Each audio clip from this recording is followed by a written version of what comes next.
Hello again, friends, and you are my friends, and welcome back to another edition of 605, the Superpodcast, the only podcast on Turner Time. The Mothership! The best wrestling podcast on the planet, the only wrestling podcast that matters. Call somebody. I am your host, the great Brian Last. It's me!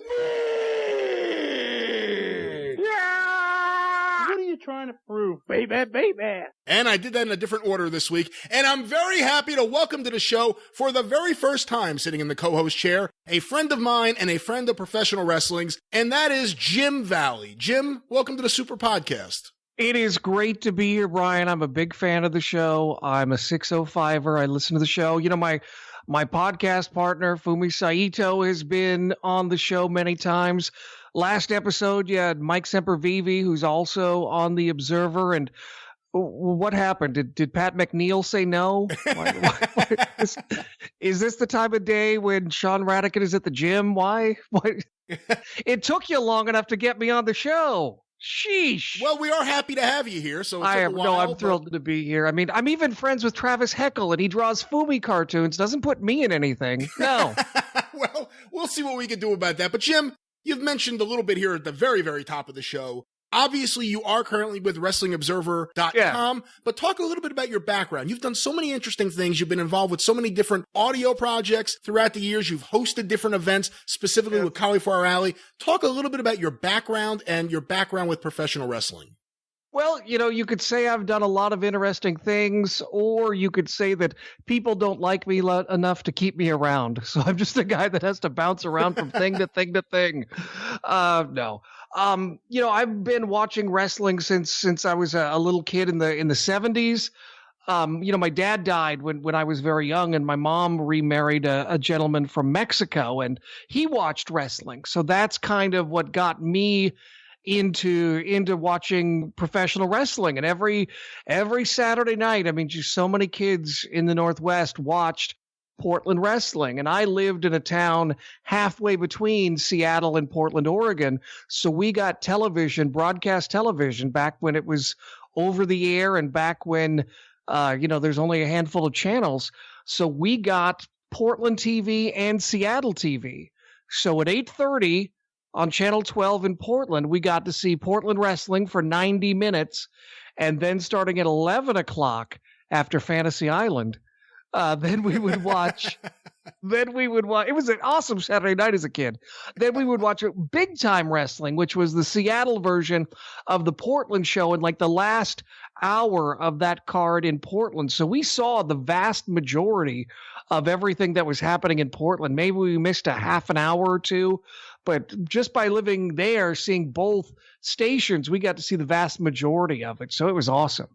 Your stepfather being from Mexico, the person that got you into watching wrestling, what was it like for him? Because obviously the wrestling in the Pacific Northwest is vastly different than Lucha Libre. Did he immediately enjoy American-style wrestling, or was he complaining about not having Lucha? Tell me about his thoughts on it.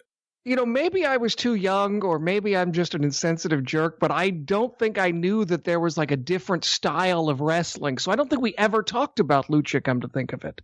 Maybe we talk about like someone I'd see eventually in the magazines, like a Mil Mascaras or something like that. But I mean, I didn't know about any of that. So as far as I knew, you know, the Mexican style or any other style was just like I was watching in Portland. As a matter of fact, sort of like Jim Cornette's experience, before I got to see like WWF or WF, you know, I just see it in the magazines or whatever. I was like, that must be the best wrestling in the world because it's in New York City and all the best stuff is in New York City. It's got to be awesome. And then sort of like Cornette, when I saw it, I was like, oh, okay. They just kind of punch and kick, and there was no blood, and the guys were kind of fat on the undercard, and they didn't cut great promos like Piper did, or Jonathan Boyd, or Dutch Savage. And I was like, oh, well, why is this so great? But, you know, probably a couple of years after I was watching Portland wrestling and really into it, you know, like I said, I saw probably the guy that got me into it, unfortunately now, is Jimmy Snooka. You know, it's always nice when a murderer is the guy that got you into something. But well, there are still people who like Chris Benoit. Oh, no, Snooka for sure. I mean, he looks so awesome. It's hard to compare because the styles were so different than now, but he would have been like, Rey Mysterio mixed with Brock Lesnar, this big jacked up guy for the era that could do leapfrogs and dive off the top rope. In Portland, as a matter of fact, his finishing maneuver, that big splash, Frank Bonema, the announcer, called it the Fiji Island Gutbuster, which is a million times better name.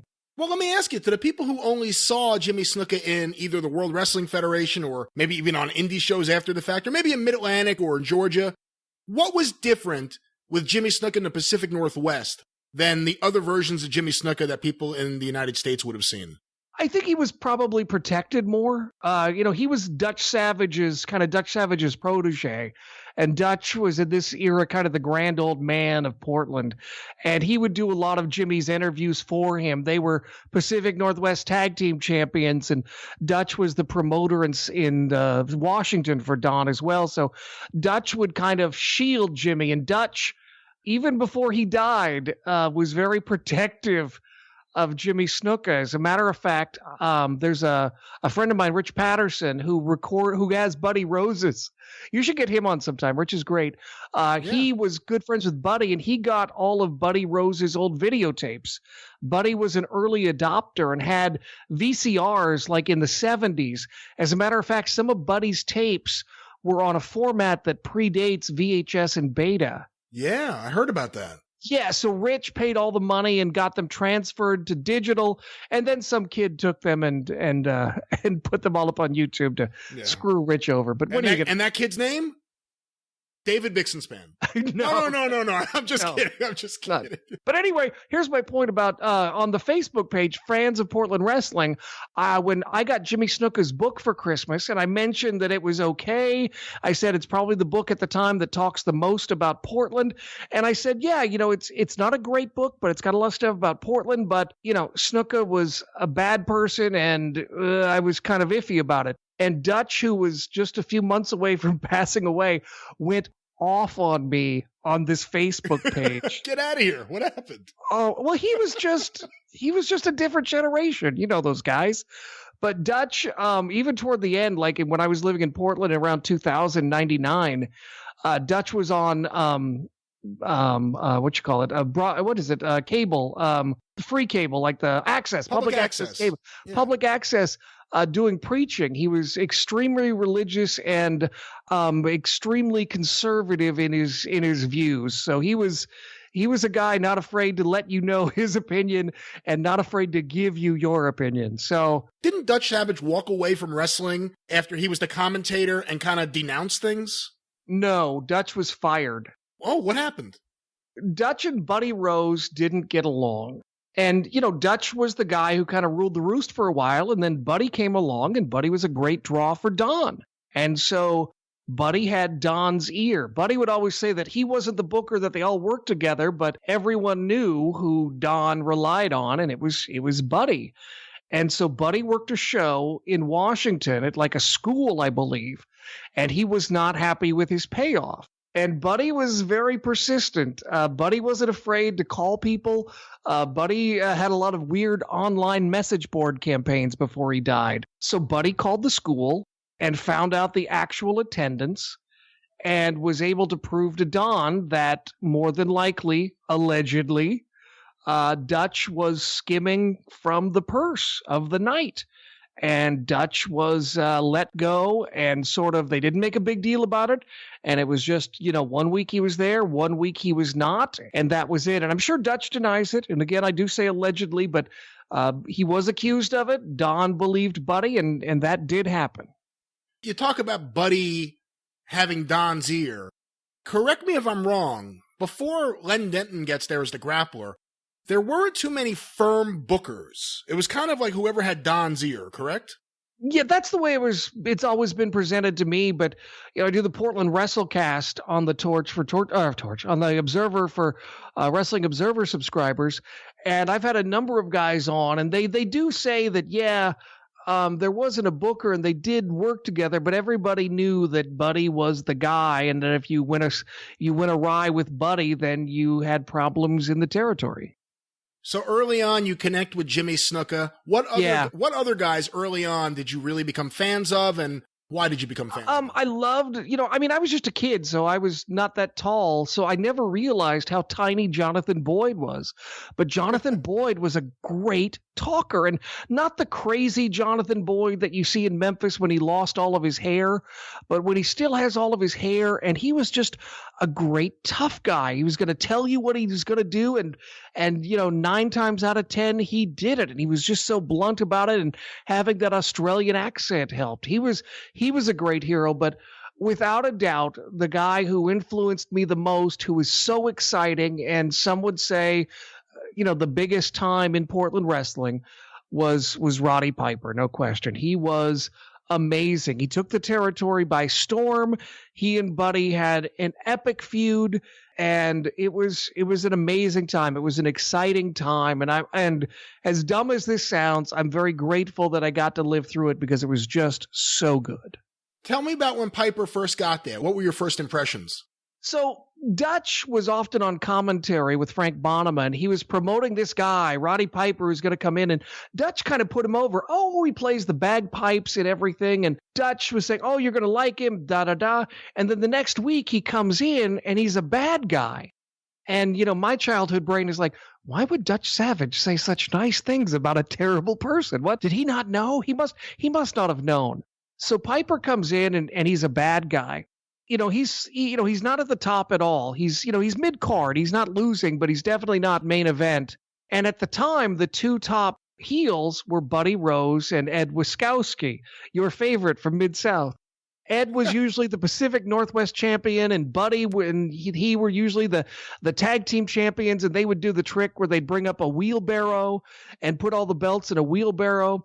And at this time, George Shire was dying down in San Francisco, and Roy Shire, sorry. George Shire's Minnesota. But, let's not get George and Roy confused. Sorry. One's a very nice guy, and one was a miserable prick. And that's if you listen only to the people who extol his booking. So Buddy and Ed were the world tag team champions out of San Francisco too for a time. So Piper comes in, and then also who comes in is Tim Brooks, known everywhere else as Killer Brooks. But this is a true story.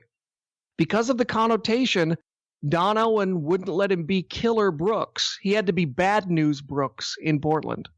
Bad News Brooks? Yeah, he had to be Bad News. He couldn't be Killer Brooks. This is like 1979. I mean, it's amazing that a blood and guts territory like Portland, it's like, oh wait, no, calling someone Killer, that's going too far. So he had to be Bad News Brooks because Don Owen didn't want to call him Killer because he thought it was a bad connotation. Someone will have this answer and they'll say it is some guy who wrestled yesterday, but who's the last guy named Killer to get a significant push in wrestling? Well, Killer Cross, Kevin Cross right now in TNA. He's been doing great. I don't really know what happens in TNA. Well, yeah. And by the way, I do know this, that it's not TNA anymore. It's Impact. That's true. Killer Khan, I guess. Killer Khan. Killer Kyle, although, I wouldn't call him a main eventer. But there haven't been too many good killers in quite a while. It sounds like that adjective now because I'm on this show. I feel like that should be like one of the characters for the top 10. The Killer? Yeah, well, Killer somebody. A killer, like someone who's like someone who was like a terrible wrestler, or someone who was just awful, like the Killer Mulkeys or something. I don't know, but just for some reason, just being on there, that's just the way I'm thinking now. But getting back to it, Piper was huge in Portland. So first they were heels, and they decided to form a super team. So it was going to be Wiskowski, Rose, Piper, and Brooks together, like this mega evil Legion of Doom. And they did an elimination match, like a Survivor Series match with 4 of them versus, I think, Adrian Adonis, Ron Starr, maybe Hector Guerrero, and King Parsons, maybe. Honestly, in this scenario, they're not important. So they're doing this match, and they win the first fall. Everything's going great. And then Killer Brooks is about to be pinned, and Ed Wiskowski comes off the top rope with a diving headbutt, and whoever was covering Tim Brooks gets up, and Ed Wiskowski headbutts off the top rope Killer Brooks. and causes Killer Brooks to lose. And of course, because it's off the top rope, it's a serious injury and everything falls apart. Piper's mad. Brooks is mad. Wiskowski and Rose are mad. And for a couple of weeks, nobody knows who to boo, who to cheer. And finally, the fans settle on Piper. And, with that mouth of his in his early prime, it was just awesome. They built up to a hair match where Buddy Rose went through like the entire lower card babyface roster, doing hair matches and cutting everybody's hair in Portland. And then Roddy Piper got revenge by cutting the sheep herders, the bushwhackers' hair, who were now in the territory and members of Buddy Rose's army. And it built up to a match with like 6,000 people, not in the sports arena, but in the Portland Expo Center, which was much larger than the sports arena. It sold it out.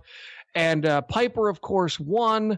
And according to Dave Meltzer, that was the biggest one-night paycheck that Don Owen ever wrote for anybody that night that he wrote for Rose and Piper. So it was a really big deal. It was an awesome time. Rick Martel came in, and he was a babyface, and he and Piper were an awesome tag team.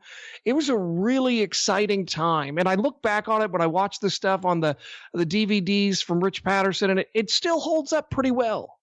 How much was that check for, do you know? I think Meltzer said $1,000 each. And that was the biggest check he had ever written one of the wrestlers. For one night. For one night. Not the a one night payoff. Not like you'd get like $1,000, you'd make more than that in a week. But for one night, that's what it was. I mean, people like Don. People always talk about Don being a very fair payoff guy because Don made his money. He was a rancher. So, not to say that wrestling supplemented his income. He made a lot of money off of wrestling, but he had a very lucrative ranching business as well. So where other promoters that was their only revenue stream, Don would pay fairly for the most part, from what I understand, because he could. And by most accounts, he was a decent guy. I know Dean Silverstone wasn't a big fan of Don, and in his book accuses Don of anti-Semitism, and I wasn't there. I don't know. I certainly think Dean is a very honest man, but by all accounts, most everybody loved working for Don, and that's why, Piper never ran against Don Owen. When they did the 60th anniversary show, 1985, May 15th, 19th, something like that. I don't have it in front of me, but they filled up the Portland Memorial Coliseum. So probably like 15,000 fans, sellout crowd. Main event, Billy Jack against Ric Flair. Rick Martel came in, defended the AWA world title against Mean Mike Miller. So you had 2 world title matches. You had the Road Warriors taking on the Hennigs, and the Road Warriors, and I talked to both Ellering and Hawk and Animal during my radio career, and they all three confirmed that they worked that show for free. Even though it was sold out, they worked it for free out of respect for Don Owen, which is crazy when you think about it. But the cool thing about the show, to show how much Piper respected him, so this is 1985. WrestleMania happened in March 31st, so we're like a month and a half later. Piper was the biggest bad guy in the world, working the biggest show up to that date, and Piper came in and wrestled Playboy Buddy Rose on an NWA show in Portland. And where he's the biggest bad guy in the world, and he's on MTV, and everybody hates him, that crowd treated him like a returning hero, like he had never left. And it was funny because when I was a kid reading the magazines, when Piper first left and went to Mid-Atlantic as a heel in the Stanley Weston magazines, which were very kayfabe, but this must be real because I don't know why they would have mentioned it. But from time to time, they would talk about in different articles, wrestling fans from the Pacific Northwest writing in letters wanting to know why the magazines trashed Roddy Piper, because he was a really good guy. You just don't understand that. And they would reference that in the magazine. So I'm guessing that couldn't have been an angle. That had to have been something real. When did you start attending shows? I remember there's one show that I vaguely remember. I must have been really, really young when my brain was still forming, so I don't remember a lot of it. But the first show that I absolutely remember was 1978. In Chehalis, Washington, at the high school there. And on the card, this is an incredible, ridiculous array of talent. The main event was Rose and Wiskowski against Andre the Giant.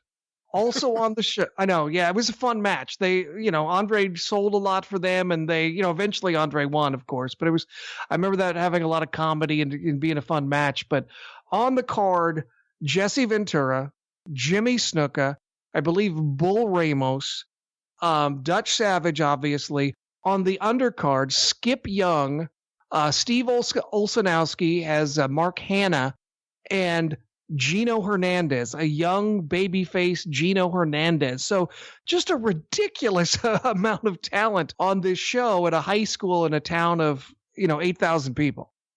We'll talk a little bit more about Portland as we get going with the show, but I am curious. I want to get back to your background. You mentioned a little bit about you talked to the LOD and Ellering when doing radio. Let's get there. How do you go from being a fan to getting involved as a broadcaster? So I just always, it was funny. I listened to Semper Vivi on your last episode talking about how much he loves radio and how much he loves wrestling. And I don't know if he was joking or not, but saying that he works a night shift and he's poor as crap just because he loves radio and wrestling so much. Do you know where he lives? Because I think I want to call Child Protective Services. Oh, no, don't say that. Because he just seems very unfit. I love Mike. Mike's a great guy. I don't think he gets enough credit, but yeah. I loved radio too, and I got into radio, and I was in radio for 20 some odd years. It was all I wanted to do. It's funny, earlier this year, I ran into one of my old teachers, and she was like, oh, you just knew what you wanted to do, and you were so focused. And I think she wanted me to, talk about how great it was to live my dream as opposed to all of the bull crap that I had to deal with in the world of radio, the long hours, the crappy shifts, the bosses who just rip you apart, the being a slave to a rating, and if you mess something up, you're gone. It was a rough business. And I'm glad I'm out. And maybe if Mike would have gotten into it in earnest instead of just the observer, maybe he would not be as, he'd have a decent job. He'd be better off. He'd have the big house on the east side like Ric Flair. But so in 99, 98, I moved to Portland, Oregon. I went to school in Eastern Washington, got some jobs in Spokane, Washington. And that was kind of the broadcast loop forever until not that long ago, where now you can go from market 135 all the way up to New York because the pay structure is different and just the whole demand of the job is different. But back then it wasn't uncommon to go from Spokane to Portland, Oregon, and then to Seattle. You kind of work your way up the ladder, and that's what I did. But my time in Portland, to get into Portland, I kind of took a pay cut. And so to supplement my income, I worked weekends kind of running the board and helping out at a small station. And this station was in a house, and not even a nice house. But the people who owned the house and everything, who had offices there, they ran that incarnation of Portland wrestling. They had bought the licensing, which had kind of come down. They didn't buy it from Don Owen, but they bought it from the person who got it from Don Owen. But they were running Portland wrestling. And so just by happenstance on this radio station, they had a weekend show. And one day as working at this station as just an employee of the station, I had to go in and run the board for this wrestling show. And this wrestling show was primarily people who were in the indie Portland wrestling, in character, cutting promos on each other, and just, I'm sure it was fun for them, but I don't think, in all honesty, it was providing value to the promotion. It certainly wasn't really selling any tickets. It was just kind of there, and it didn't have any structure. It was just kind of guys yelling and trying to cut promos, and just, it wasn't real. So when I was running the board, a caller called up and asked, and this was a ridiculous question. The caller asked what Austin 316 meant. And this is 1999. And the Portland wrestling people are dogs in headlights. They don't know this. I mean, it was just 3 years earlier that this happened. Yeah. There's not anybody listening to the show that couldn't answer this question. I was kind of dumbfounded, and it wasn't my plan to get on the air. I was just going to let them do their show no matter how much it pained me. But I jumped on the mic and I explained what happened, the whole Austin 316 story that we all know. And I kept talking, and just by chance, the owner heard it, and he was like, "You guys are off the show. Jim, you're on the show." And I decided to pivot the show away from all local talk to start doing national stuff. So while I was working at the big station across town during the week, I would use that to score interviews with real famous wrestlers. And this was, Mick Foley's book had come out. So this was really the era when wrestling books were hot. So it wasn't that hard to score interviews.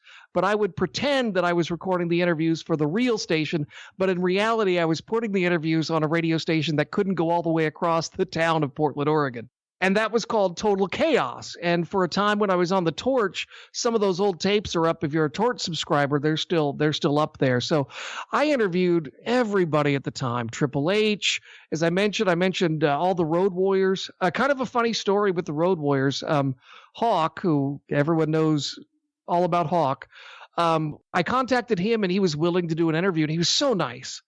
And he even gave me Animal's number. And at this time, I'm guessing that, they're doing indie shots all over. So I'm guessing they must live in the same town or live near each other or whatever. I don't know that Animal lives in Minnesota and Hawk lives in Florida. But so Hawk gives me that number, and he's like, "Okay, I'll be on the show."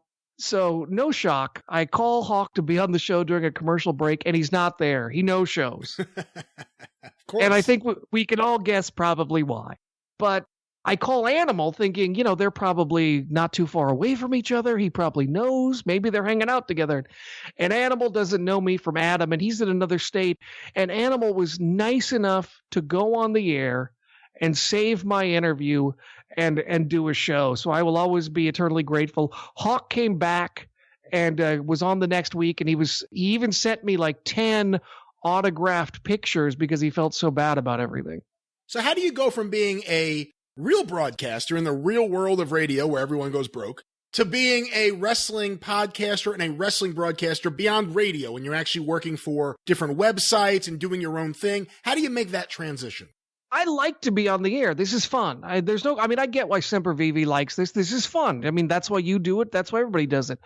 I like to do this. I've done talk shows, political talk shows and things. Matter of fact, I filled in not that long ago for a friend of mine who works in Las Vegas. But to be honest, I just don't want to deal with the crap.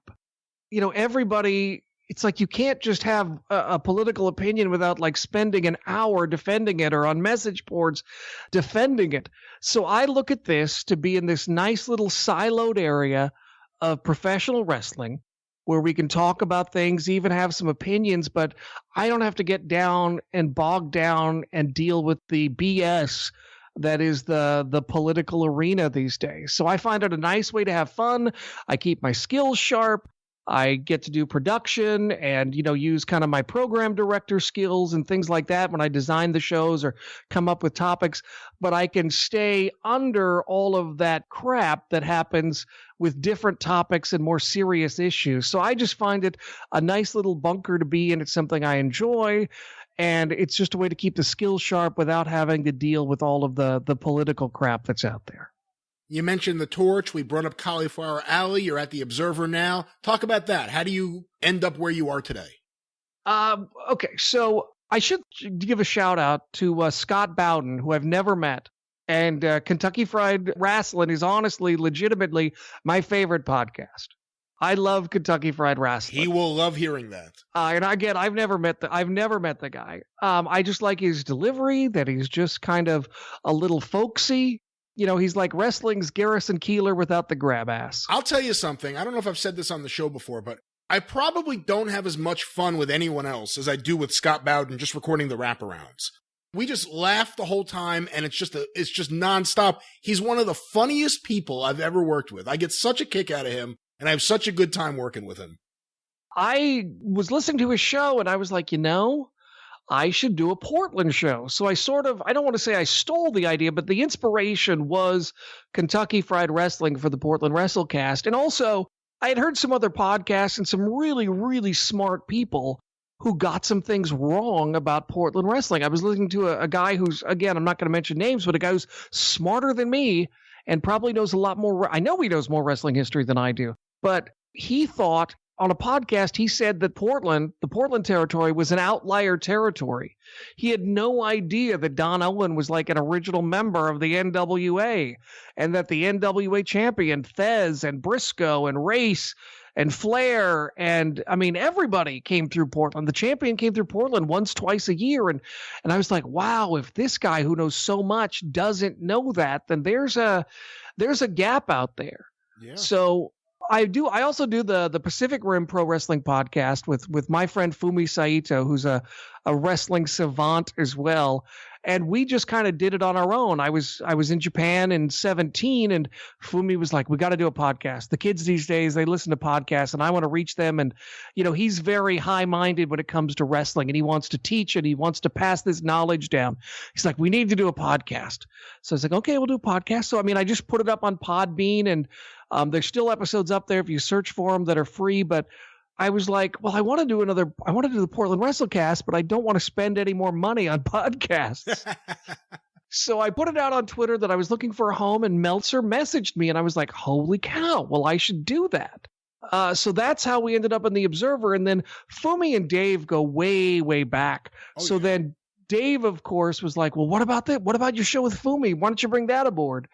And so we brought that aboard for subscribers, but that's how this all ended up. And I'm not going to sit here and tell you that it's like the most popular show on the Observer, but it certainly is getting some traction from what I understand. And there's been message board chatter where like a couple of people have said, I didn't grow up with Portland, but I love this show because I'm learning about a territory that I didn't know about. And I think really Portland, there's a few of them, but I think Portland, there's not a lot of knowledge about. So I'm really happy to kind of be providing knowledge. And to be honest, I feel like the clock is ticking. One of the people I've been trying to get a hold of, like, for example, Dick Beyer was in Portland, and I'd been trying for a while to get an interview of Dick Beyer. And unfortunately, his health being what it was, I wasn't able to do that. Just a few days ago, the brother of Lonnie Main, Sean Main, passed away. And again, I was trying to connect with him.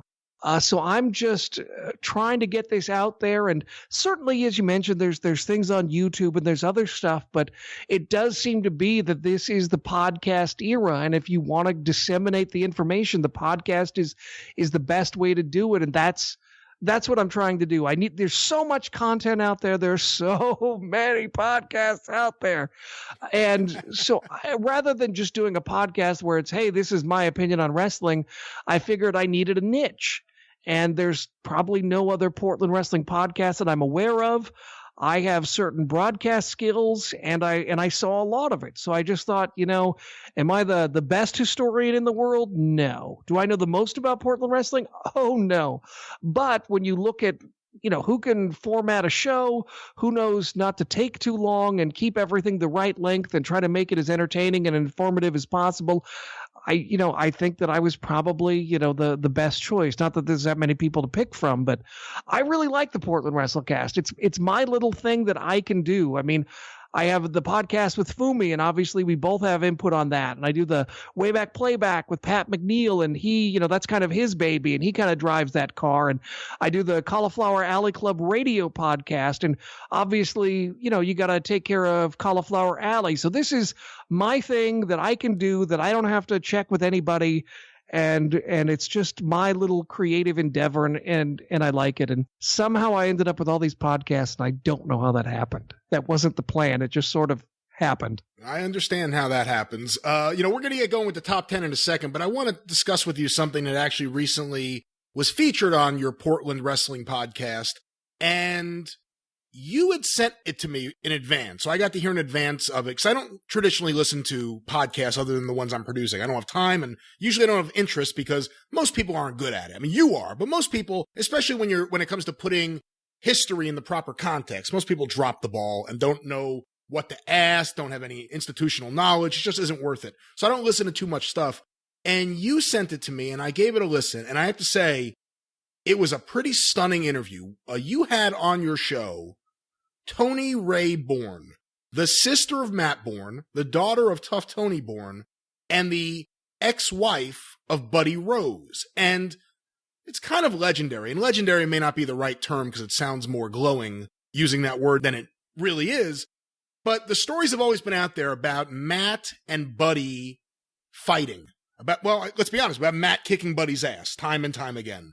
And about the problems that the office had with them there. Even though in the midst of a lot of this, they worked together. There were constant problems with the two. And we always figured Buddy may have been mistreating Tony Ray. That may have been part of the issue. And Tony Ray, in this interview you did with her, and I could tell by listening to it that you weren't prepared for where she went, because she was, I don't want to say casual, but she was open, I guess would be the best way to put it. She was very open to discussing all of this and what her life was like. But Tony Ray on your show went into pretty explicit detail about the beatings and the abuse that she suffered at the hands of Buddy Rose. What was that like for you? Because I know that you probably had a little bit of a hunch of some of what she went through, but to have her on the show so openly discussing all of this, when you're in that moment and you're conducting the interview and you have an idea of where you are and where you want to go, when a bomb like that is thrown into the interview, how do you react? I mean, I know how I react, but I want to get your perspective on this. How do you react? How do you keep your composure? How do you keep things together? And specific to this interview, what was that like for you? What was that moment and multiple moments like when she talked about this and you need to keep this thing going and you have to find a way to get back onto the path? I was stunned. You know, as you mentioned, the stories have been out there, and living in Portland, people had talked about it. And even in the Buddy Rose obituary in The Observer, Dave talks about a couple of incidents. Just to back up, this happened on television. Buddy Rose came out on television in 1981 with his now wife, Tony Ray Bourne, and they had kind of been talking about it a little bit. Matt Bourne was fairly new to the business, and he was the good guy, and Buddy, of course, was the top bad guy. And he'd mentioned months before that, oh yeah, now Buddy Rose is dating my sister, but you know, you don't know if that's real or if that's just a wrestling promo. But a few months later, he comes up into the crow's nest with Tony Ray Bourne, who we'd never seen on television before. And he's like, I'm dropping the Playboy off my name. I got married. This is Tony Ray Bourne. She's now Tony Ray Rose. And we're married, and I love her, and I'm going to stay with her forever. And to Matt and to Tony, you know, I'm sorry, but, you know, this is a business. And, you know, if I want the title, I'm going to go after the title, and that's the way it is. And if you want the title, I know you're going to do it, and that's the way it is. And, you know, Tony Ray gets on the microphone and talks about how she loves Buddy and blah, blah, blah. And then it was kind of done. And it was confusing because it's not like now where people try to work the fans and work the smarks and throw things in to confuse people. But this was confusing. It's like, is this real? Is this what is this? I don't know what this means. And they just kind of moved on. So you're like, okay, well, I guess this is real. And I had the same question you did. How could Buddy and Matt work together? And so as I was doing this Portland WrestleCast, and I don't really have a plan for it. I just kind of grab interviews wherever I can. And so it happened that my first interview was with Mr. Electricity from the AWA, Steve Regal. And Portland was one of his biggest territories, and he was there during the wedding. And I kind of talked to him about it, and he didn't know that much. And then as I was watching tapes, I was like, oh yeah, Mike Masters was there. And I found him, and he's now known as Rocky Jones, and he knew a lot about it. On the second episode of the WrestleCast, maybe the third one, he talks about a confrontation in the dressing room between Buddy and Matt when they were breaking up. And Buddy was tormenting Matt Bourne, saying like, your sister's a whore. And you know, Matt was not the most balanced person in the world. I don't know why you would torment Matt Bourne. That's a really bad idea, especially when you're not a tough guy like Buddy Rose was not. But anyway, so I had heard all of these stories, and I was always under the impression from what I heard that, yeah, there were issues, that Buddy wasn't always the nice guy, but I wasn't aware that, to be quite honest, Buddy beat the crap out of her. Yeah. I was always given the impression that there were threats of violence. She called Matt. Matt came over, and the violence happened between Buddy and Matt. And I had part of what you hear in that interview with Tony Ray is I kind of promoted, we're going to have a big guest. We're going to have a big guest, someone who's never talked, because I don't think she's ever talked before. And had I known then what I know now, I wouldn't have promoted it that way. So I felt like a jerk, and I still kind of feel like a jerk. But so we talked, and she talked about Lonnie Main and everything. And whenever you're dealing with a sensitive subject with someone who's been victimized the way she has, you want to be very careful. I mean, when I was in news radio, I interviewed a lot of people in that situation, and so I mean, I've been through it before. It never gets easier, but she talked about how they went out on their honeymoon. So they had just gotten married. They flew to Honolulu, and Buddy blacked both of her eyes on their honeymoon. That was stunning. When she told that part of the story, I mean, any of the abuse is reprehensible and stunning. Yeah. But when she said it was on their honeymoon where it really got crazy, I was kind of blown away by that. I was just like, wow, this poor woman, what she had to go through. I mean, I felt like it was weird. And tell me how you felt. I felt listening to her like it was almost affecting me more now than her currently. Oh, definitely. I feel like she's kind of moved on, like, okay, this is the bad stuff that happened in my life, and now I use it as a lesson for my daughters to tell them what to look for, what to stay away from, etc. She also mentioned something I didn't follow up with in the interview because you just don't know. You want to be as sensitive as you can, but she mentioned, she makes reference of it, losing a job because of Buddy. Well, somebody heard the interview and messaged me and goes, "Oh my gosh, Jim, I had forgotten. I worked with her when that happened." Oh, and wow. Right?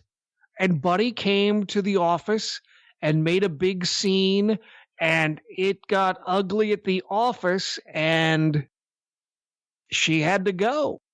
And other than her, when I say this, I'm not talking about Tony Ray Bourne, but as she tells these stories, nobody comes out looking good.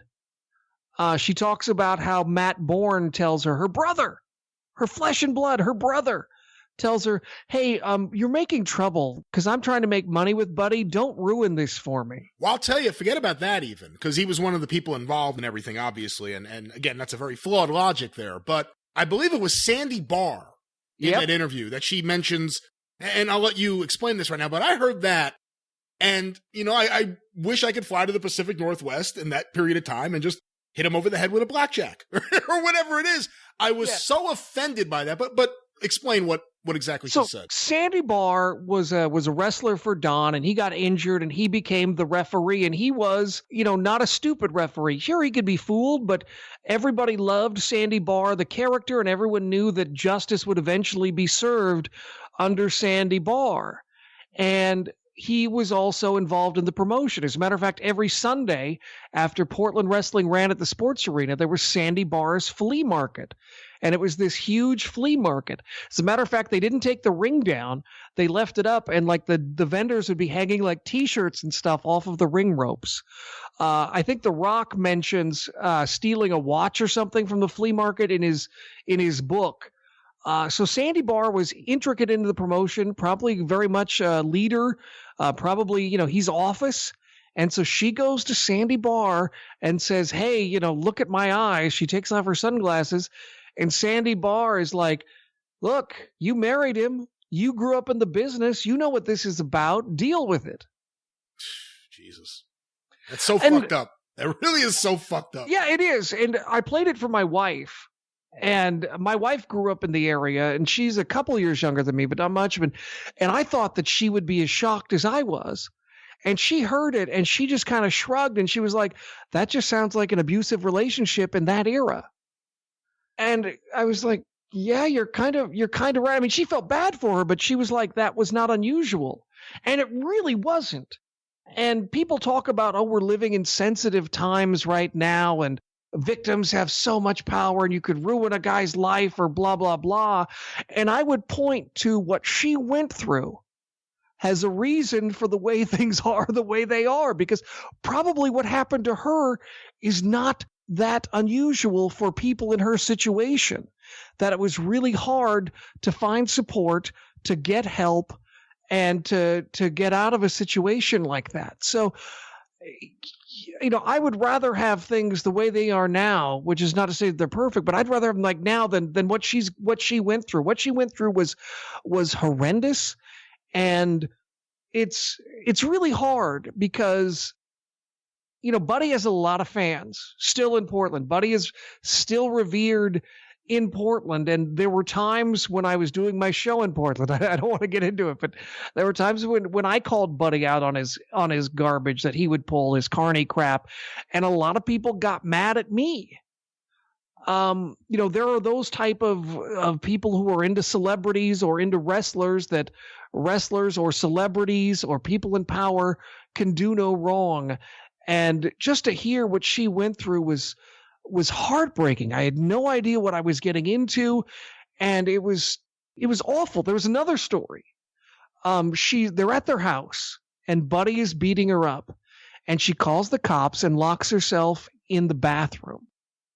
And the cops show up, and they want her to come out of the locked bathroom, and she won't until her family shows up, who she also called.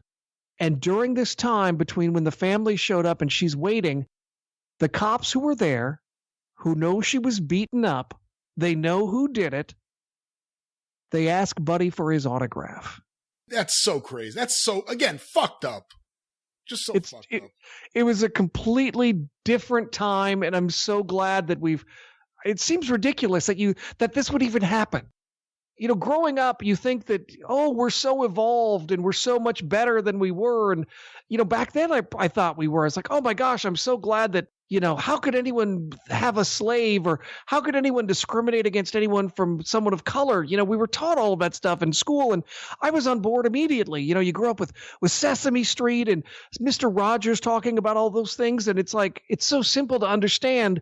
And then you hear about stuff that happens in real life, and you're just like, that's a different world, man. Just a different world. And I'm glad she got away. I'm glad she's alive. And, she's got a husband who she adores. She's got 2 daughters, and she's lived a much better life, thankfully.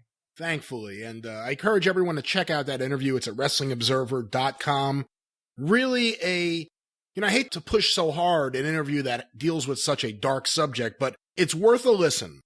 And, there's one of those things that a lot of us have to deal with, which is the reevaluation of some of our favorite wrestlers when a lot of these stories come out, whether it's anti-Semitism, whether it's abuse, whatever it may be. And, it's one of those things with professional wrestling that the more you get into it, the more you dive into history, the more you find out some of these guys were not good guys. And it's not just the personalities behind the scenes. No. I do the way back playback with Pat McNeil, and it's a watch along show. So we go back and the fans pick the show and stuff, and that's a free show. You can just search for way back playback. But we watch certain things on the network or on YouTube and stuff, and I go back now through adult eyes. I mean, I remember as a kid, I thought the Adrian Adonis character, the adorable Adrian, was embarrassing and ridiculous, and I hated it. And I look back now and I watch stuff and I go, oh yeah, I didn't like that. And I go, oh yeah, I didn't like that. And sometimes, honestly, I question myself. I go, why did I compromise my values so much to watch wrestling? Well, Jim, let's continue to compromise your values right here, and let's get going with the top 10. And of course, the top 10 is brought to you by our friends, the wrestling fans over at Ramsour Records, ramsourrecords.kungfustore.com. Enter the promo code 605 at checkout and save 20% on all purchases. But I actually have another link I want to tell everyone about today. Facebook.com/Ramsour Records. That's the best place to get updates on all the Ramsour artists, from the Avett brothers to the Ruin brothers. There's a lot of brothers over there. But once again, Facebook.com/Ramsour Records, RAMSEUR. They support the Super Podcast, so support Ramsour Records. And actually, I want to mention another thing. There's a big show, and boy, I wish I was in Charlotte, because I would like to go to this. It is coming up on April 13th in Charlotte at the Evening Muse. For the first time ever, the National Reserve and the Ruin Brothers are playing a show together. Of course, we have done segments on both of these bands. The Ruin Brothers, a longtime favorite here on the Super Podcast, especially of Hot Dog. And the National Reserve, we played some of their music before they had even put out their album here on the show, and I think they're fantastic. So that's a great bill. If you are in the area of Charlotte, North Carolina on April 13th. Check this show out at the Evening Muse. Once again, the National Reserve and the Ruin Brothers for the first time ever. And you can get more information about that as well as all Ramsour Records artists at facebook.com/Ramsour Records. But with that, Jim, let's get going with the top 10. At number 10 this week, Jim.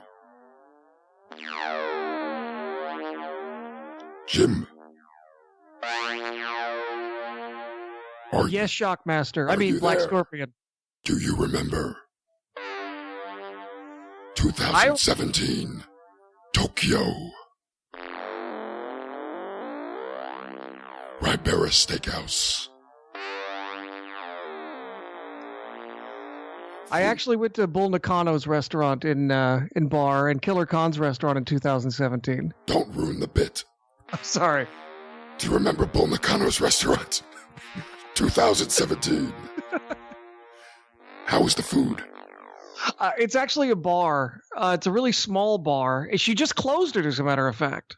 No.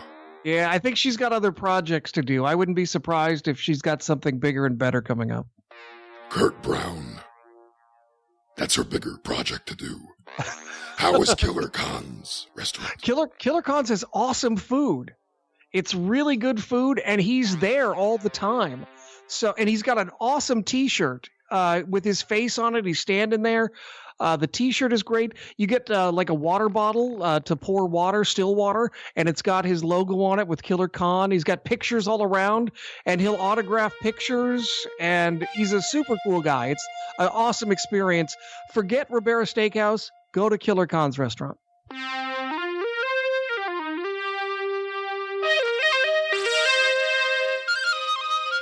You know, at the last Charlotte Fan Fest that they did a couple of years ago, they roasted Ole Anderson, and the whole time, not one mention of the Black Scorpion. How do you do that? Amateurs. Yes. well, at number 10, it's the Black Scorpion. In case you didn't figure it out, he hasn't been on the show in a while, so it's nice to see a return in the voting from the Black Scorpion. You know, I mentioned Tokyo. I have to say, Jim, you're great to have on the show. You're a very annoying person on social media, only because it seems like you take a vacation every vacation. I've seen pictures of you in Japan, in Mexico. I think I saw one with a snorkel. I've seen you in all these different places. How many of these trips that you're taking do you get to actually experience wrestling? Do you get to see wrestling in different environments? Yeah, I married really well. The secret is that my wife is a superstar in the travel business. I'm really kind of like you, Brian. I'm a trophy husband.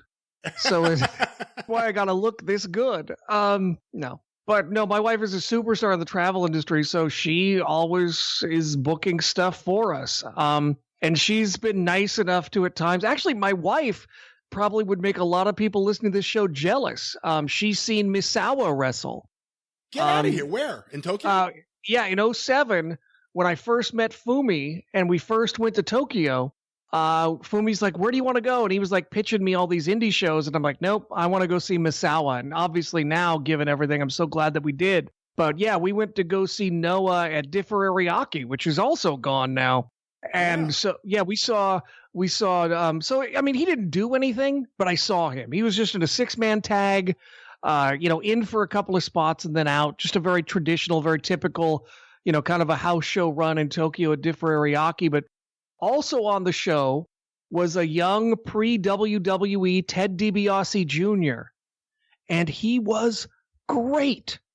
People thought he was going to be a star, if you remember. They thought he was going to be one of the big breakout stars of this decade that we're currently in, actually.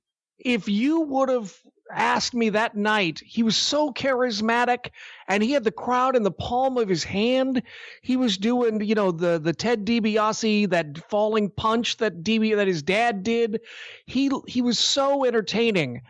And I think it's sort of like Harry Smith. I think he just got different direction and couldn't deal with it. I think he was a guy that maybe should have stayed in Japan, but he was so good that night, and it was so disappointing with everything that happened. I mean, Cody Rhodes, he was able to kind of get out from under that and do his own thing now and prove himself. And maybe in a different time, better timing, the same could have happened to Ted DiBiase Jr.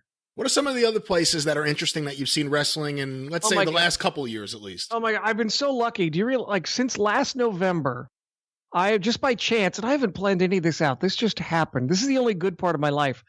We went to Mexico City and last November, we went to Arena Mexico and saw CMLL in Arena Mexico. And if you have the means and you love wrestling, go to Arena Mexico. The most fun experience I have had at a wrestling show in decades, probably. So much fun. Do you feel safe in Mexico City? Because that's always one of the big things I've been afraid of when it comes to traveling. You know, I'm not like I'm really going to be doing that now, but in the past when I have thought about it, you hear so much about the violence in Mexico City. Did you feel safe going from your hotel to Arena Mexico and back? Absolutely. We had even... it's one thing to have, someone who never goes anywhere post on Facebook that they saw, on the news that, oh, there was someone shot in Mexico. I'm never going to that country. But we had even people who are Mexicanos who live in Mexico City were like, yeah, you probably shouldn't go by yourself. And I was like, oh, okay, well, if they tell me that. So we ended up booking that, CMLL is awesome, but it's also kind of a tourist thing. You can book a tour easy. There are tours so you can be taken there, and that's what we did. But once we were there, I was like, this is completely fine. So you show up, and it's this, this super old building, and it doesn't look like a circle or a dome or anything. It's just like a brick building. And outside the arena on the sidewalk are all of these pop-up tents, probably 20 pop-up tents. And they have got so much merchandise. They have got dolls and T-shirts and plastic championship belts, and of course the masks. They have got really super expensive masks and mid-range masks and cheap masks, and they've got pins, and they've got coffee cups, and they've got bobbleheads, they've got sweatshirts, they've got baseball caps. They have like a giant mask, maybe the size that could fit a like for decoration that could fit maybe like a beach ball. I haven't even scratched the surface of how much merchandise is there. And you show up, and there are like all of these working class Mexican families there. It's like going to the circus in a good way. Like the kids are wearing the masks, and the dads are wearing masks. And, even the moms, some of them are wearing, Fabi Apache stuff or whatever. It's so much fun. And all of the stuff is reasonably priced, like $7 for something. And, the tickets aren't very expensive. And it was so refreshing. Here in America, everything is expensive. You want to go see football, it's $500 for a family, or go to Disney on Ice, it's several $100s. And all of the merchandise is designed to fleece you.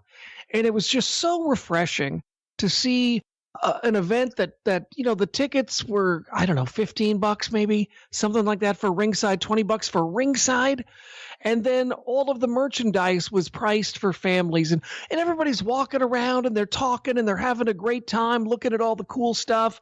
And then you go inside and people talk about, like you listen to Conan and he'll say, CMLL is an old product and they need to update their product. But after going and seeing it in person, I never want CMLL to change. Yeah, I agree.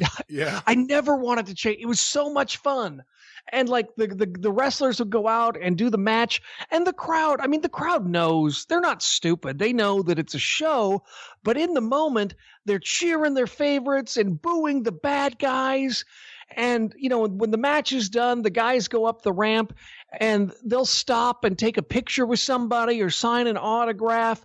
It's just a fun environment, and it really is magical. It will, if you're kind of burned out on some of the stuff like I talked about, it will reinvigorate some of that magic that maybe you lost for pro wrestling. And, you can say, lucha is fake or lucha is, but in the moment, it is really exciting. My wife, she tolerates wrestling, but her favorite wrestler was there, and that was K Monito. The little green monkey, the little blue monkey. I thought you were going to say Negro Casas, but okay. Yeah, he came out, he was there, which was awesome. And, one of the things, seeing it in person, which is different, is there was one guy that I totally was asleep on who is a star, and it didn't even, I don't know why I didn't notice. Maybe he just comes off different on TV. Maybe I'm just not paying attention or I'm dumb, but Volador Jr. is amazing. Yeah. He was amazing. Cavernario was great. Just everything was just, it's such a fun show. They also, if you like beer, you don't go to the concession stands, I don't think, from what I saw, but they have people in white coats that bring you everything. So at the end of the rows, there are like these cases of beer, and people will run and grab it, and you tip them, and they, you settle up at the end of the night, but they're running stuff back and forth all night long, and I'm guessing that they're probably get paid by tips and everything. But it's such a fun experience. I loved it so much. If you can hear the excitement in my voice, if you have the means to go, I would encourage you to go. It was super fun.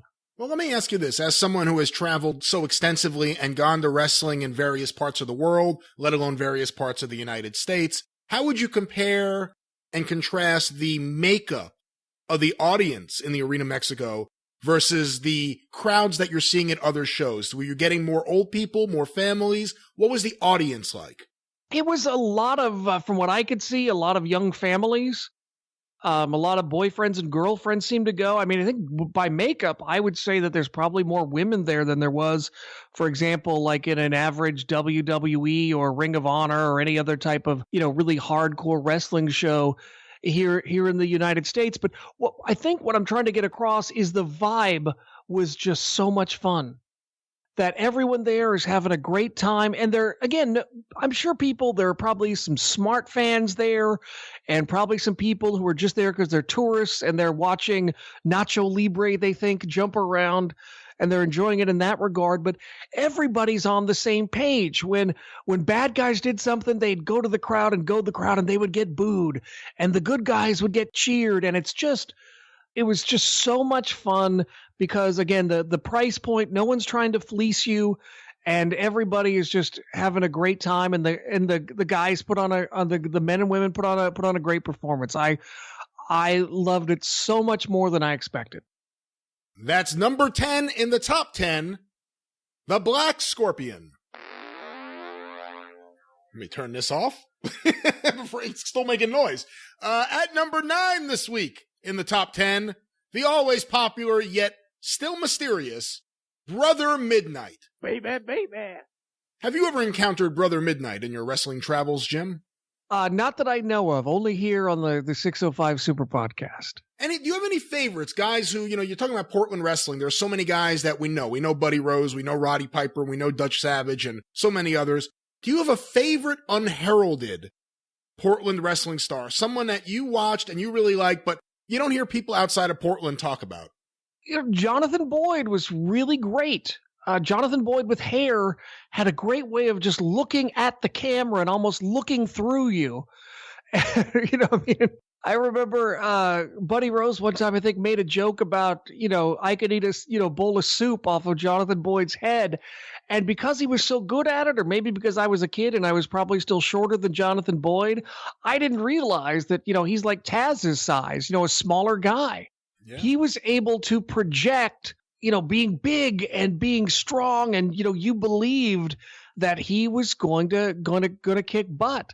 Another guy, as I go back and watch things, Rip Oliver. And I'm not going to sit here and say that he should have gotten a better shake in the WWF or something, but he's a really good promo. And you look back now and you can kind of see the psychology of what he did. And I think he's underappreciated. Again, not to say that he's like a world championship caliber guy, but he's probably underappreciated. Let me flip the script now and go the other way. Unpopular opinion. You know who I did not like in Portland wrestling? Uh-oh.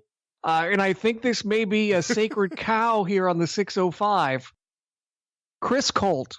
Really? Why? Now, Chris Colt was gay, and at the time I didn't know that, so this has nothing to do with any of that. And even if I did, it wouldn't make a difference. Homosexual Jim. Right. I'm sorry. You set that up too perfectly. I did. Go ahead. But anyway, just the character, Chris Colt, I thought he looked so dirty and second rate and just trashy. His gear didn't match. He just looked grungy. I mean, he looked unclean. And well, in the reality, he was unclean because he didn't, have very good hygiene. And I just thought it reflected, and he wasn't that big. He always kind of got cheap heat, and his gear looked like garbage. And I just thought he was terrible. For a brief period of time, a cup of coffee, he was Portland's top heel, where Buddy Rose had the Army and Rip Oliver had the Klan. Chris Colt had the Mafia. And it was just, I just thought he looked terrible. I didn't like him. And I know Dean Silverstone loves him and talks in his book about how much money that Chris Colt drew for him when he was promoting. And I'm sure that's the case. And I don't begrudge anybody, but I just thought Chris Colt was dingy. He looked like a mangy dog. Did you ever get to see Dean Silverstone's company, Superstar Wrestling? No, I never even knew about it probably until like 2000. I did not know about it at all, ever.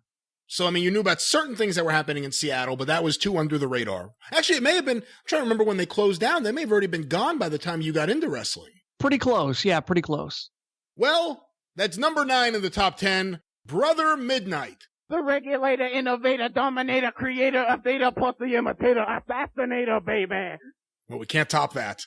At number 8 in the top 10, Homosexual Jim. it's the old lady, Mrs. Spencer. Hey, stupid. There we go. Jim, any thoughts on Mrs. Spencer, the old lady? Obviously, you know the story. Dennis Carluzzo tried to call Jim Cornette in Morristown, Tennessee, dialed one number wrong, and got Mrs. Spencer, who just was not having it. One of the things I love about the 605 is that you have you have raised the awareness of many of the things that were only known by tape traders. When a lot of the tape trading was going on, I was in college, I was starting out in radio, so I didn't have the time or the means to do all of those things. So there's a whole culture that is awesome. And so many promos that were cult classics with that group of people. And now I feel like I'm up to speed on all the things that I missed out on because of you and what you've done here on the 605 Super Podcast. I just want to point out that you avoided answering the question, what are your thoughts on Mrs. Spencer? I understand why you don't want to give a firm answer there, but I still have to ask again. She just... I don't know. I mean, she just sounds like any old lady from my childhood when you piss them off, to be honest. I mean, I've had old ladies when I was a young kid and you do something stupid, you don't even realize it. That's the way they talked, and they would just yell at you.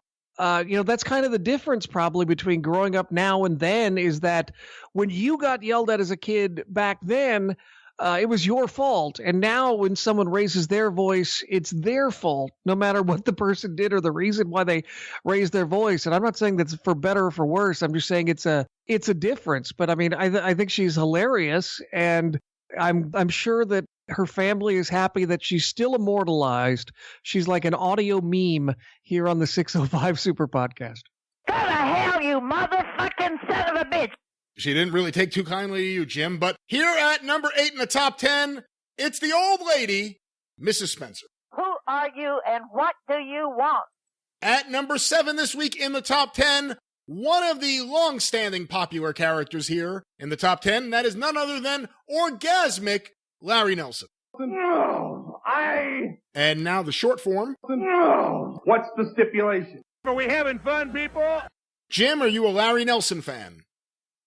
Looking back, Larry Nelson didn't really strike me at the time. I think I was more wrapped up at that age of just how terrible the AWA was and all the old man stuff that Vern Gagne booked and just how out of touch they were and how frustrating it was. Because, I mean, I loved wrestling and I wanted wrestling to be successful. And there's always this thing about wrestling is the promoters are always a little bit behind the times. They're never quite with the times.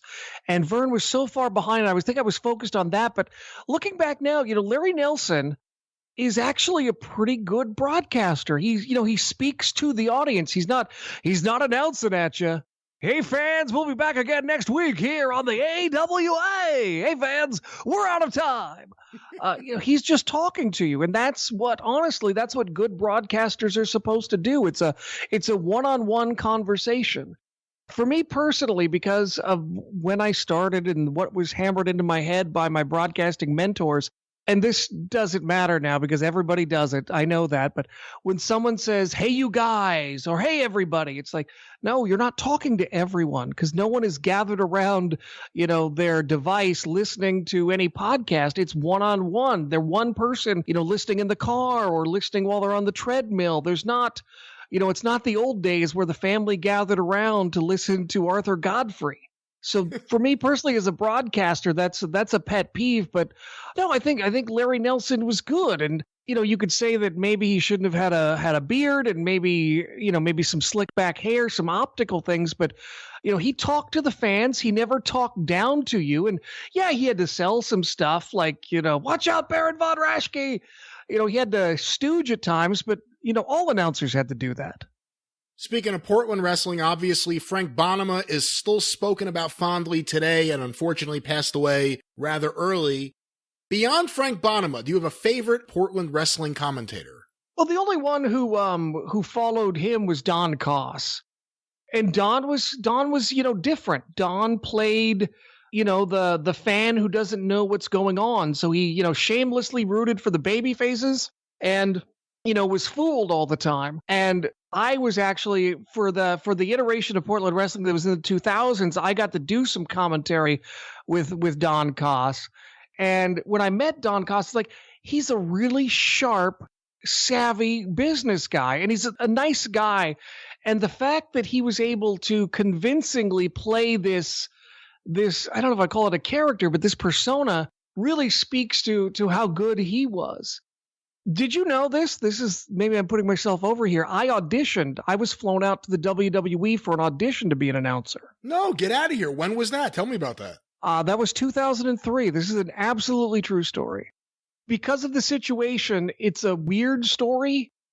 It's a little long. I can go into it. We can save it for another time. I can't effectively shorten it because it's so circular in its nature. I will warn you. All right. Well, I'll tell you what. We will save that for next time because that gives me another reason to have you back on. Love it. And we are short on time. So at number 7 in the top 10, orgasmic Larry Nelson. Look out, Baron von Raschke! Oh, jeez, oh, gravity! At number 6 this week in this ridiculous top 10, it's Kevin. Hey, Jim Valley. Hey, Kevin, how are you, man? Oh, gosh, you got any cocaine? When you were in Tokyo, did you see all those temples they built for my dad? Absolutely. He invented the claw, now Godzilla uses the claw. How many cats did you kill when you were there? Any saw blades? I love my cat. I have a cat, Sherman, and he's like one of my best friends. So no, I would never do that to a cat. Speaking of valleys, I remember one time, Pop went away, and me and Carrie and Dave went into a valley and ate a bunch of mushrooms. Then we killed some cats. Just another day in paradise on the Von Erich Ranch. Hey, Kevin, yeah. I've got a friend. Dave Meltzer calls him Scotland's leading historian. His name is Bradley Craig. He helped co-write Jeannie Clark's book. Oh, yeah. And he does an incredible impression of you. Maybe sometime you should have Kevin, and you should talk to Bradley and see if he could have do his Kevin impersonation of you, and you guys could do like a dueling Kevin. Oh, we'll see. I don't know. I don't deal too much with these secular folks. Does he know what Austin 3:16 means? Nobody does. It's a mystery that will never be solved.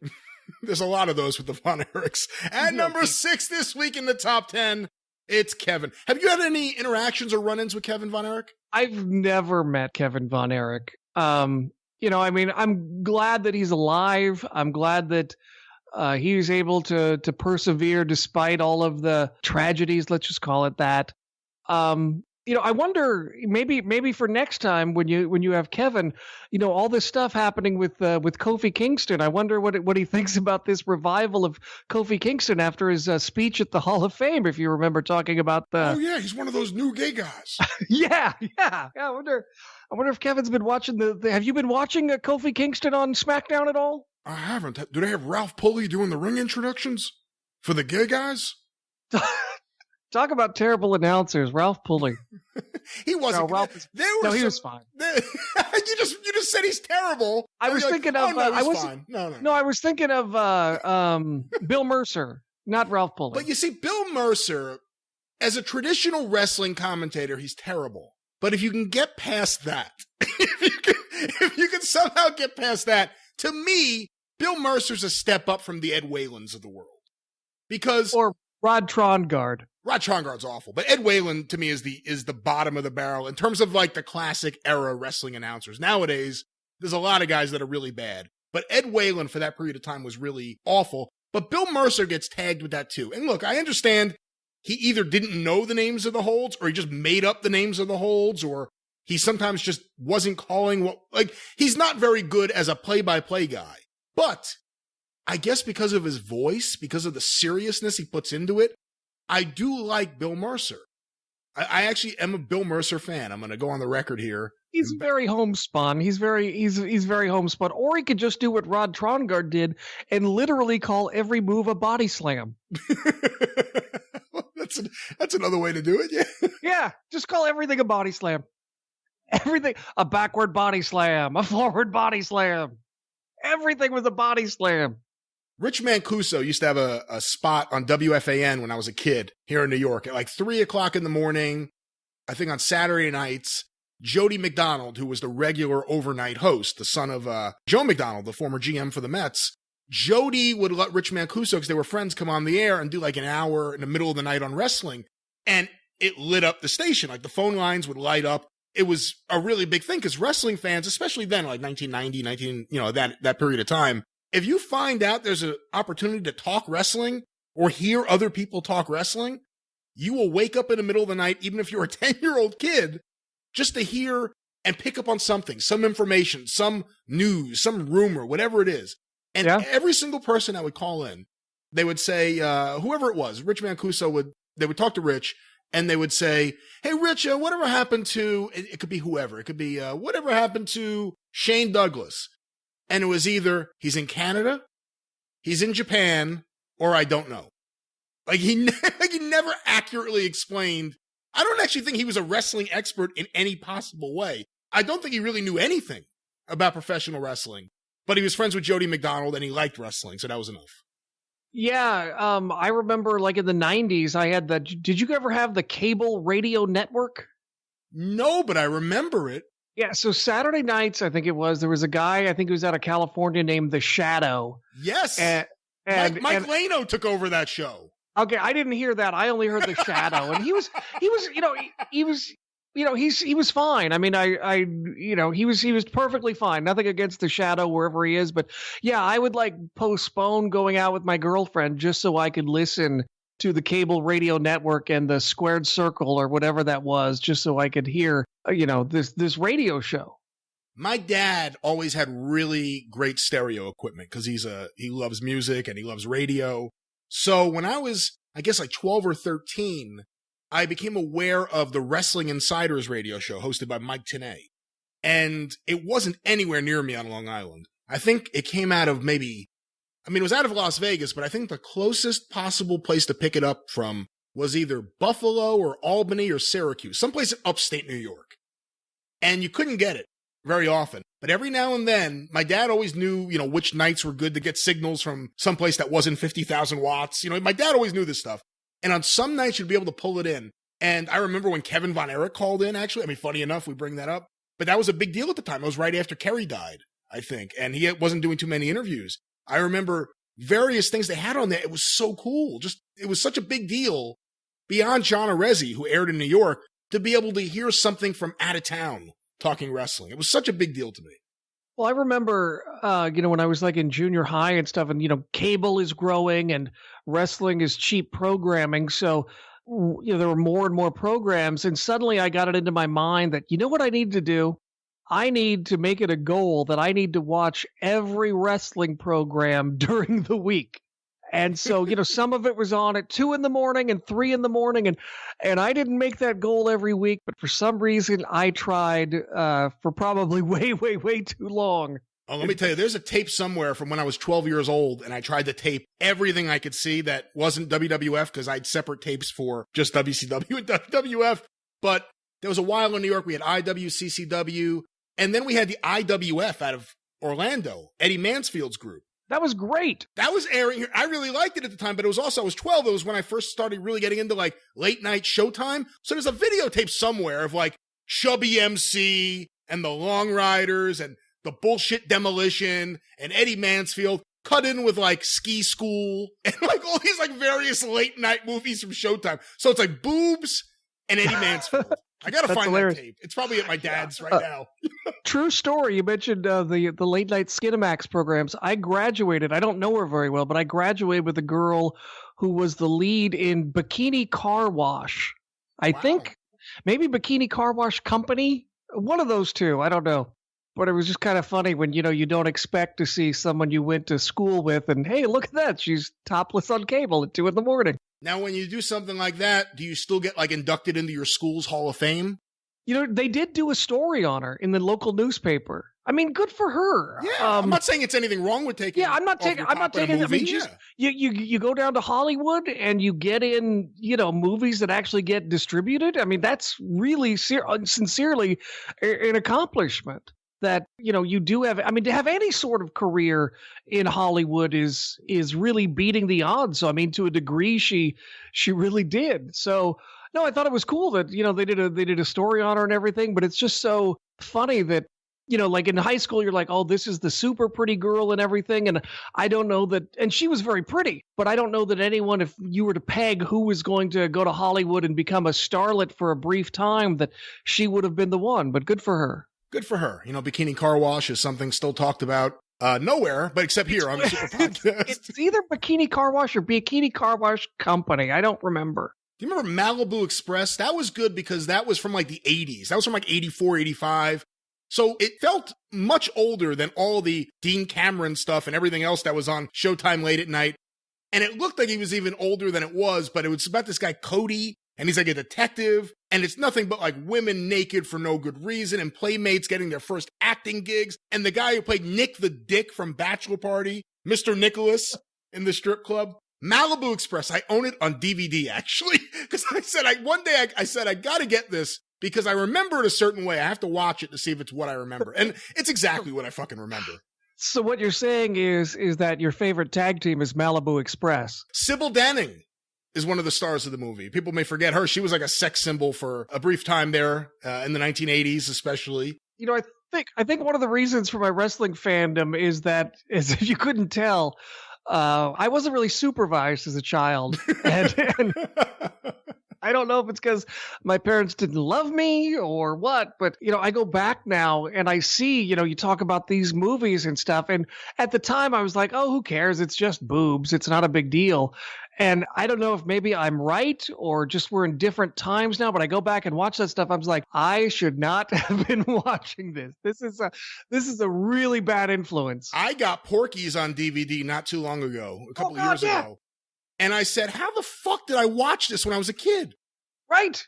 And I deal with it now with my kids because I always want to show them, not Porky's, but I always want to show them stuff from the 80s, like stuff that I think of as innocent. And Suzanne will be like, no, when was the last time you watched whatever it is, you know, Ferris Bueller or, you know, Goonies or something? I'm like, well, you know, it's been a while. Go watch it first. And you're like, well, there's 2 fucks and a shit. You know, there's a pair of boobs, whatever it may be. Right. You know, Revenge of the Nerds. Oh my God. That was my favorite fucking movie when I was a kid. And that movie, you watch it now, it's like, holy fucking shit. Every scene is offensive to everyone. Well, and those were the good guys. Yeah. The good guys commit rape. The good guys are doing all of these terrible things. Like even the end, even like the big happy ending where like the jocks are going to beat up Gilbert, I think, on the stage while the coach is like yelling at, and Bernie Casey comes out, UN Jefferson. And he says, hold it, coach. Hold it right there. And then that's like the big ending of the movie. The black guys come to save the skinny white guys because all the jocks are scared of the big black guy. It was so racist. Yeah. And that's like not even the worst thing. Of course, you mentioned the weird date rape thing. It's not even a date rape thing. It's a mistaken identity rape thing. There's also the surveillance of the women in their fucking dorm room. Every single scene in that movie wouldn't work today. Yet I do still love that movie, I have to say. And again, this is the heroes of the movie doing this. At number 6 this week in the top 10, Sybil Danning. Kevin. At number 5 this week in the top 10 is a man who is usually short on words, and I'm assuming doesn't have much to say this week. I haven't spoken to him yet. We're going to plug that into the show. But let's now go to number 5 in the top 10, Cranky Barista, Ken Patera. Here at number 5 this week in the top 10, it's Cranky Barista, Ken Patera, and I believe he's with us right now. Cranky Barista Ken Patera, are you there? Number 5. Isn't that something? Yes, number 5 in the top 10 this week. Are you going to order something? Order something? I'm not twisting your arm or anything, pal, but this is a place of business. 5 out of 10, is that right? Well, I'll be. You know, that reminds me of something that we used to say back in Vern Gagne's wrestling camp many, many years ago. What's that? That's an old saying. Fuck you, asshole. How about that, huh? Was that the ending? Now go drown yourself, dipshit. Who's this number? There he is, number 5 in the top 10, Cranky Barista, Ken Patera. And it seems that he's getting crankier by the week. Very similar, I guess, to the real Ken Patera. But we'll find out more next time in the top 10. At number 4 this week, one of the all-time greats of the super universe, it's disappointed Lance Russell. Oh, would you get that stupid fool out of here? Hey, Jim, when did you first discover Memphis wrestling, and do you have a favorite Lance Russell moment or memory? You're a broadcaster. What do you think of him as a broadcaster? But again, beyond that, favorite Lance Russell moment and memory? Lance Russell is the greatest of all time. I used to be, growing up, a Gordon Soley guy, and obviously during his peak years, I thought Jim Ross did a great job. But now that I've seen on YouTube so much of, I think I've gone through all of the years that are on YouTube of Memphis wrestling, I believe that Lance is the greatest announcer of all time. When did you first see Memphis wrestling? Oh, God. I mean, I remember I was actually home, or I was in front of the television the night that Jerry Lawler was on Letterman, when that whole thing with Andy Kaufman happened. So I saw it unfold on television. So that's 82. Yeah. So I was a big Letterman fan. In the magazines, I think that was the first time I saw Jerry Lawler. I knew of him through the magazines, but I didn't like him because, sort of like Chris Colt, I thought the pictures of him looked low rent. I didn't like his little goatee beard. I just thought that he just didn't physically appeal to me. I didn't think I don't know. I just didn't like him. Now that I see it all, and I saw it years ago, binging all of it on YouTube, I think, Lawler is a genius when it comes to his promos. He knows what to say at the right time. But getting back to Lance, no, he didn't call all of the moves, kind of like we criticized some other people for. But Lance was a genius at explaining situations and the psychology of what was happening in the ring and kind of the dynamics of feuds and, why maybe this guy won and this guy didn't. He was really good at just the human aspect of wrestling. And you could tell that he did come from radio with his descriptions. You could tell that he did things outside of wrestling beforehand. And I was so lucky. A couple of years ago, when he was at Cauliflower Alley Club, I messaged his son Shane, and I was like, "Hey, could I get an interview with your dad?" And I got about a half an hour in my room recording with Lance Russell. I have it up on my SoundCloud. I can tweet that out maybe for people, but yeah. I love the interview, and I love Lance Russell because there's all of this ridiculous coming around. And he is able to somehow stay above the fray. He's able to somehow make sense of all of the insanity and the goofiness of Memphis wrestling.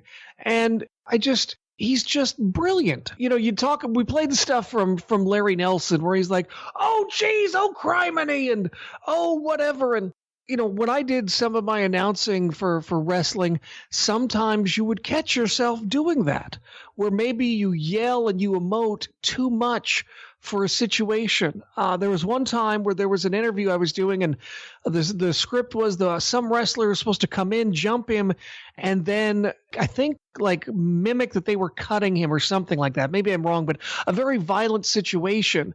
And I had to remind myself, okay, Jim, don't take away from this situation. Don't go, oh, geez, oh, criminy, or what are you doing, or something like that. And I just didn't say anything, and I let it breathe, and it worked perfectly. And Lance was a master at that. When someone needed help who wasn't good on interviews, Lance was very good at kind of gently moving them along. When he didn't need to be in the situation, he was able to back away, or he was able to explain it, or he was indignant without being overly ridiculous. He just had this perfect, soft touch. And I just think that he was the greatest of all time. And how disappointed do you think he would be that you compared Jerry Lawler to being low rent like Chris Colt? Well, I'm saying in the magazines, I now have an appreciation for Jerry Lawler, and I love Memphis wrestling. So much wrestling you watch and you go, oh, wow, that was really awful. So, with the advent of the network and things, I go back and I watch the things that I have good memories of. And sometimes, like the Attitude Era things or ECW, like you've talked about, I can't watch anymore. And then I'll go back and I'll see the early Raws from 94. And I'm like, this is a pretty breezy, psychologically sound hour. Yeah, some of the costumes are outrageous and some things are a little ridiculous, but it's a really pretty easy watch, and it kind of has its own logic. And Memphis, I think, holds up really, really well. You do your podcast with Mike Mills, who's great, talking about Mid-South wrestling. And Mid-South wrestling was awesome, probably the best, episodic television in wrestling history. That said, there's no wrestling like Mid-South out there anymore as we're speaking.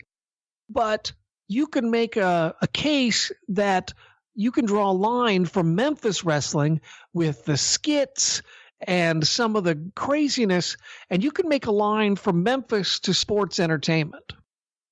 That's number 4 this week in the top 10. Disappointed Lance Russell. Tell him in Mexican just to get out of here. He obviously knows about that trip you took to Mexico City. Numero uno. At number 3 this week in the top 10 is the popular, for reasons I don't quite understand, Hot Dog, or as he refers to it, Hot Dog and Lasto. I think in his mind he has a radio career much like Jim Valley's, but of course it much doesn't better. really... Much better. It doesn't really exist. That's the whole point. But let's now go to this very sorry segment right now. At number 3 in the top 10, it's Hot Dog. Here at number 3 this week in the top 10 is Hot Dog, or Hot Dog and Lasto, as he insists on it being called. I don't know why he keeps getting voted into the top 10, but he remains popular for reasons I don't quite comprehend. Hot Dog, are you on the line? Man, Lasto, I love it when you bring me on in the morning with stuff like that, saying, I don't know why Hot Dog remains popular. I don't know why Hot Dog is so hilarious.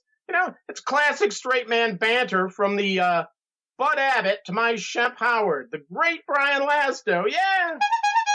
Here you are once again in the top 10, voted by the listeners into the number 3 spot. No one says Hot Dog, you're very hysterical, but anyway, Hot Dog, how you doing this week? I think some people say it. Number 3 again in a ratings book this week, huh? Yeah, holding steady at 3. Well, at least we're consistent. This is a pretty... I was thinking last week that 3 wasn't any good, but this is a pretty big market. I think number 3 isn't too bad. Well, at least we're not down there at number 8 or 9 like Auntie Crisco or Sheila the Shooter, right? Well, actually, they haven't been in the top 10 in quite a while. Yeah. Remember Mighty Joe Thunders? Well, I think it was just Mighty Joe Thunder with no S, but yes, I remember Mighty Joe Thunder. Me neither. Short-lived. Hey, Lasto. Yes, what's up, Hot Dog?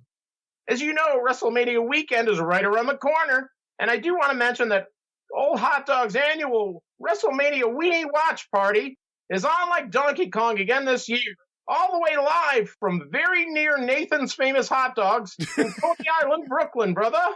All the way live, just like Ric Flair used to say about Precious. That's right. We'll be watching the big event as it happens on multiple iPads, Plus, we're going to have contests, door prizes, celebrity guests galore. Yeah, we've got special VIP picnic table seating. What are you talking about? What celebrity guests? Well, we've got so much other things going on. Since you mentioned celebrity guests, in fact, I have a mystery caller on the line who's going to be there in person at the event to tell you more about it. He's on line 3. Say hello to our mystery caller, TG. Is it Fred Schneider from the B-52s again? Brian Lasto, hails from Long Beach in New York. He's the king of Arcadian Vanguard. Pardon me while I kiss my own dork. Well, I think I know who that is. Welcome back to the show. Did we have a name for our parody Lanny Poffo? I don't even remember. Well, greetings, Brian. I don't know if I'm contractually allowed to say my name, but it is I, the mystery caller full of glory and renown. I'm on my way to Hot Dog's giant foot-long WrestleMania weenie watch party, where I'll be judging the hot dog eating contest this year.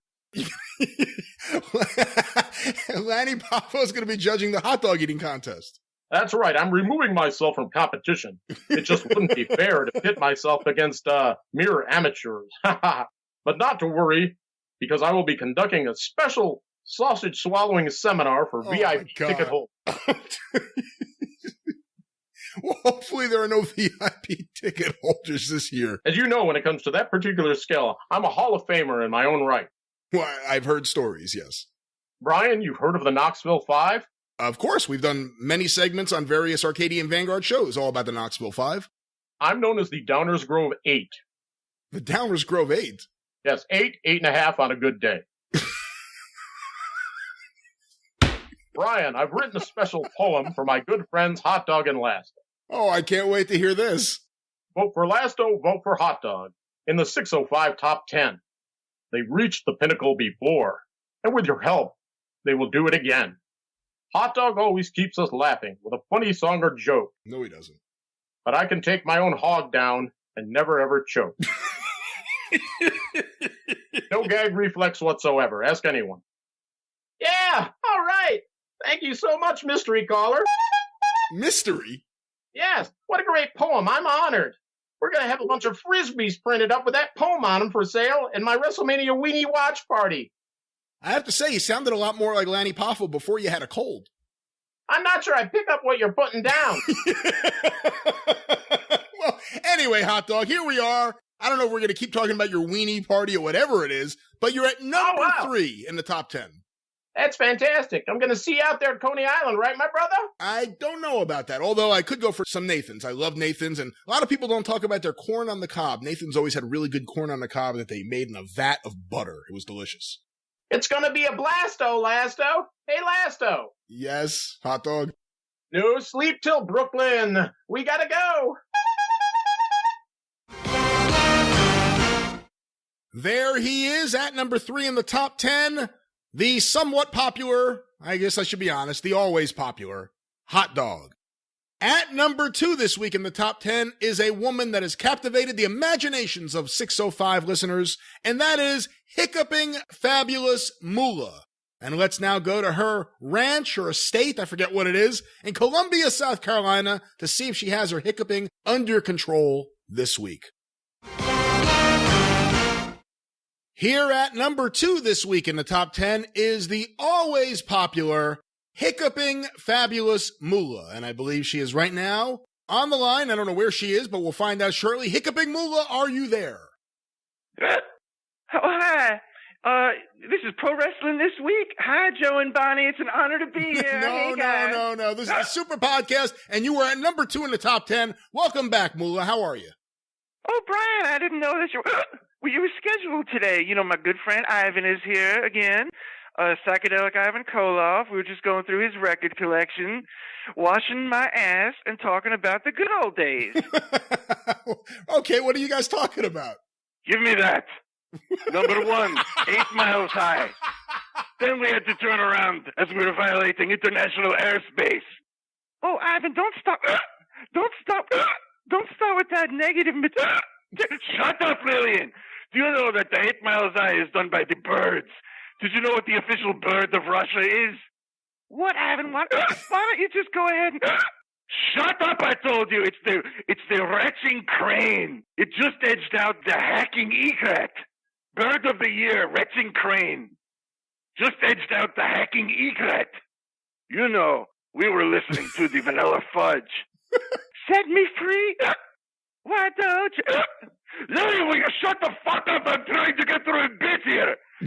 Vanilla Fudge, you keep me hanging on. Or as we know it in the USSR, you keep me hanging on. A hook in the Stalag dungeon.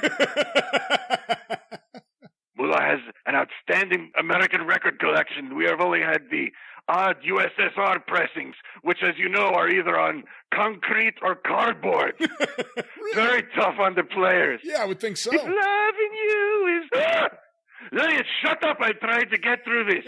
If loving you is wrong, the government will issue swift and brutal punishment. Of that I can assure you. This is no laughing matter, Lillian. You know, everyone in America loves the voodoo child, right?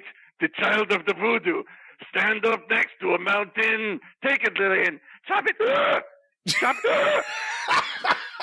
Give me one. Hurry up, woman. They only give us so much time each week. Damn right. Chop it down with the edge of my hand. You know, I did the very same thing once and found myself on the very wrong side of the Forestry Commission. What? They came on me hard and heavy. Stood up next to a mountain, knock it down with the edge of my hand. My ass. Well, anyway. Yeah, well, anyway. What else do you have for us, Mullah? You know, for those of you who have inquired, Jujubee is recovering nicely and just fine, and she is convalescing with some soothing heat treatment right now. That's good. That sounds like a good way to soothe your pain. Get out of my way. You have her buried in a box, Lillian. You have her buried up to her neck in a box. It's 165 degrees. I am in kayfabe. Shut the F up. Oh, he's always overreacting. Somebody please alert the proper authorities. Brian, I think I'm double booked today. Do you mind if we conduct this a little later? There she is at number 2 this week in the top 10, hiccuping fabulous Mullah. Jim, any thoughts on any of the characters like hiccuping Mullah and Hot Dog that unfortunately you weren't on the line to speak to, but cranky barista Ken Patera, I guess I should throw in there too, but you may have heard previously here on the Super Podcast. I think that cranky barista Ken Patera, a couple of years ago at the Cauliflower Alley, they honored him. And I think they sort of said, hey, you know, try to keep the speeches under 15 minutes. And 45 minutes later, Ken Patera was done. But I'll tell you what, you know, he's so cranky. I mean, it fits Ken Patera so much. It's really funny. And Ken Patera that night was just like that. And that's what, I mean, I laughed. I know that a lot of people were upset by it. A lot of people who produced the show and things, it's my understanding that they were upset, but I thought it was hilarious. And I thought he was really funny. I mean, yeah, he went too long, but at least it was funny. That's what matters. But I think that the new character that I didn't get at first when it was introduced just recently, psychedelic Ivan Koloff, I was like, what does that mean? And then when he sang that all of his teeth are brown, I was like, oh, okay, I get it now. I get it. I'm on the trolley. I can tell you, I can explain it to you right away. It's Ivan Koloff on acid. Yeah, it's funny. No, it's a great idea. You know, I don't even know why I'm on this show because I can do zero impressions. So I offer nothing to any of this. So I have to say, if CAC was flipping out over Ken Patera, they're going to have a ball this year with David Schultz giving a speech. We'll see what happens. You know, I'm going to be doing a Q&A session with David Schultz and also Dory Funk Jr. Oh, wow. Yeah, so that's awesome. I would real quick, I just want to mention that I know that your guys come on and they talk about CAC not being as good, and there's certainly some valid points by that. But I personally think that Brian Blair is doing a great job as president, trying to shore things up and make things run in a more professional manner and kind of growing the people that Cauliflower Alley Club honors. You know, last year they had their first ever Lucha Libre Award with Blue Damon Jr., which I think is awesome. So I think they're kind of trying to expand it and make it grow. And so it can never be as good. It's never going to be Luthez and Mike Mazurki and Red Bastien and Nick Bockwinkel ever again. But times have changed, and I think Cauliflower Alley is changing with the times too, and I'm proud to be associated with it. It's not that any of us have been negative about Cauliflower Alley. No, you haven't. No. We've questioned certain things, especially with finances, and I still question some of them, to be quite honest, even though they did help out Jerry. I think there's a limit. They say they could only help out wrestlers for like $2,000 a year. And they did help out Jerry. He did have to run through hoops to get paperwork to Carl Lauer, which I thought was a bit ridiculous, the method that he had to mail everything there when he was really having a rough time. But he did get some money out of them. But there are still issues I think need to be talked about. But look, they're making some good decisions. Having Scott Teal so heavily involved, I think, is a fantastic decision because Scott has credibility. Scott wouldn't be involved. If Scott saw some shenanigans, Scott's going to leave as opposed to stay there. And I would too. I'm not on the board. I do the seminars and I do the podcast. If I knew of, significant problems, I wouldn't be involved either. By the way, I have to ask this, and if you have to stay silent during this, I understand. I'll ask it to the listeners, and I'll do it in a way that you will find annoying. Hey, guys, got a question for you. Cauliflower Alley this year is honoring various people from Dr. D. David Schultz to Ming and the Barbarian. But there's a guy honored this year. I have seen his picture numerous times at various autograph conventions sitting next to another wrestler of note. I don't know if I've seen this guy wrestle. Someone will say, oh, he was an ECW guy, or oh, he worked indies here. I don't have any memory of ever seeing this guy wrestle. But this year they're honoring, I think it's Andrew Anderson. Yes. I literally have no idea who the fuck this guy is. Yeah, there's oftentimes, usually every year, there's always somebody on the dais who they honor who, not necessarily was, in a major company. And Andrew kind of fits that bill this year. He's worked here in the Northwest. He's worked in, a lot of indies around the country. I know he's worked a lot. Kevin Sullivan is inducting him, and I know he's done some work with Kevin Sullivan, and I think he's a bit of a protege of his. He's a really big guy, sort of kind of looks like, I guess maybe Dave Sullivan did back in the day. But yeah, no, he's an indie guy who's been around for quite a while. One of these years would be nice if they honored Dennis Carluzzo. Just going to throw that out there. But anyway, that was, where are we? That was number 2 in the top 10, Hiccuping Fabulous Moolah. Also not honored this year at Cauliflower Alley. At number 1 in the top 10, making a big debut. He really captured everyone's hearts last time on the show. Ladies and gentlemen, at number 1, Lord Apnea Hayes. Here at number 1 this week in the top 10, making his debut at number 1 in the top 10, that's a big debut, is a man who has captivated the 605ers since his appearance on the last episode, and that is Lord Apnea Hayes, I believe is the name he wants to be called, and I believe he is on the line right now. Your Lordship, are you there? Hello. Is this Brian Osh's loss? Hello, Your Lordship. It's good to have you back on the show. Are you still doing your program?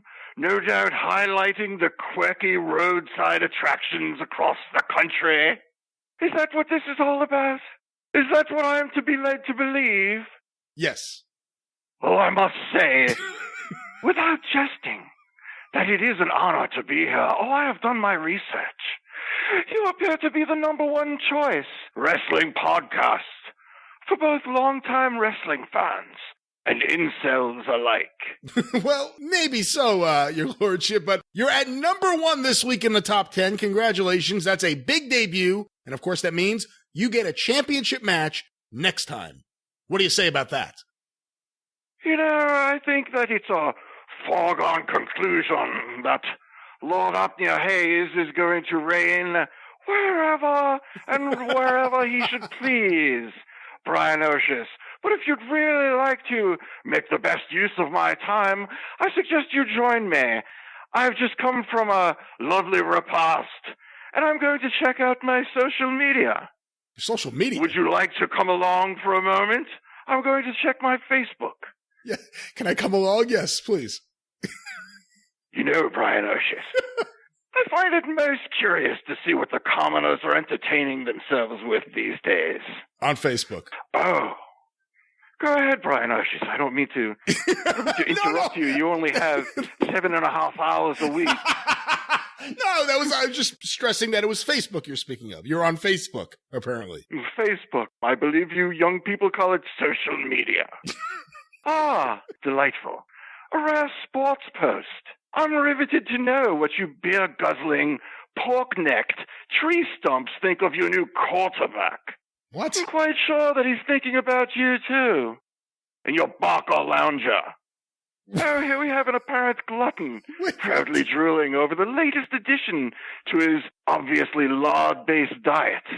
I've set my computer to notify me when he graduates from pre-diabetic to diabetes type 2 status. Well, hold on. What are you doing, Lord Hayes? I'm leaving the names out, but I'm showing the world the banality of my apparent Facebook feed. Now, hold on. Your feed would be containing your friends. So these are your friends on Facebook that you're putting down? 2 words for you, Brian. Not anymore. But it is not as if I need them. Okay, all right. Oh, look here. This is delightful. Here's a young lady with eyebrows like Groucho Marx for no apparent reason, and she has a clever life hack on how to make a watermelon easier to eat with less cleanup. Well, I have a life hack for you, sweetheart. Go sit on a church steeple and holler hooray. Okay. Lord Hayes, I think we've had enough of your social media. I don't know why these people would be friends with you on Facebook. Promotional consideration paid for by the following. But as I was saying, that's what made Darlin Dagmar such a professional. Back then it was wrestling. Huzzah!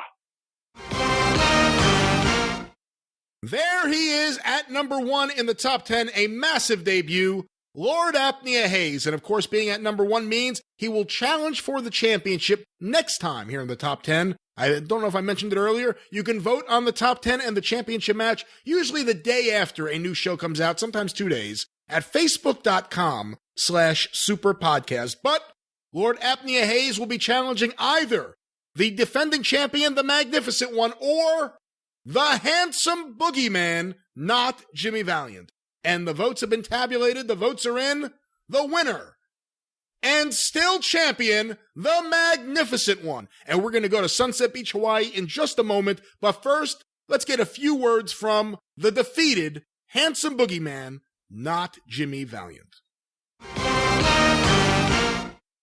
Here he is, fresh off his championship match with the Magnificent One. Unfortunately, he was not victorious, but he is with us right now on the Super Podcast.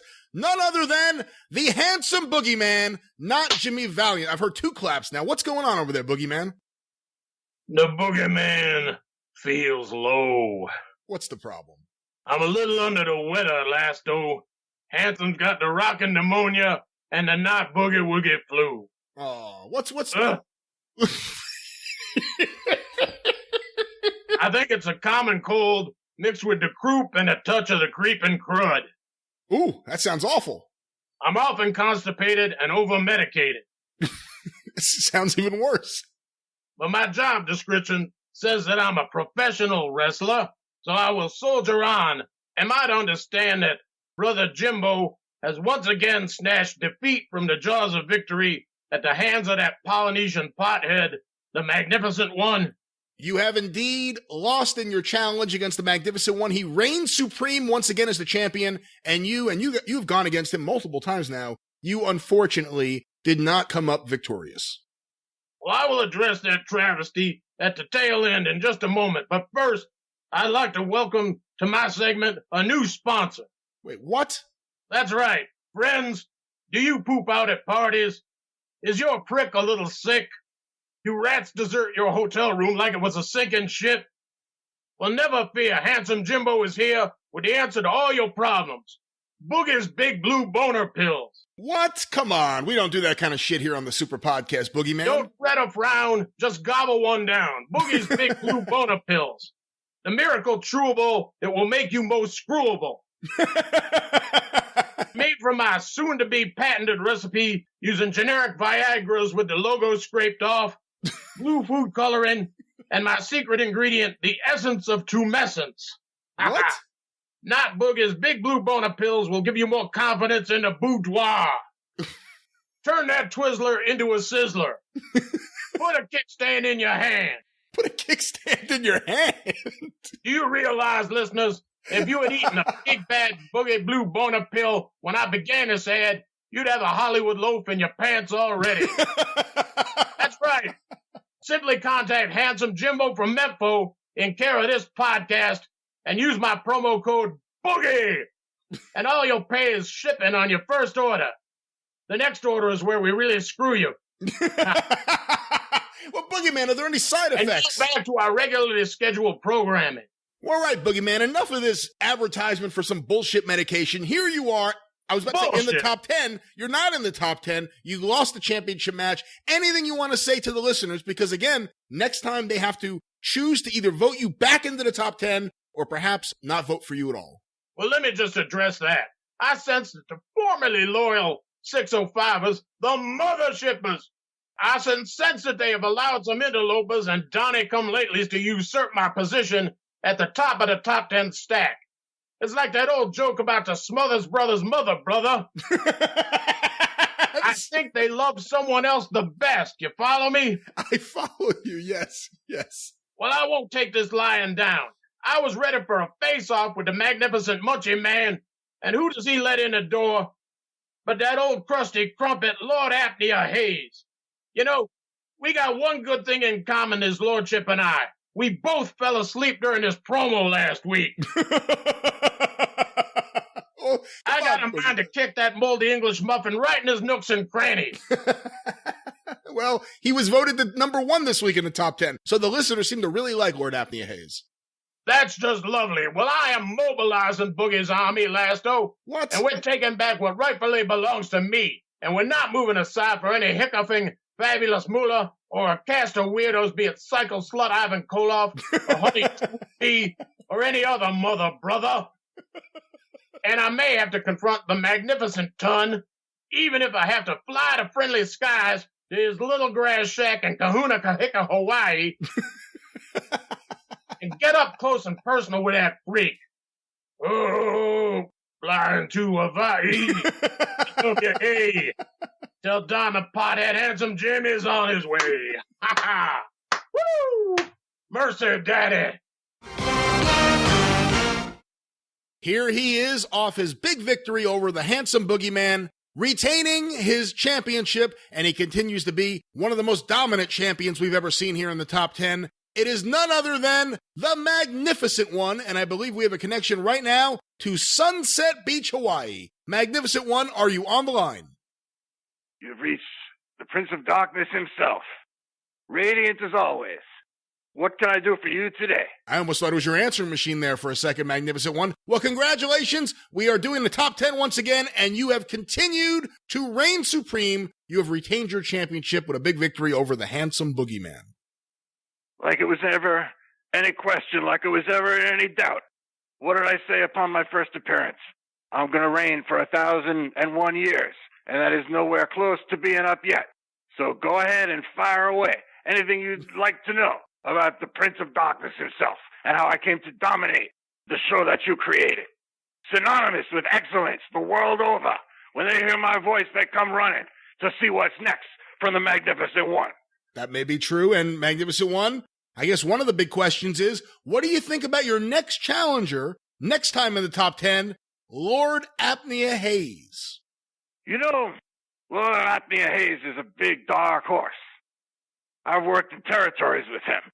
He's earned every title that he's come by honestly. Mid-America heavyweight title, English Federation title, and of course, his biggest, most prestigious title, that of Horse Cock. All right, a throwback to last time. Forgot about that joke, Magnificent One, but he is your challenger next time. I believe we first met him in your rumpus room. Wasn't he part of one of your parties? I wouldn't be surprised. Last thing I saw from him, he was leaving with his pads around his ankles and getting all uppity with me, that the champagne wasn't up to his standard, that the caviar was not his brand, that my whores were not good enough for him. All of a sudden, the beach was not hot enough. The sand was not sandy enough for Lord Alfred Hayes, Lord Apnea Hayes, and then he fell asleep and shit himself. So what do you want me to say? I couldn't tell if you were describing Lord Hayes or Robin Leach there. I don't know. You brought your own show to a halt, Brian Ladd. You have nobody to blame but your fucking self now. You know, you didn't even let me get to the list of people who I destroyed over the years. I didn't just destroy one man. I destroyed dynasties. I destroyed families. You didn't let me get through my list. Ask me who I work with. Any great worker. You love wait, Bill hold Watts. on one second. We did this last time. Are you just going to start naming people in a wrestling family that people would not usually name as being the best member of that family? That's ridiculous. I work with only the best. Okay. Flash Funk, Judy Bagwell, Horace Hogan, Jamie Dundee, Eric Watts, Kelly Kiniski, David Flair, Doug Gilbert, David Sammartino, C.W. Anderson, David Rogers, Dirty Rhodes, Debbie Malenko, Kamala 2, Assassin 3, Twin Devil 1. What's wrong with that list? Oh, who's that? A professional wrestler if I've ever seen it. A veritable who's that? Yes. There it is. Throw the book at me because I'm guilty of love. What would you like to know? Actually, I don't even know exactly what I'd like to know from you, Magnificent One. I'd really just like you to continue saying whatever it is that you want to say. I would like to say this to the loyal listeners of the 605 Super Podcast as we come into this second quarter of the new year 2019. I have preached from the mountaintop from day one that I would be the most entertaining, loudest, proudest member of the Superpad, Supercar universe. And you know that I've lived up to my every word. Super. So from now on, never forget and always remember, mahalo and go fuck yourself. Well, there he is, the Magnificent One. And once again, I want to mention that you can vote on the top 10 after the show comes out, usually a day or two, at facebook.com/superpodcast.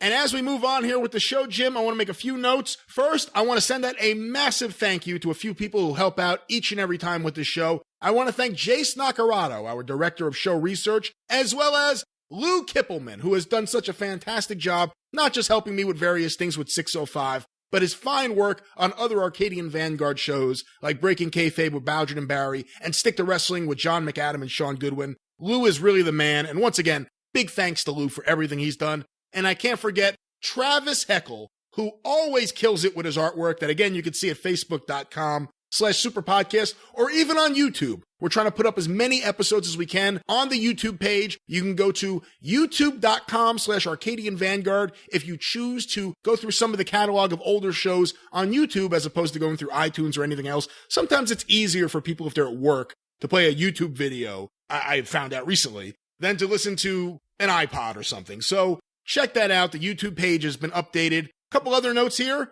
I want to mention that we have a Patreon account. It is patreon.com/superpodcast. If you've listened to the show, you know how it works. I guarantee nothing. I promise you nothing. You get nothing. You're guaranteed absolutely nothing for supporting this show on Patreon.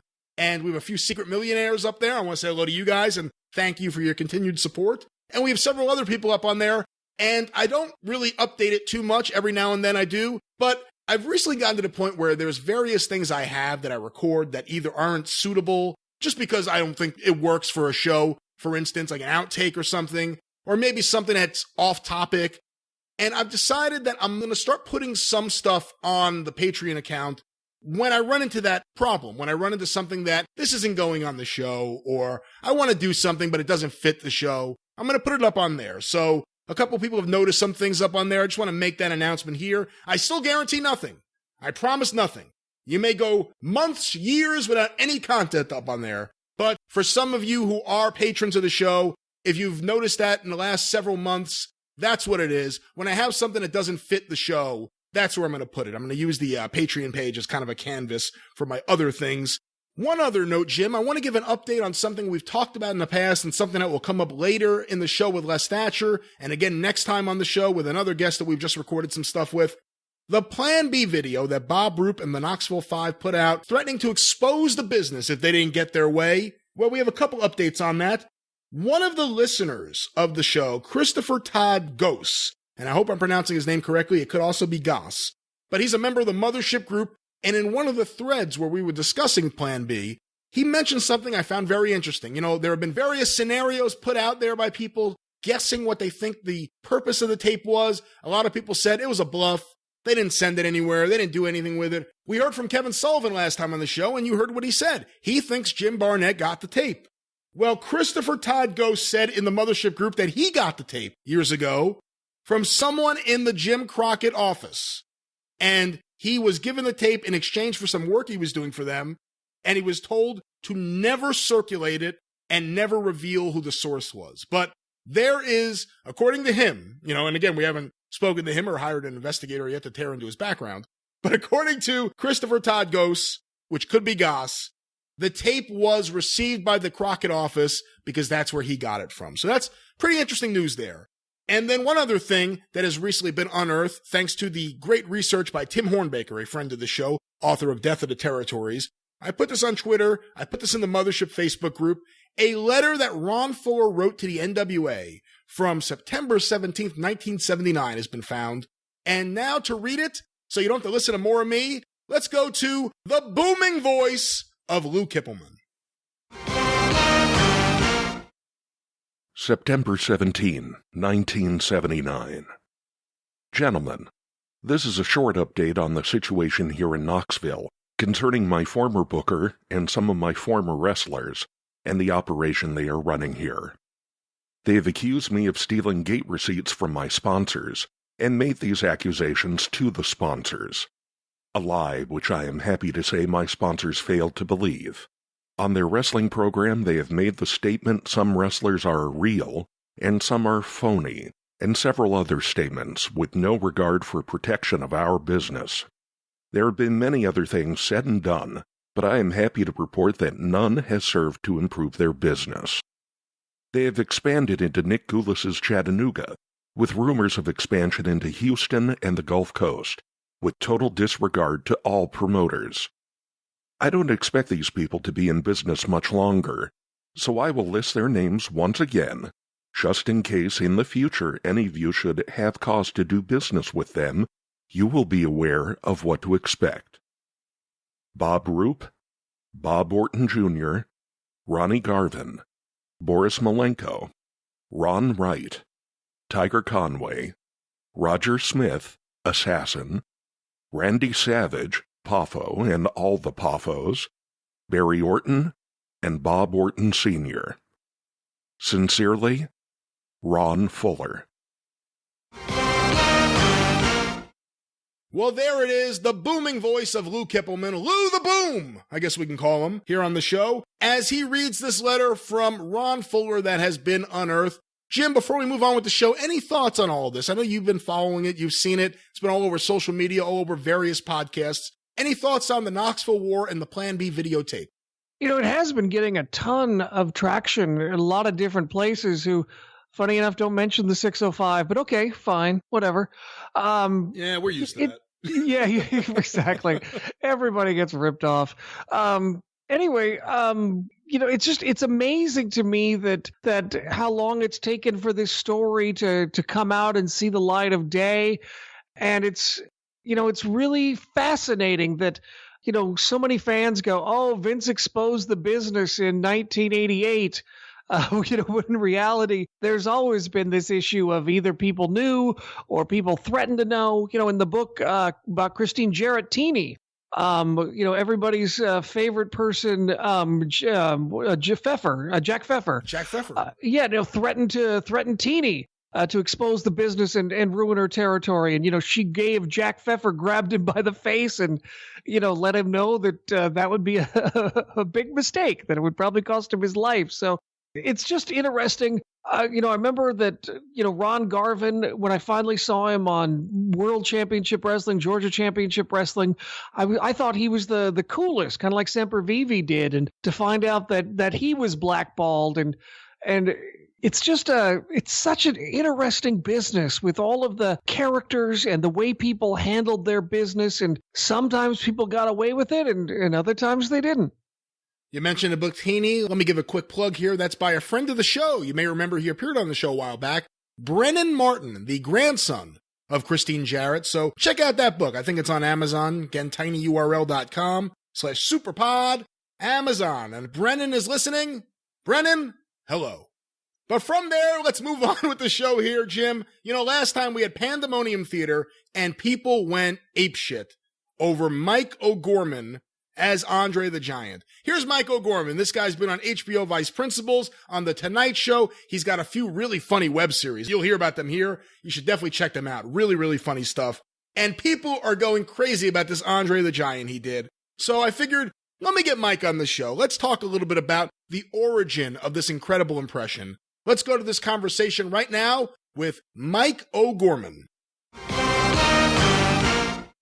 I am very happy today to welcome to the Super Podcast a man that you may have seen on Vice Principals as Bill Hayden, or perhaps you've seen him on The Tonight Show with Jimmy Fallon, or perhaps you remember him not too long ago as Andre the Giant right here on Pandemonium Theatre, and that is none other than Mike O'Gorman. And Mike, I really appreciate you being on the show today. Brian, thanks for having me, man. Good to be here. Everyone's been talking about it since you were on Pandemonium, so we have to talk a little bit about that, and then we'll get to everything else. Sure. When you saw this script, did you have any thoughts? Did you have any... You were very receptive to the idea right away of doing Andre here, which was tremendous, and you killed it, and you knocked it out of the park. Thanks, man. When you saw the script, did you think, this is good, this is bad, what is this? What were your thoughts? You know, it was one of those things, because I'm not super familiar with wrestling, as we've talked about, but, you know, it was obvious what you were doing with the story and Vince McMahon, so I basically just put all my trust in you, and then in post it would do what it does. But I just assumed, like, well, I'd give you 3 different reads of stuff and you'd be able to work with it. But it was pretty straightforward. I felt like the script. Yeah. Well, let's go to something you just hit on right there. You are not a wrestling fan, correct? I'm not. And not that I don't like it, but I just never got into it. But I just have so many people in my life that are so into it. And with the case of, you know, when, I don't know how old you are, I'm 39, but like when we were kids, when I was a kid, you didn't have to be a wrestling fan to know about Hulk Hogan and Andre the Giant and the Iron Sheik and all those guys. They were like everywhere. So it wasn't really at that time like a matter of being into wrestling. It was just like, if you had been paying attention as a child, then you knew who these people were. And so Andre has always been in my head. And then, you know, obviously Princess Bride, and like, I've seen him in interviews and stuff, but it was more about that. It was less about the wrestling for me and him as like just an icon of pop culture. You and I are both the same age. We are both from Long Island originally. Did you watch Hulk Hogan's Rockin' Wrestling Saturday mornings on Channel 2? I'm sure I did, yeah. Was that, and that was like sort of like the good guys versus bad guys cartoon? It was good guys versus bad guys, and then I think after that was Muppet Babies and Pee Wee Herman. Yeah. Because I remember I think the Iron Sheik was like the leader of the bad wrestlers, right? If I remember correctly. Well, you know, it was kind of like, this is so bizarre. It was kind of like car driven. Like each of the bad guys had their own car. Like Roddy Piper had a car and John Studd had a car. And I think the Sheik had a car. So whoever had their own car, from the best of my memory, I haven't watched it in many years, had like their own little clique of guys who would help them with various nefarious deeds. Right. Yeah. I'm sure I watched that because I was such a Saturday morning cartoon junkie as a kid. So Princess Bride was a big movie for people our age when that came out in the 80s. Fred Savage was in it. Sure. My Name is Enrico Montoya. I mean, there's so many things people remember. Yeah. Did Andre, I mean, was there something about Andre's performance in that connected with you? Did you get a kick out of it? When did you first try to do the voice? Well, the movie itself, I remember as a kid, like seeing it and just, you know, it's a pretty great adventure movie, you know? So as a kid, it just like comes off as sort of a straightforward adventure film. And then when you're an adult, Andre is kind of fascinating because you kind of realize like once you are old enough to understand like character building and all that stuff, that like he's this sort of gentle giant, which is kind of endearing. And so there's nobody that doesn't like Andre the Giant in that movie because he's so like warm and like, you know, kind of just a giant teddy bear. Yeah. The way I figured out that I used to do stand-up in New York years ago, and I would close every set by doing a bit about how it would be funny in a movie if when a kidnapper calls for ransom and they have like that voice modulated thing that makes their voice really deep, if they accidentally left that on and then called for like Chinese takeout. So it was like, you know, you call, it's like, and then I would do the ransom call and then act like I was hanging up and then pick back up again and be like, call the Chinese food place to be like, can I get an order of General Tso's chicken? Let me get an order of egg rolls. And like, so I would do this bit. And then later I realized if you put F1 accent on it, it becomes Andre. So it was just a matter of taking that modulated voice that I could naturally do and then adding a French accent to it to turn it into Andre. Was that something you came to, or was that something that one of your wrestling fan friends suggested? No, I think I found that on my own. Because you do a perfect Andre. That's the thing that surprises me when you revealed to me that you don't like wrestling, or that you're not an active wrestling fan, I should say. In that right. There are things about Andre that you get perfectly. You do just the best Andre I've ever heard. How do you think you arrived at that? Did you watch lots of Andre interviews after the fact, after you started doing the voice? Did you go back and watch Princess Bride on a loop? How did you nail the intricacies of his voice? I don't know. I think at one point I did actually go. The first time I ever did that impression for money was when Jimmy Fallon was still doing the late night show, before he was on the Tonight Show. They had me on a couple times to do like this bit they called audience suggestion box. And the suggestions, I think I did it 2 or 3 times, but the suggestions were always like, oh, can we, let's see a regular guy in your audience that sounds like Andre the Giant ordering wings or whatever. So it'd be me on the phone, like, ordering takeout. I don't know why that's the the string through this, but I think when I got hired to do that bit, because I had like a couple days before I was going in, I think I did watch some interviews and stuff, and maybe that helps get some of the little idiosyncrasies down and the nuances. So yeah, I think I probably did go back and watch some old footage and stuff, him on like Letterman and stuff like that. When you started doing the voice as Andre, did your wrestling fan friends immediately go, holy shit, this is amazing? I mean, what was the reaction when you started doing the voice to people you knew? I think kind of like what you're saying. I mean, I think, A, if you look at me, it doesn't look like that voice can come out of me. But B, I think they were like you, where it's like, well, you're not a wrestling fan. How did you come to this? I don't know. Sometimes, like, I do a lot of impressions, and sometimes they just hit you. And I think that was kind of one of them, where it came from that kidnapper voice and then the French accent thing. But yeah, just kind of like sometimes they just click, Is there another one hidden in there? Do you do a mean junkyard dog or anything? Not yet, but hey, if you ever need, I'm sure I can just YouTube some old clips and we can figure it out. I'll tell you, I may have to start doctoring this script so I can get as many impressions from you into there as possible. Do it. You first came to my attention. We had talked about the idea that in this, which was part 4 of Pandemonium Theatre, I needed an Andre the Giant, and I wasn't going to do it unless I found someone who could really do it. I didn't want to do it because I didn't think I could do it well. Right. I needed someone good. And someone had sent me the video, the Andre the Giant show on YouTube. And unfortunately, I think there's only 2 videos, 2 episodes that are up there. So what's there's 3? Yeah. 3. What's the story behind that? What's the background of that? And why are you not still doing that every week today? What did I do? I think it was when I first moved to LA. I got here in January, and then right away I booked a pilot, and I had to be in Atlanta for like 2 weeks. And then I came home, and when you do a pilot, they lock you in until they decide whether or not to put it series, Right. So I had like 2 months or something where I'm sitting around doing nothing. And I had enough money that I could I talked to a friend of mine who was a producer that I worked with at VH1. And I said, I'm thinking about doing this weird talk show thing. Can you help me like find a green screen studio and stuff? And I think we did those 3 episodes in one day, and it was enough. It was cheap enough to do it for one. It was like, at the time, I think it was something like $400 or $500 for the day to pay people, the makeup, the hair, all the shit, the studio. No, it wasn't terrible, but not something I could do every week. So the idea was like, I was going to do the 3 of them, see if I could find somebody to fund it, or maybe get like Funny or Die or some, one of those web things to go into a thing where maybe they would sign on for 10 or whatever. But it never happened. It's not something I wouldn't like. I would be happy to revisit it if somebody wanted to do it. It's not like I do a web series now with a buddy of mine called The Porch, which is super easy and cheap because we do like 8 to 10 of them in one day, but it's just on my buddy's porch. We don't need a ton of lights and all this stuff. It's just shot outside, and it costs us nothing to make. So this was something where, not, like you said, not super crazy expensive, but not something I want to shell out for all the time.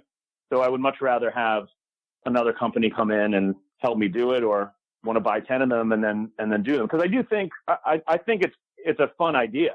Oh, yeah. For sure. And I think if you had the right company behind you, you could get bigger names even to do it. So yeah, it's not something I'm done with. Although you had some pretty good names from comedy. You had Pete Holmes on there, and he was having a ball. It seemed like he was having the greatest time of his life.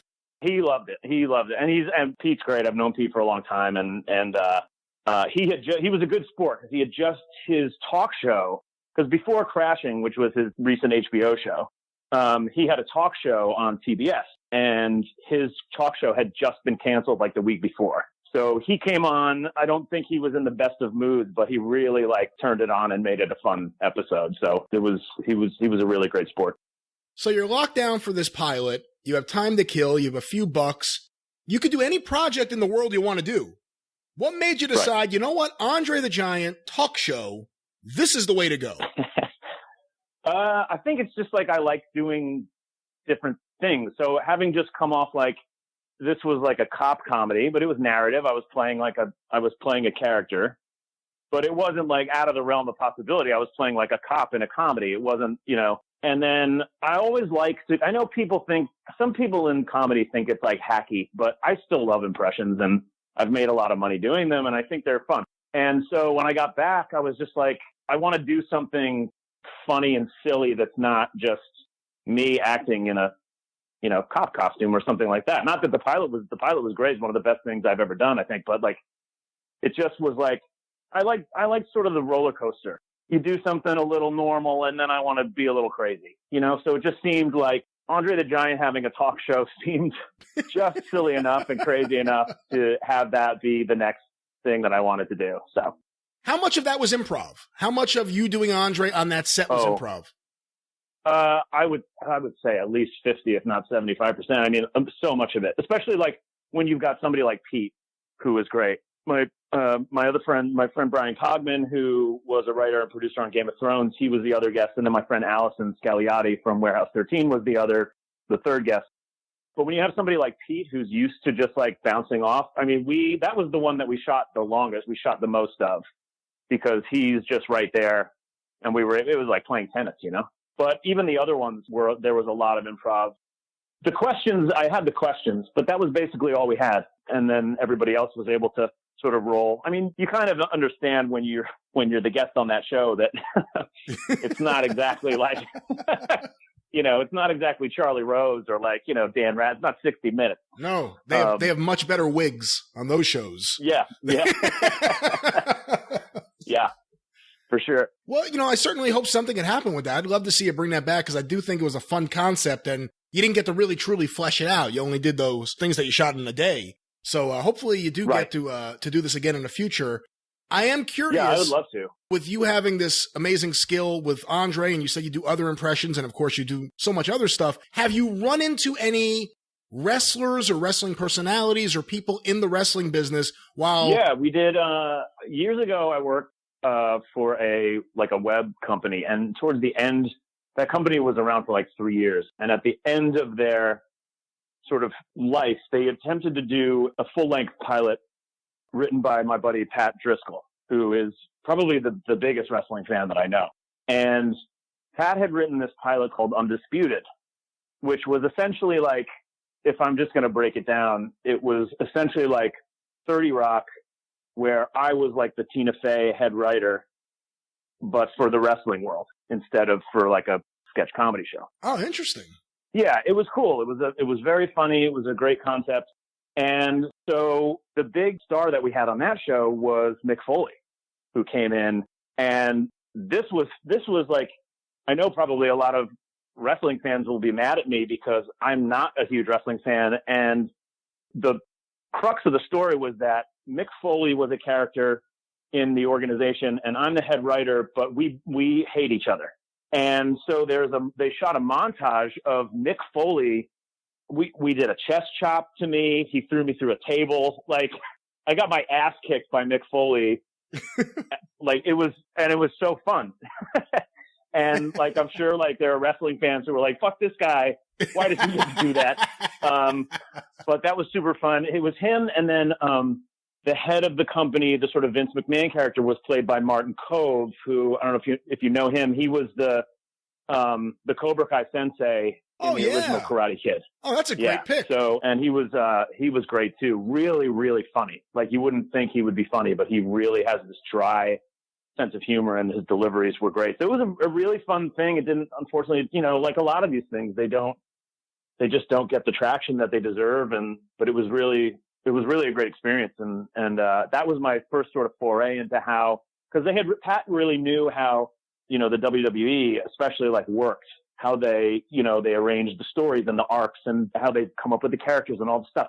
So he had done his homework, and that was the first time I really learned about like the inner workings of that world, which I think are fascinating. It really is. And, a lot of writers in the WWE have been former comedians or current comedians. Patrice O'Neal was a writer there for a while. And I've known guys that have been writers there. Yeah, and I was going to say they also have people who have written there who seemingly have no knowledge whatsoever of professional wrestling. So it may be a great time for you to apply. Maybe. When Mick Foley chopped you and threw you around, did Mick go over with you what you should do, what you shouldn't do, what it'll feel like, what you should expect? The chest chop was, he basically was just like, this is going to sting like crazy. And I was like, all right, because they just did it. You just did a chest chop, and they did it like 5 times because you got to get multiple takes on, Yeah. And so my chest was like, did that thing where it's like purple the next day, and then 3 days later it's green. Like I looked like I was wearing like camouflage for like the next week after. But it was like it's all for the thing, and I get to say that I got chest chopped by Mick Foley.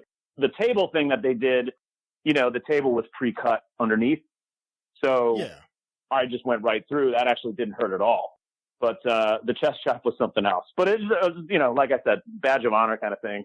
Well, listen, Mike, as we wrap up this segment here in a second, I want to once again thank you for being a part of Pandemonium Theatre. You really lit up the previous edition. And like I said before, I'm actively going to find ways to get you back on this show doing an impression one way or another. But before we go, let the listeners know a little bit about how they can keep up with you, how they could follow you, whether it's on social media or whether it's through your web series. What should the listeners know?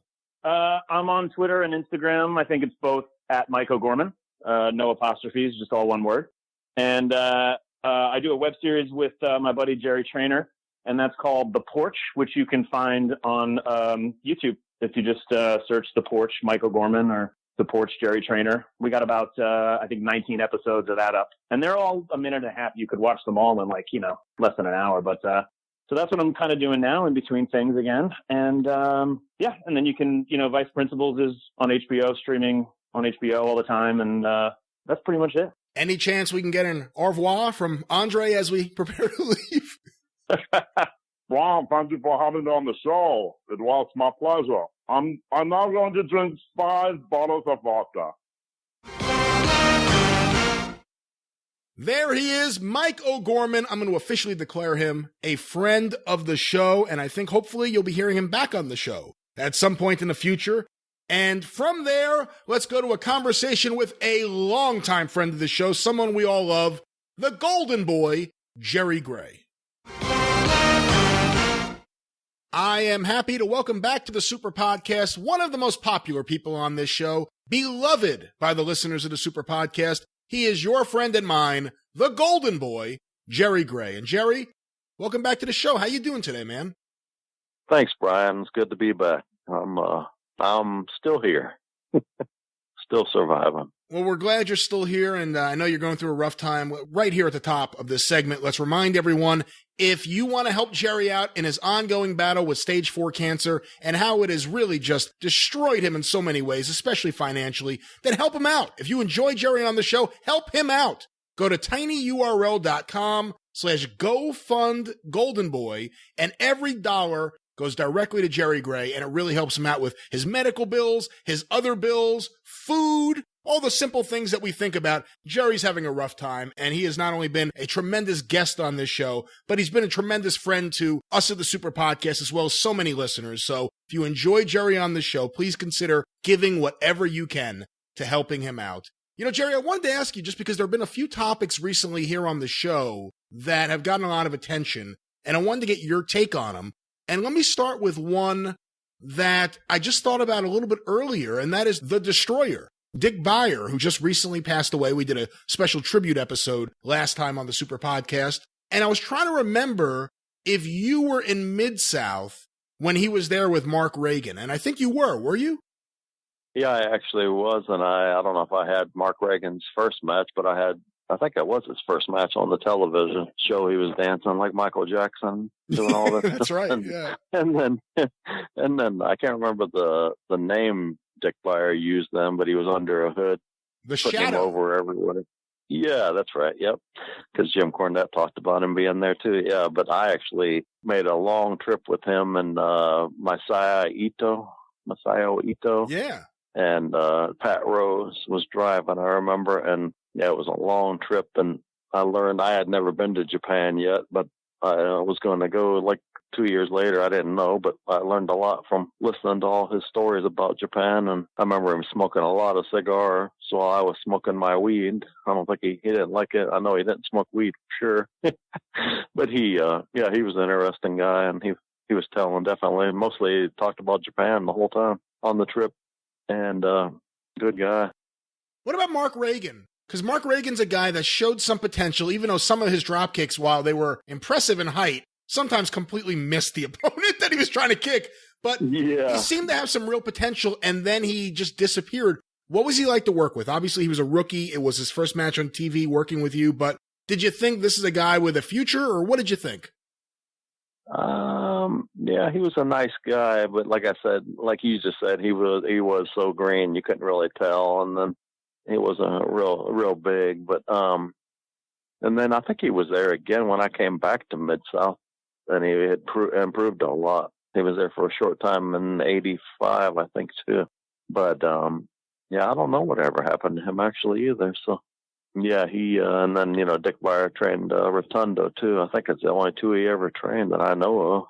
But it's because Rotundo went to Syracuse, and Syracuse was Dick Beyer's school. Yep, yeah. That's why. Yep. The other Mark Ragin must have went there too. Maybe, I'm not sure. Yeah, but he was definitely a character, Dick Beyer, on that trip. He, I don't think he left his mask on too long. Like wrestling too, they always said he'd never take his mask off, but he took his mask off right when we just pulled out of the parking lot. He didn't leave it on very long at all when the fans were still around and everything. I couldn't believe it when I first saw him. I was like, man, this was back in '84. I rode with Johnny Walker a bunch of times.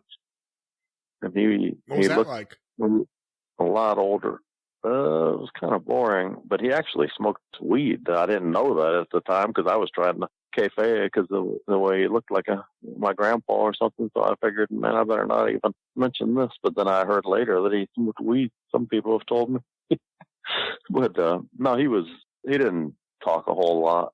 It was just kind of like it would be like an 18-year-old guy riding with a 40 or 50-year-old guy, whatever he was. Not much in common. And in Mid-South in '84, they would change Mr. Wrestling 2 into Mr. Wrestling 1 and bring in Ray Hernandez to be Mr. Wrestling 2 because number 2 was not 2 to anyone. So he became number 1. I think that was the way he put it. So they bring in Ray Hernandez, who eventually be unmasked to be Hercules. And you had already known him, right? You had already been friends with him from the Carolinas. Oh, yeah. I liked Ray real good. Yeah, he actually wrestled on a lot of my shows, too, in the 90s. So, yeah, one time, a good story about Ray Hernandez, we were sitting with Harley Race. He knew Harley Race from Kansas City because that's where he had came from. They sent him from Kansas City to Charlotte. And we were sitting having breakfast at a Holiday Inn with Harley Race, who was the world champion. So I was, really thrilled to sit there and hear his story. So, and Harley was telling us what his weeks were, how much he was making. As 10% he was getting out of the gate for being the world champion. He was saying, I just made $25,000 in Florida for the week, and then I went to Alabama for the Fullers, and I made $20,000. And he was saying all these big numbers, and then after it's all over, we get all 3 separate checks, and then Ray was so mad because Harley didn't pay for ours after bragging about making all these $20,000 weeks, and we're making $500, $300, whatever. Pretty funny, but yeah, I was happy to hear most people don't tell you how much they're making, especially with big money like that. World champions back in those days, anyway. But yeah, Ray was a good guy. Yeah, tell me some stories about Ray Hercules Hernandez, and what do people who only saw him on TV not know about him? He was just fun guy. I mean, like, never, if you don't mess with him, he's not going to hurt anybody. And then after he had changed his style a lot because he was really easy. I mean, never touched you even. It looked like he was killing you back in the 83. And then when I started using him on my shows, all those years later, that was when he had gone to New Japan and became one of the, what was it called? Jurassic. The Jurassic Powers with him and Scott Norton. Yeah. So he had been there so much. That's where he was making a living in Japan. And he got to be to where he was one of the stiffest guys I ever worked. I had him on my show and I worked him and I thought he was going to kill me. We got into the thing where he, a little chop contest and then his big, huge arms, and then he was chopping with not just his hand, the whole arm across my chest. And then he gave me a clothesline. I was knocked out on my feet and then he got me in a chin lock and it was like, I thought he was trying to choke me out, and then I told him, loosen up. And he was like, huh? And afterwards I said, man, what the hell happened? He goes, oh, I'm not any good anymore. He was a big funny guy. I like the story where Cornette told how his door, somebody knocked his door off, and he still act like nothing happened. Yeah, the door. Hey, what do you remember about the referees that you had in Mid-South? I think when you were there, you had Pee Wee Anderson, maybe Alfred Neely. Who else was there? Carl Fergie. When I was there, Fergie, I rode with Fergie a lot, all the time. He was my good bud. And then, and there was, and then Ron West the second time I was there. He was excellent. One of the best, if not the best, him and Tommy Young. Tommy Gilbert was refereeing when you went back in 85, right? Yeah, he was, but I didn't like his refereeing because he'd try to tell you what, your high spot. The heel calls the match, back then. And he would be trying to call the match for you while he's the referee. It's like, Jesus, man, I know what I'm going to do. Anyway, yeah. Was he doing that on his own, or was that the directive from the back? Was Bill Watts or Dick Slater saying, hey, go out there and you tell them what to do? Or was Tommy Gilbert just going into business for himself? Yeah, that's what he was just doing. Anyway, he was, I had some matches with him too, though, in Memphis in 80. I think it was 80. First time I was over there, 84, beginning of 84. But he could go too. Well, he never blew up either for the edgy. Well, back then even. But yeah, the referees, and then Pee Wee was there when I was there too. And tell me about Pee Wee. I don't want to say anything. The only thing I knew about him, but the Junkyard Dog is where he kind of got in from driving Junkyard Dog around and getting his stuff for him and everything. But I'll tell you what a good guy Junkyard Dog was too. How faithful he would be if he told you he could do your date. I had a big show like in 1990, and they wanted Junkyard Dog after he had just been on WWE and all that, WWF, and then they kept wanting Junkyard Dog. And then I said, okay, I'll get him. And I called him, and he said, I'm already booked on that date. So I was like, then he only wanted 500 or something, and I was like, well, I'll give you 1,000. And he goes, man, I can't do that to that guy. Most wrestlers will be like, yeah. And then I said, I'll give you, I ended up being 2,000, I told him, because they wanted it so bad, and they were going to pay me good, this fair. And then he ended up turning down 2,000 just so he wouldn't turn down the promoter, he said, that already had him booked. So whatever people say about him, I found out right then how, because Jimmy Snooka did a show for me, and he took the money one time, even though he got $5,000 by the time he was done. $5,000. So they wanted Snooka, and then somehow it got advertised Snooka. It's a long story, but I had a big show at a fair, and I had a lot of big names on it, like 10 big names. And the contractor said, in case one guy didn't show up, I always put it'd be 10 of the following 12 guys or whatever, 12 stars. And they took it as where he was going to be there, Snooka. So they advertised his name, even though he wasn't, one of and I finally gave him the card. I said, this is the card. And they said, no, we want Jimmy Snooka. What you put in us? And I'm like, God, you got to be kidding. And then I called him, and he was like, I'm already booked, brother. And then I never met him before at that time. And I go, well, he usually got like 750 or 500 or whatever. And then I go, well, I'll give you more, and he goes, how much you know, and they say he couldn't count or read or write, but he knew how to get more money. But he goes, how much more? I need more. I said, well, I'll give you, you know, I kept saying smaller amounts at first, like 1,000. He goes, no, I need 5,000, brother. I was like, 5,000? And this fair was not going to do it. They were going to cancel the show and everything if I didn't have him. And it was like a $30,000 show. So I was like, shit, what the hell do I do? So I had to actually do it, pay him $5,000. I was so mad because they were going to cancel it. At least he didn't demand that you book the Metal Maniac. You know, no, he didn't that time, but I did end up having Metal Maniac on one show. Really? One time I used him somehow. Oh, I know what happened. I had a big name I advertised, and somehow they sent Metal Maniac. It was supposed to be actually Hercules. Yeah, Hercules was supposed to be on the show, and somehow a Metal Maniac was set in his place. I was like, that's not Hercules level, man. Come on, I don't even know who this guy is. Yeah, he was a nice guy, but it was just like, man, I'm not, you're not getting Hercules pay for damn sure. The famous story about him was, I think he worked one time at the Sportatorium in Dallas, and he worked early in the show, and then I guess during intermission, they had Kerry Von Erich in the ring doing Polaroids and signing autographs, and the Maniac got in line for his autograph photo while still in his full gimmick after already working. Oh, my God. Yeah, he was different. Definitely. Hey, you brought up the dog working for you when you started promoting shows, and Hercules worked for you. How many of those guys that you worked with in '84 in Mid-South ended up working for you when you became a promoter? Did the Rock and Roll ever work for you? Yeah, that's a really good story, because what happened was right when they had just, I guess they got fired in '89, was it? 88, whatever year. Maybe 88? Yeah, 88, when they were really hot, you know. So I had the same fair that won a Junkyard Dog.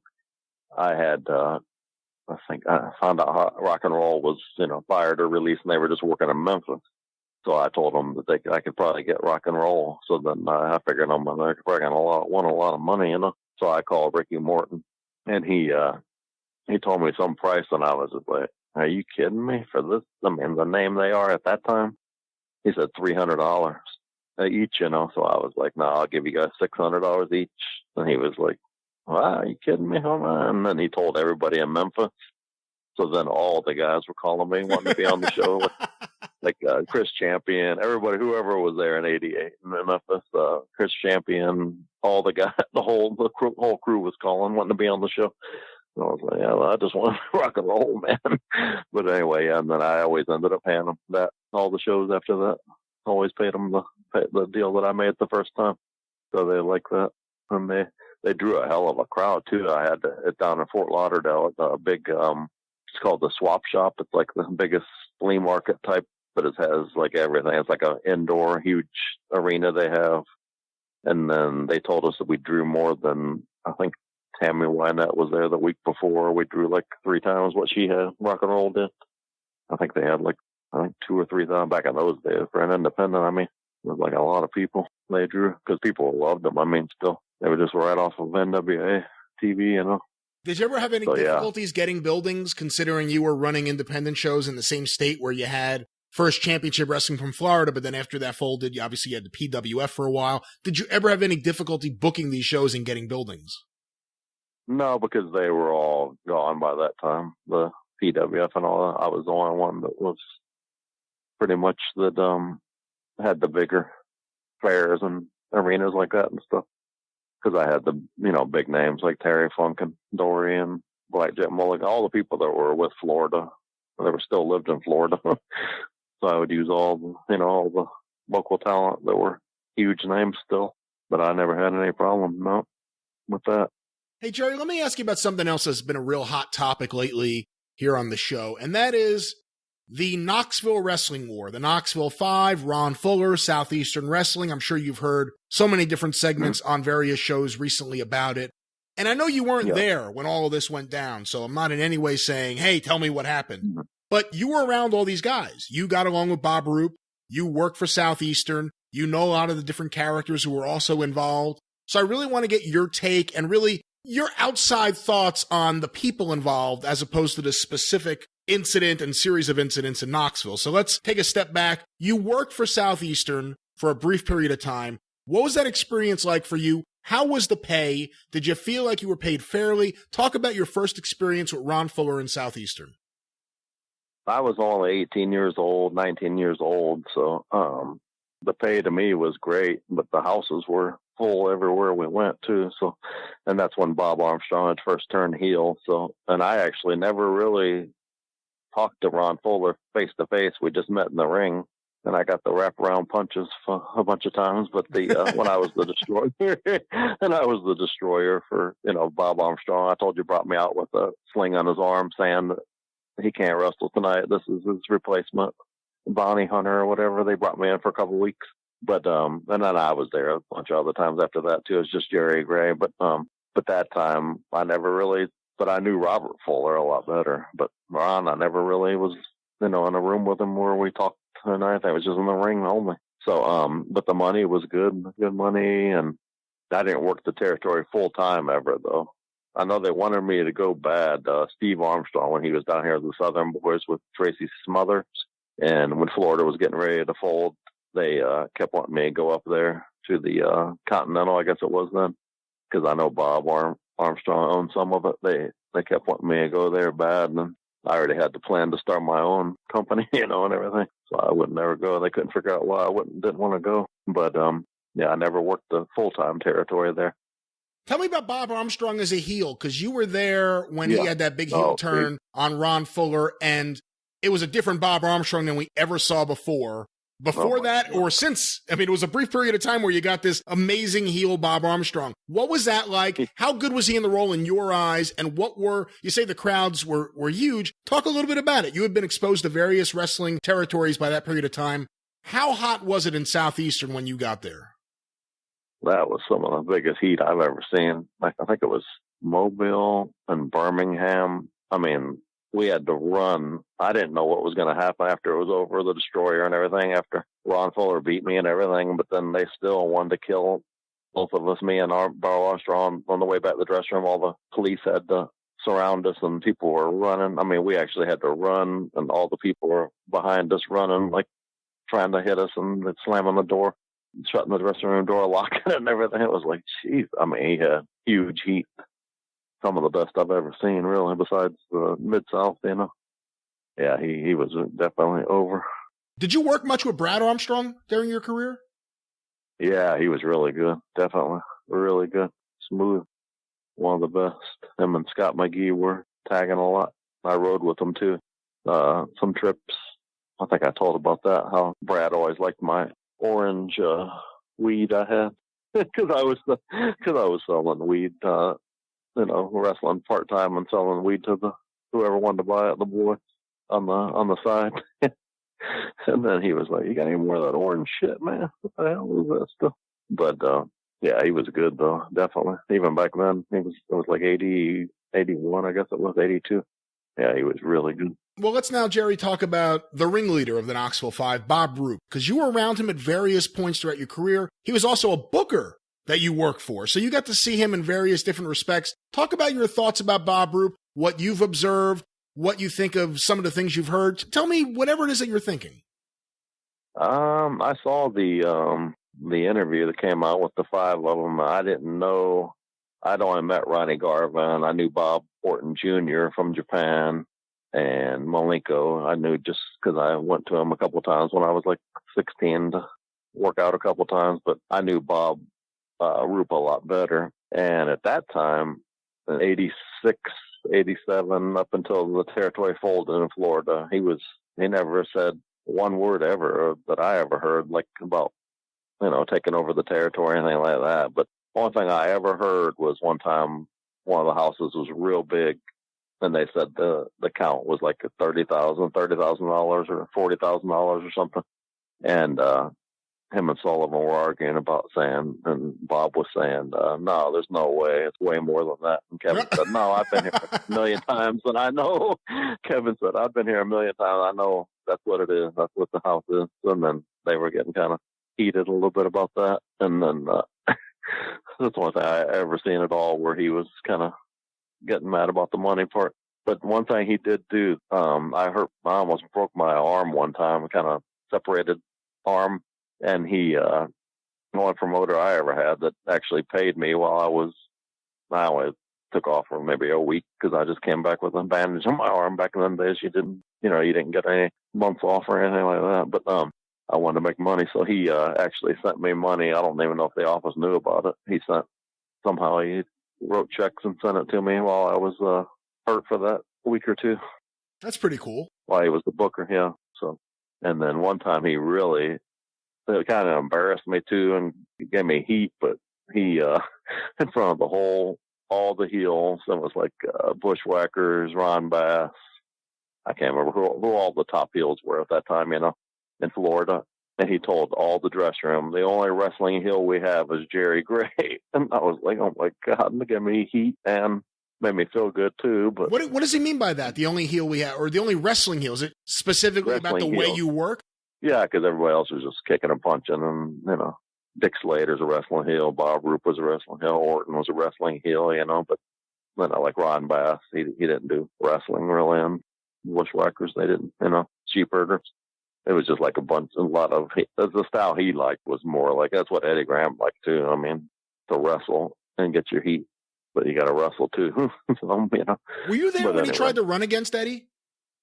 Well, not Sunbelt, but when they tried to do the Tough Man shows. No, but I heard about it. It was him, Ron Garvin, and Bob Orton Jr. And I think they were still up there in ICW with Papa's, but they just came down to Florida to do with Ron Hill. He was part of it, I think. And they did a couple shows. And I wasn't with them at that time. I didn't start yet. I think that was like probably 79 maybe. Not sure the exact year, but they entered a Tough Man contest in Tampa. All three of them did. And then all the audience knew who they were because they'd been there for years, working on TV. So then kind of the judges made sure that, the only pro wrestlers can't win this because it's going to look like the contest is fake then.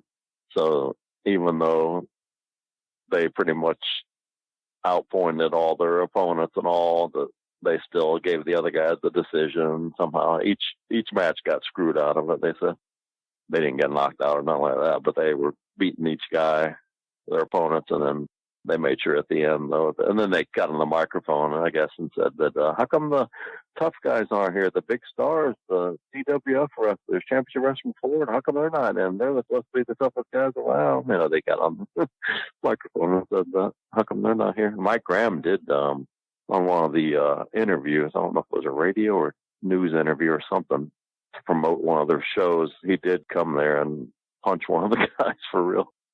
Police had to come and everything. I know that happened. Wait, he punched who? Yeah.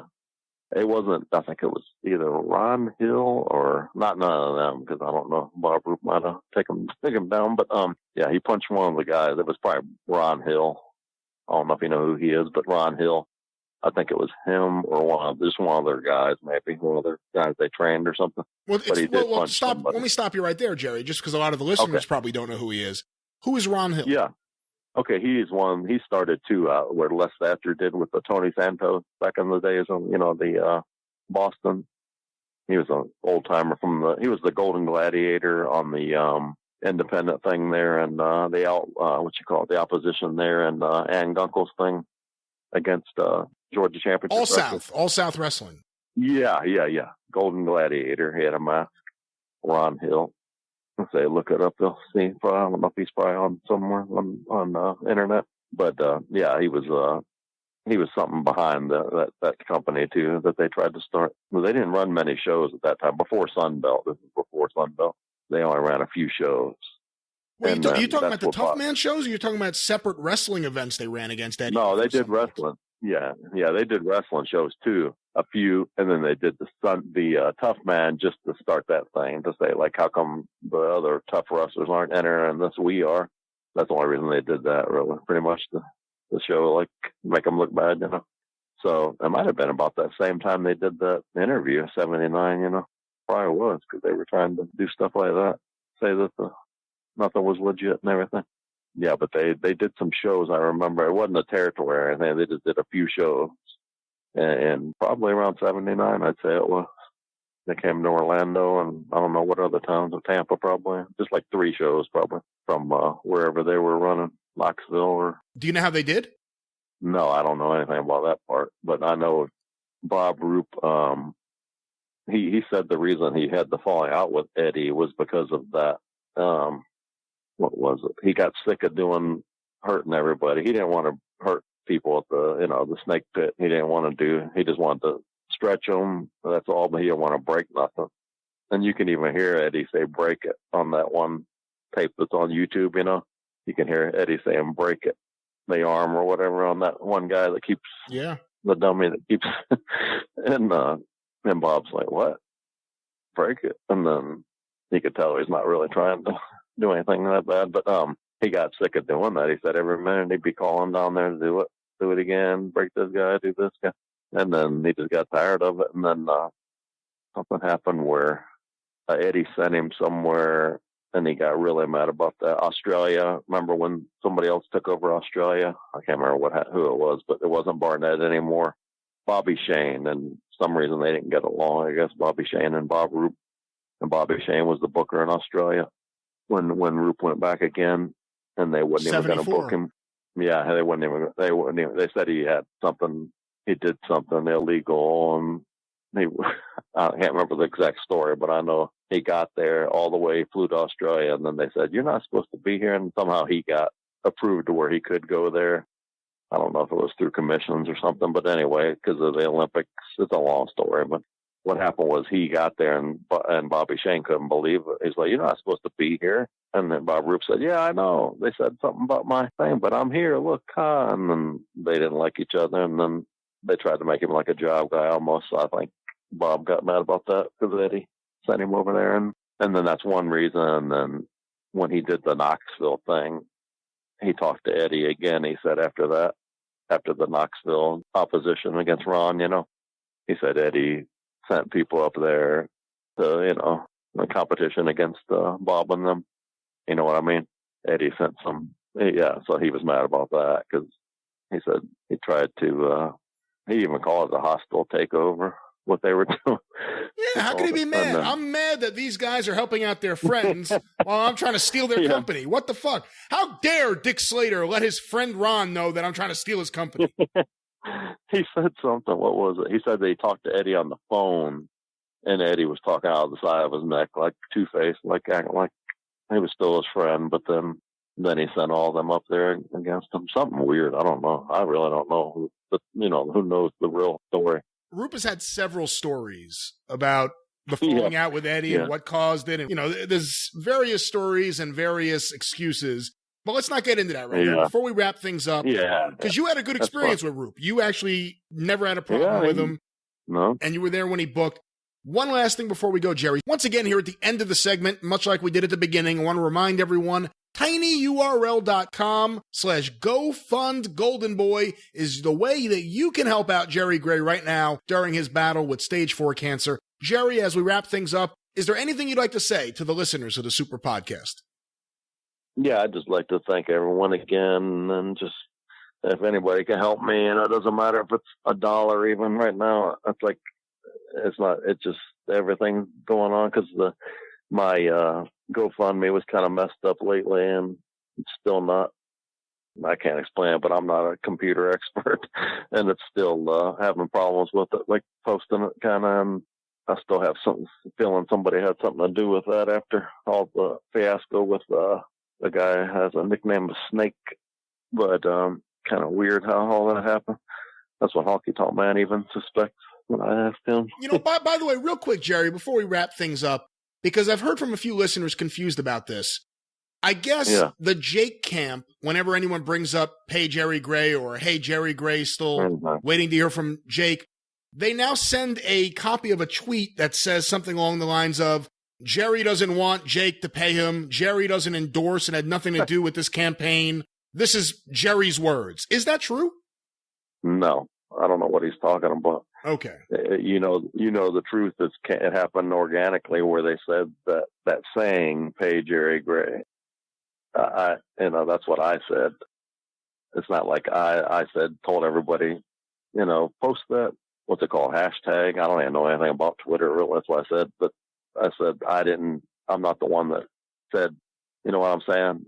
It was organic. You didn't go out there and use your own hashtag, pay Jerry Gray. Hey, everyone, help me out. Hashtag, pay Jerry Gray. That's organic. The listeners ran with it. Yeah. Yeah, he was trying to act like nice guy, whatever the guy behind that, whoever his no-name guy is that was behind that podcast.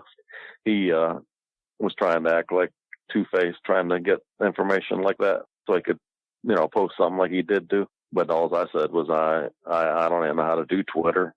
So I don't know what the hell. All I know how to do is post my GoFundMe. That's about it. And ain't that the truth? You're horrible on social media. I know. That's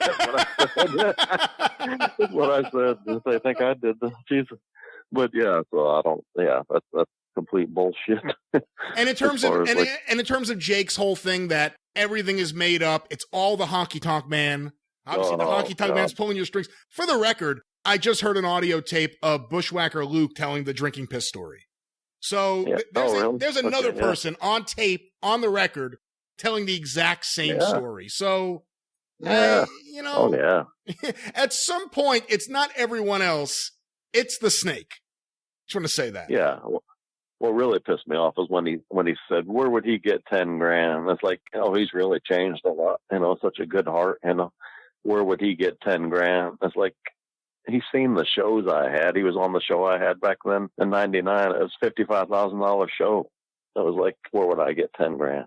And I didn't give him 10 grand at all at once. And that was all. The whole story was, it was like a, you know, accumulation of a bunch of damn things. Every minute he's, you know, asking me, oh, get me out of jail, give me 500, give me 500 every, you know, week. It wasn't like 10 grand all at once. And he wouldn't. And let me stop you right there, too, because I want to clarify something. You never came on the show and said, hey, Jake, pay me. Jake owes me all this money. No. You actually went the opposite way. You said, Jake was my friend, and I did all these things for him. And if you add everything up, it would total more than $10,000. And, of course, the Jake camp, which seems to have serious comprehension issues, and I'm guessing several of them may not be able to actually read, they seem to think, oh, Jerry said Jake owes him all this money. It isn't true. Jake would never. Well, you know, one person tells the truth and various other people back him up. The other person may or may not steal watches when he gets into a dispute with people at a convention. You never know. But before we get too deep into this, Jerry, once again, let's go back to it. Any last words for the listeners of the Super Podcast? No, just thank you so much. And that was a great show you did. I'd listen to all of them still, even when the ones I'm not on. That was really good. The Destroyer, I like that one. And the last podcast, too, was great and everything. So I really appreciate everyone. You guys are like family, the whole 605 mothership. So I'm fighting hard as I can, and I'll continue to tell stories. I got a million more. There he is, the Golden Boy, Jerry Gray. Once again, tinyurl.com/GoFund Golden Boy to help Jerry out in his time of need. From there, you know, last week on the show, Jim, we had a Destroyer tribute. And the one thing I feel I didn't get to do that I wanted to do was include actual audio of the Destroyer doing promos. There isn't a lot of stuff. I mean, that's one of the sad things. Other than what exists from Japan, there's very, very little footage, let alone audio, of the sensational, intelligent Destroyer in the United States. Very, very little. And you could say that about a lot of territories and a lot of wrestlers from this period of time. Well, I remembered that I had something, and I went back and I looked for it, and I found it. And what it is a cassette tape of audio from 1964 in Los Angeles. And there's some really interesting people on here, from the Destroyer to his tag team partner, the Ripper, who you may know better as Rip Hawk, to audio of Dick the Bruiser doing these really, really interesting interviews in Los Angeles, to even Regis Philbin. We always hear about Regis having a relationship with Fred Blassie, and of course, there were so many WWF guys on his show in the 90s and the 80s, but he really had a long-term involvement with wrestling, going back to him hosting the morning show in Los Angeles all those years ago. So we get to hear a little bit of him.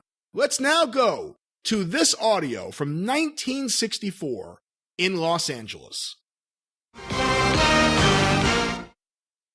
Mike Sharp, incidentally, he asked for a bout with you. What do you think about that? He says that he can beat you any day you live. And he showed me some action last night that you didn't have much of a chance with him. Exactly what happened? This guy that looks like a fugitive from an ostrich farm, he's got legs like that, and a chest that hit Lassie, and his mazurki all belong to the old soldiers' home over here on Putnick's Hill over here. They all three belong together. After I'd beaten Blassie down to a pulp, and by the way, I read in the paper that this jerk Blassie had a Charlie horse. Well, for everyone that can't read between the lines, he had a GROIN injury, and he couldn't continue, and they had to carry him out of the place, and he's probably still in the hospital. Anyway, after I was massaging Blassie with my foot in the head, this jerk that looks like a turkey with his feathers off jumps me from behind. He didn't knock me around the ring. I stumbled on 3 marbles that some drunk threw in the ring. I slipped, fell on my head. I got up to tell everybody I'm all right. I slipped on another one. Then I went over, and this jerk stuck out his hand to shake hands with me, and I fell over the ring ropes backwards. That's what happened. He didn't knock me over the ring. Well, I don't know. We had about 3,200 people down there, and I suppose they had their version of it. I understand, according to your schedule, you're open on the 26th. That's 2 weeks from last night, and Mike Sharp said he would like to duplicate all that. What do you think about this match? Anything I like to do is eat old raw-boned turkeys. On Friday, whatever that date was, that's right. I'm going into L.A. Thursday. I got a little date with a girlfriend of mine named Wanda. I'm flying all the way from Chicago. She's a well-built baby. I'm going to drink beer. I'm going to get in shape. I'm off that Friday. If you want to guarantee me $1,000 to come down here and to meet this old turkey jerk, the guy that looks like a pheasant with his feathers off, I'll be here. But one thing, don't let any more of these old bums, these old drunks, these old guys that live in San Diego, I think actually that you go out to the old ships in the mothball fleets and pick out all the old sailors that are under all that junk that they cover them up with and bring them here to wrestle a bruiser. In fact, I think you're a refugee from there, too. Well, anyway, we can count on that match, then? You can count on it. I'll have my belt. I'll put my belt up at stake. I'll bring Wanda with me. Does Wanda wrestle? Wanda doesn't wrestle, brother. Wanda's a real athlete. We'll take in the burlesque show that afternoon. We'll drink a few beers, and the bruiser will be down there at that joint ready to wrestle this Mike Sharp and all his friends. You'll probably have Mazurki with him, too. Well, you can stick Mazurki and Sharp and this other Blassie, if he's well enough, right in your ear, because I don't care how whip them all. Doesn't matter to me. I can't stand those idiots, because even the Destroyer looks like him. He's a halfway, too. Also, Ed Dick the Bruiser prepare for their wrestling match. You'll love this. What you got on the phone? In an epic wrestling match for the championship. And first we're going to see how these boys prepare for the match. Then we're going to see a little bit, the Destroyer's back in town. The Destroyer was on our show a number of times. He's up to his old tricks. He just gets that crowd into a frenzy. And he and his buddy Jack the Ripper won their match. Jack the Ripper? Jack the Ripper, yeah. Oh, no. And then, so they stood in the ring and they challenged the Torres brothers, who are the current holders of the tag team title, took them into the ring, which the Torres brothers did. I mean, you knew they were coming anyway, didn't you? They all dressed up. No, all dressed up, and the Destroyer ripped his shirt off, and it was a madhouse. And then we're going to see some of the classic wrestling holds between two of the greatest showmen in wrestling, Dick the Bruiser and Freddie Blassie. First, to the dressing rooms before the match. Now watch this. This is Freddie Blassie combing his hair. Look at this. This is how he prepares for the match. See what makes me mad? His is longer than mine. Look how careful he is. Concentrating. Precision combing. Ignoring me.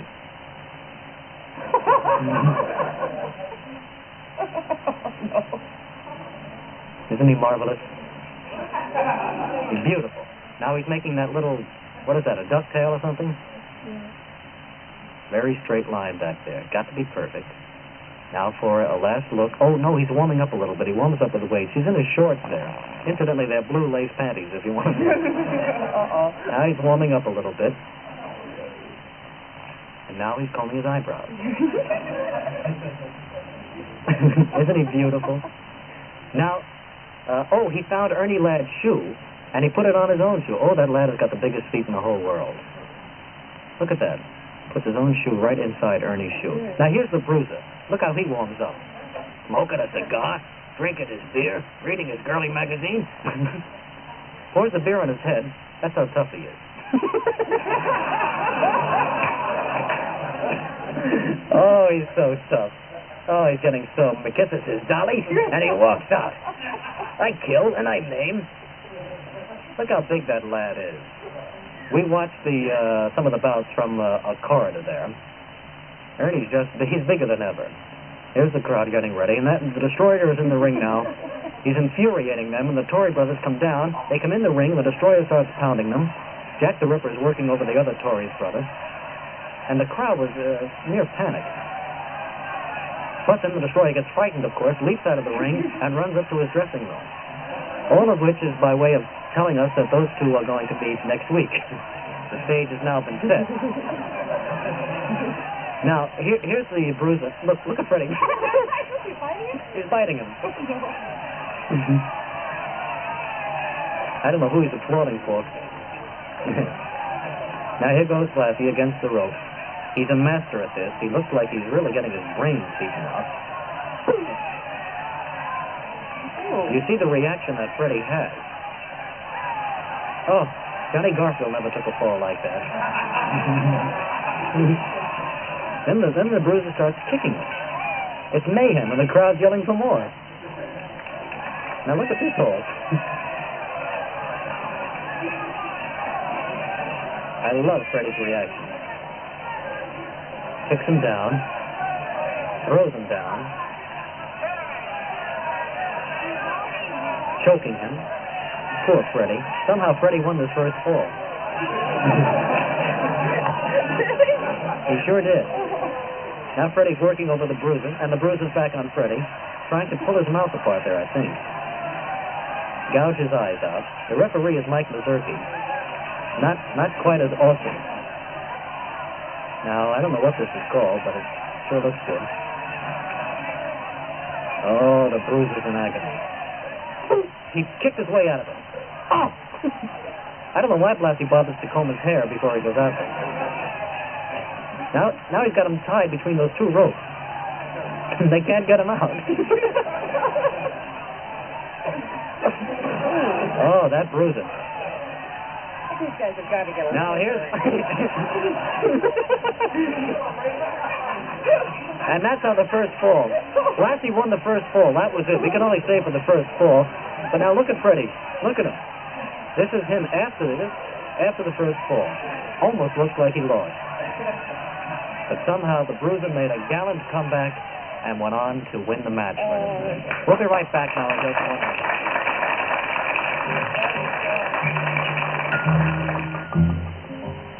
Right, the big night, because the Destroyer will be on the card, lending my intelligence and my ability. You know, a lot of people think you're going to pay to see the Bruiser and Carpentier. Well, they got news for him. The Destroyer is going to be there, and there's going to be a lot of fans to see this one. Now, I've got something I want. You a lot about what you do. How did you ever become what you claim to be? Listen here, I held that world's belt. These people know I held that belt. You know there's no wrestler in the ring today that can compare with my intelligence and my skill. You know, Mike, you might not like my tactics, but you like my skill. All right. All right, now, I do not like some of the acquisitions that have been passed around about my partner and I. We have been told to go out by a certain tag team champions to get a reputation. Now, what kind of a reputation they want? You know this Inoki here? I annihilated this guy in Japan just about 1 year ago today. Yeah, he's a new man. He's a different man than That's right. He was Ricky Dozan's protege, so I took it out on Ricky and this Inoki. All right, now, since then, I've been in Japan, Hawaii. I held the Northwest Heavyweight Championship belt. I was a world's heavyweight champion here. I was co-holder of the World's Tag Team Championship. I took a month off after wrestling in Portland and toured around the country. Now, I picked the one man I thought could equal any partner that I've ever had.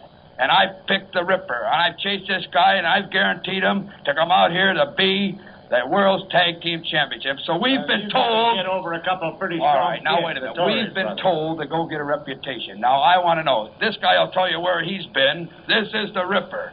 Now, look at... The reason I got this guy, he's the only guy I could find that's a little better looking than I am, see? He's got that profile, That's see? absolutely right. You know, I come out here not only to wrestle as to destroy his partner, but I come out to give these people a break out here. They holler about all the good-looking people out here. When the Ripper is here, have no fear. He's the most handsome man that's ever hit Hollywood. We got a lot of money, 30 cents a dozen for profile. 30 cents a dozen. They're a bunch of bums, but enough of that. The women know here. They know how good-looking I am. They can see all this. What do you do in the ring? But you have seen what I can do. You've seen what the Destroyer can do. Now, we're here to meet and beat any challengers that we have, that we can They say get. it's pretty hard to unseat an incumbent, and the Torres brothers are pretty well... Well, I don't know. We're not talking about them in particular. We're talking about any teams that you have out here. But if they want to try us, they're welcome to. Believe me, they're probably a bunch of bums We'll like the get our rest of the reputation, jerseys don't out here. worry. All right, well... But remember, we don't like to brag. No, I can see that. Very modest fellow. Hello. And here are the champion tag teams. Well, there you are. I couldn't help overhearing what this guy said here. That we haven't made any acquisitions about them getting a reputation or anything like that. Even though we got the title, we're ready to defend our title against any challengers or anybody around here. It's an open challenge. Anybody can challenge us. We'll give them a match for the championship. We're ready, and we'll give them a match. Look at Lane, we'll get our reputation. Just you worry. You and you. Just remember that. We've got it. Don't Let's try to be gentlemen. We wrestle all over the country. Look out there. Yes, all right. Cut it out. Hey, Jules, get hold of that guy. All right, cut it out. Cut it out. All right, never mind. Now let's settle down here. Thing you got rid of that pepper belly because we'd annihilated him again right here. Yes, we're wrestling this week. Regardless of that, Mr. Lane, you know, you've been downgrading me, and you had a couple of Japanese wrestlers here before. I want to tell these people out here and you that next week on this show, I'm going to unveil a new figure 4.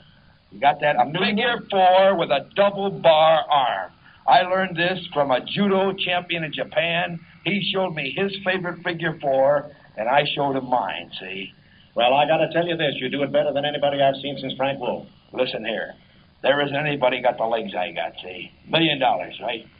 Well, the trick is to get the whole arm. If people want to see this team in action, all they got to do is get in their little car and drive down to San Bernardino, see, Saturday night. And they'll see the Ripper and the Destroyer annihilate them. If that's too far for them, they just drive out that Pasadena freeway on Monday to the Pasadena Arena, and we'll be there, see? Monday night. You see, we're in such great demand around here, and they're begging for our services, all these promoters. And we've decided that we will give them all a break, but they'll have to stand in line. You understand that? Oh, yeah. I mean, we can only be at one place at a time, even though we're in this great demand. And another thing I would like to beg the women in this area and all the areas that I wrestle, please do not block the doors at the arena, or I'll have to have a truck come in and haul them away. You see, they're after the Destroyer and myself so desperately. They want us that they're just blocking traffic, causing a lot of headaches for the police, and we're tired of this.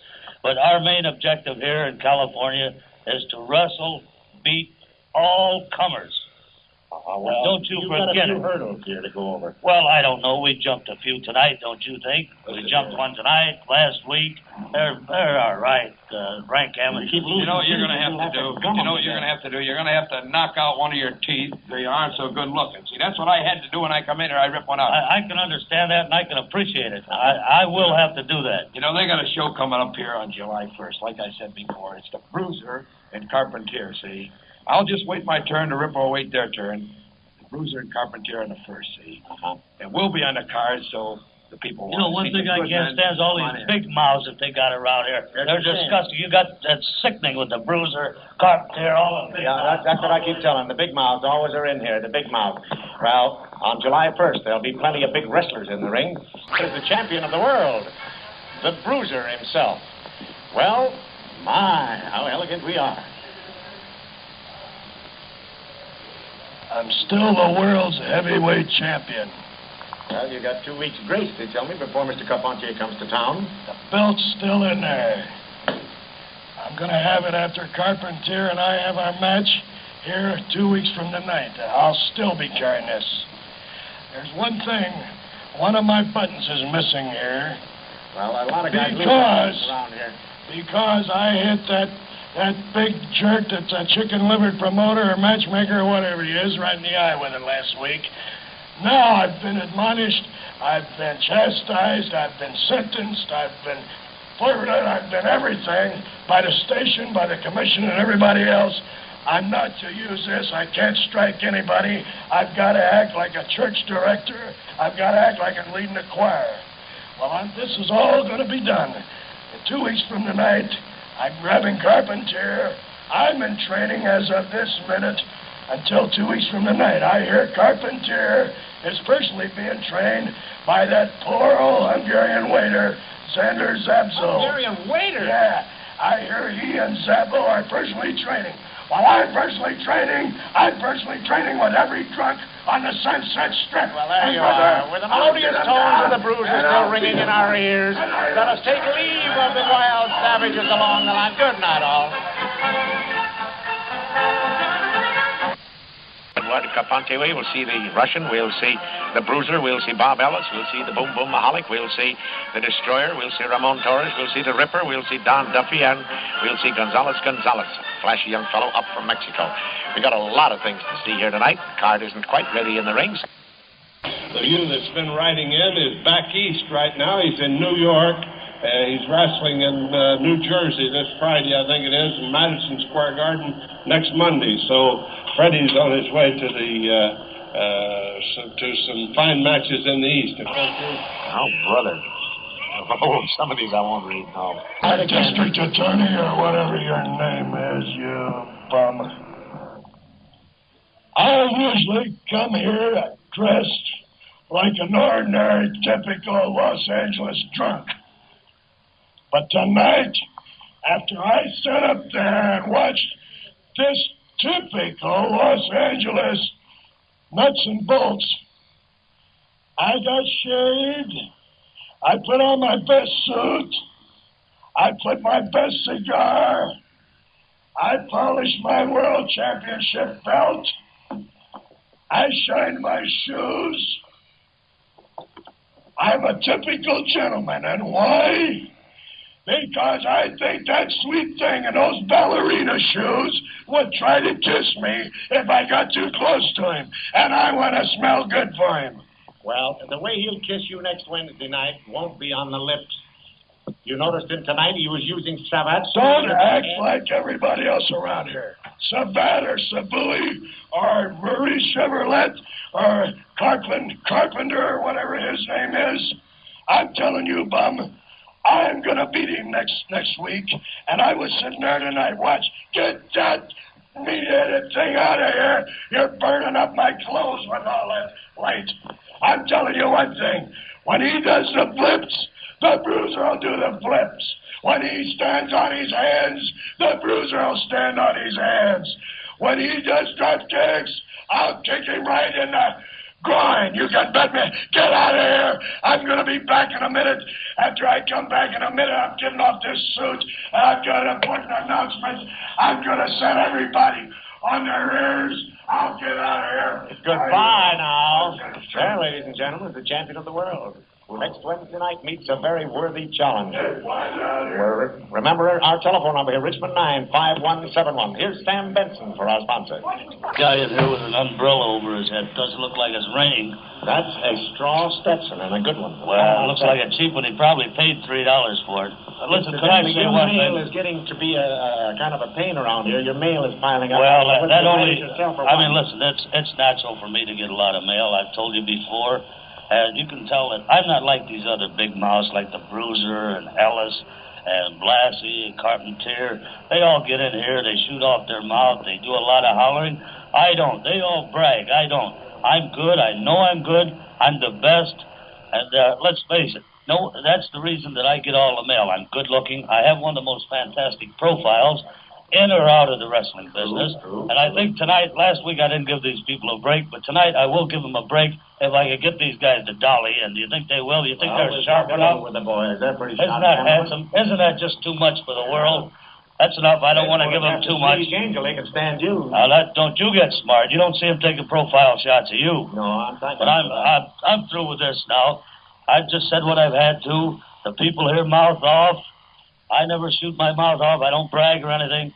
So it's all yours. You can have it. All right. People can have it. There you are, the Ripper. Incidentally, his mail is terrific here. Look at here, Lane. I just saw that profile of you. You should never turn sideways. Listen here, you think you found out. I told you I took this tooth out just so it looked like I wasn't as good looking as I am.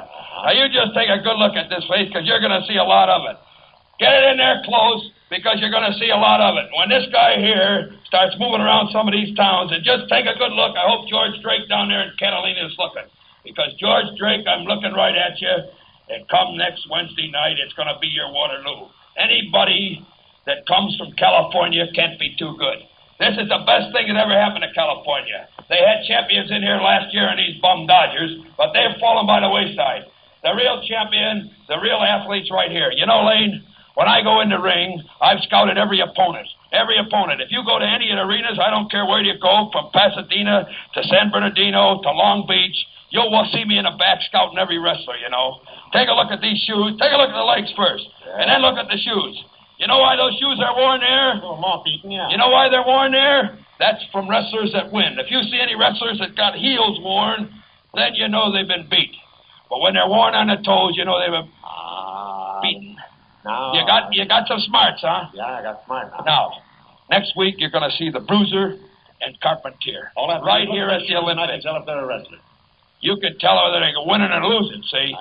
You got a few smarts that you can tell a wrestler from another wrestler. You haven't seen Mr. George Drake in some time, and he'll give you some trouble. Look, anybody from California hasn't got too many brains, see? Like I says, I'm going to watch the Bruiser and Carpentier, but the people will see the intelligent one. The intelligent, sensational destroyer. I got a few other names for you. I'll tell you about a little later on. Here again. Haggerty, what? Haggerty? Dick, I'm certainly glad to be on the scene once again. As you know, it's been about 5 or 6 years since I've been here, and of course all the fans will remember that I had that program, Beat the Champ. That was which emanated from the Hollywood Legion Stadium, and of course that was where that if anybody would beat me, they would get $1,000 silver dollars, and of course nobody got $1,000 silver dollars. Well, Hardwell Haggerty, you're going to create an excitement in the territory. Well, Dick the Bruiser, my friend, you know we're old teammates from the Green Bay Packers. He asked me to come back here, and I'll say this, that it won't be too long before the name of Hard-Boiled Haggerty will once again be on the lips of every wrestling fan in California. Well, there you are, spoken well. Hard-Boiled Haggerty. And, brother, there's a man in the ring. All over the South. Well, my friends, things are getting a little hot for you. What is it? I want everybody to know it's the same. Get that thing back there. Get it back. Wait a minute. Get it back. I want everybody to know it's the same. Get it back. The same Dick the Bruiser. Carpentier is going to be ground in the dust. He has practiced for 6 weeks on his backbreaker. I got biffles on my back that are tougher than his butt. So tough, there's not a church on Hero Street or Kangaroo Street or any other joint.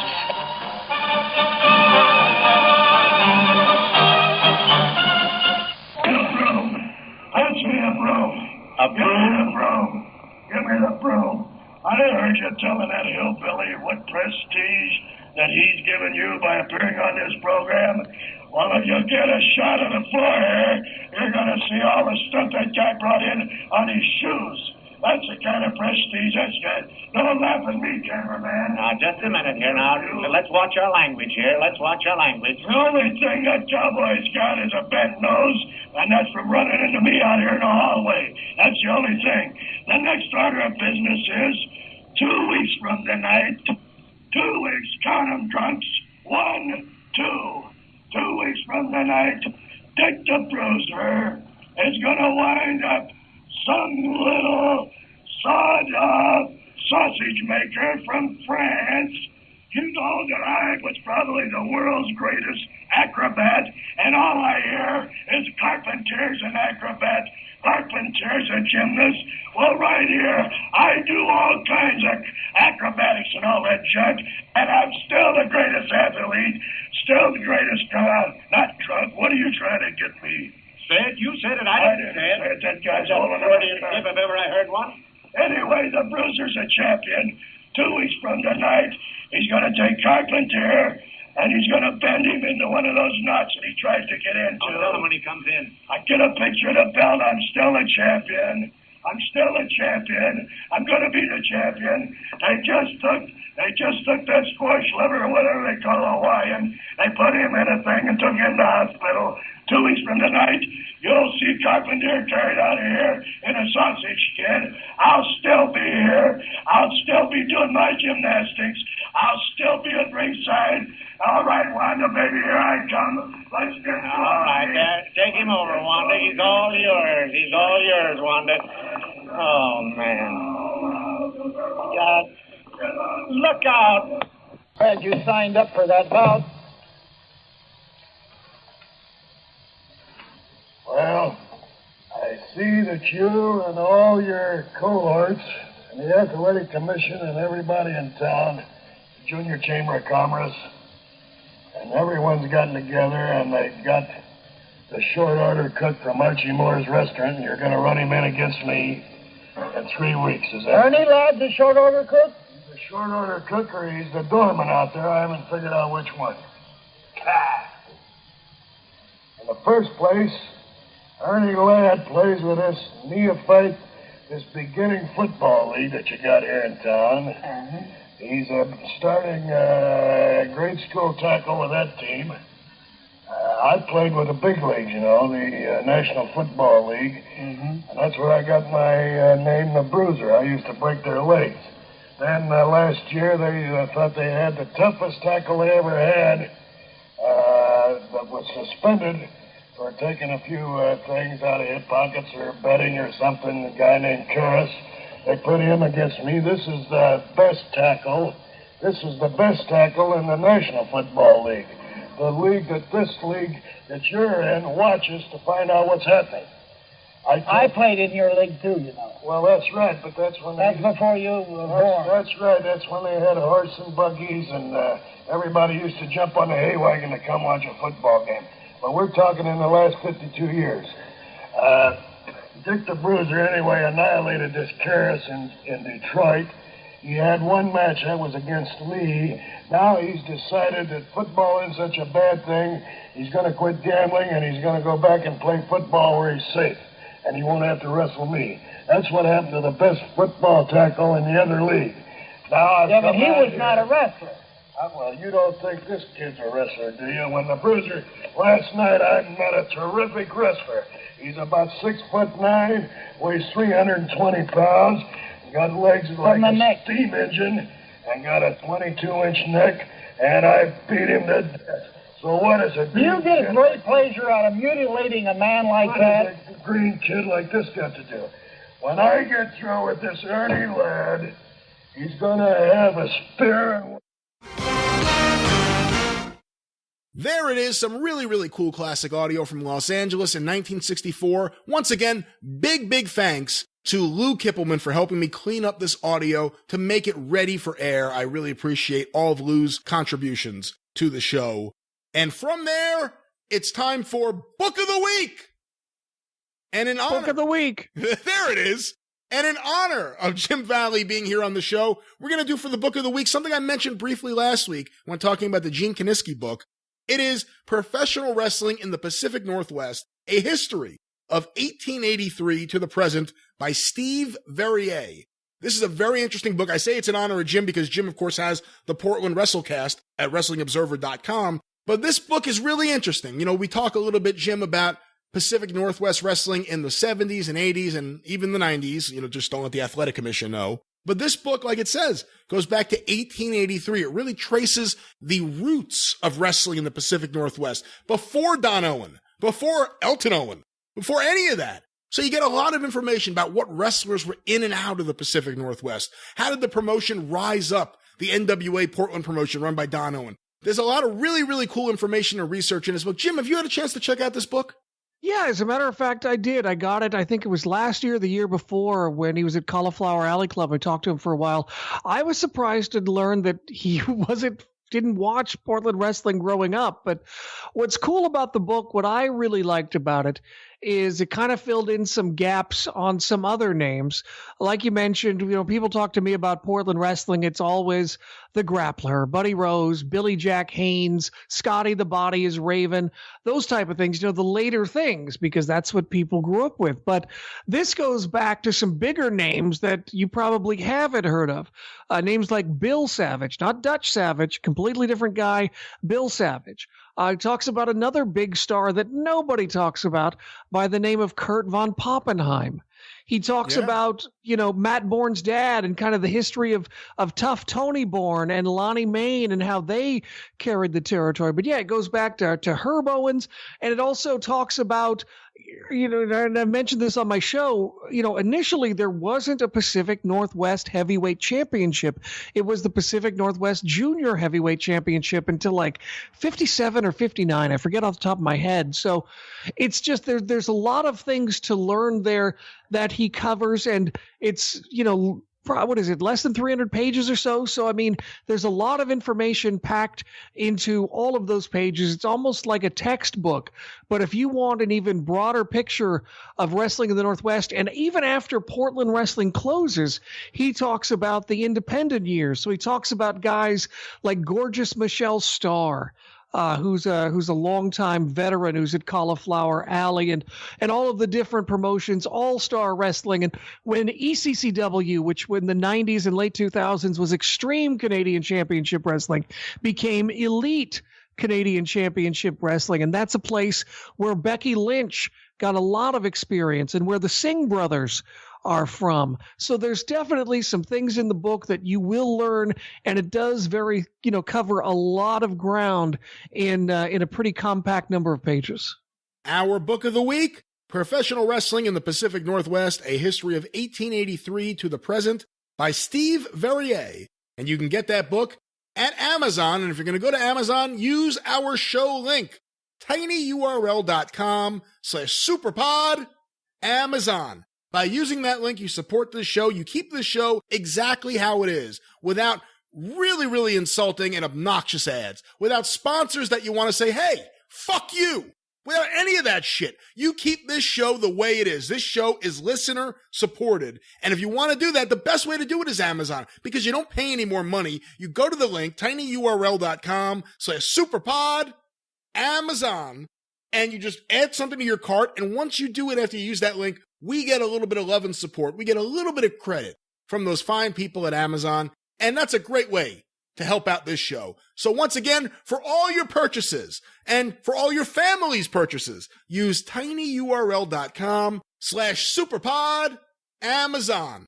Lots of other shows have links they beg you to use. Lots of other shows, well, let's just be honest, lots of other shows really fucking suck. You need to ask yourself, which show am I going to support? Is it going to be the suck-ass fucking guys? Is it going to be people that don't know how to do interviews? Is it going to be people that for some reason want to host wrestling shows but have seemingly no knowledge whatsoever about the past? People who don't know how to ask follow-up questions? People who just seem to want to have a show for no good reason? Or should you support the Mothership, the best wrestling podcast out there, the granddaddy of them all? You have to make that decision yourself. You have to ask yourself, should I support the suck-ass shows or should I support the Super Podcast? And I think if you ask yourself that question, the answer will be quite obvious. When it comes down to it, when it comes down to them or us, fuck those guys. Support the Super Podcast. Support your Super Podcast. And from there, Jim, let's now go to a conversation I had with Les Thatcher. We talked about various topics, including the Knoxville War, the Georgia War, and of course, the Wrestling Cousins. And I guess we should make a note here. This was recorded shortly before the passing of Roger Kirby, who you will hear talked about in this interview because he was one of the Wrestling Cousins. I did want to make note of that. Of course, our condolences to the friends and family of Roger Kirby, but this interview was conducted before his passing. But with that said, let's now go to this, my conversation with Les Thatcher. I am very happy today to welcome back to the Super Podcast someone who was very, very nice to me when I was a kid, bothering him with lots and lots of questions at Smoky Mountain Wrestling. And that is your friend and mine, Les Thatcher. Les, welcome back to the show. Well, thank you, Brian. At first, I've got to say that a friend of mine listened to you and Jimmy on the podcast the other day and said, those guys just ruin your reputation. And I said, what did they say? They said you were kind and a gentleman, or classy. And I said, oh, my God.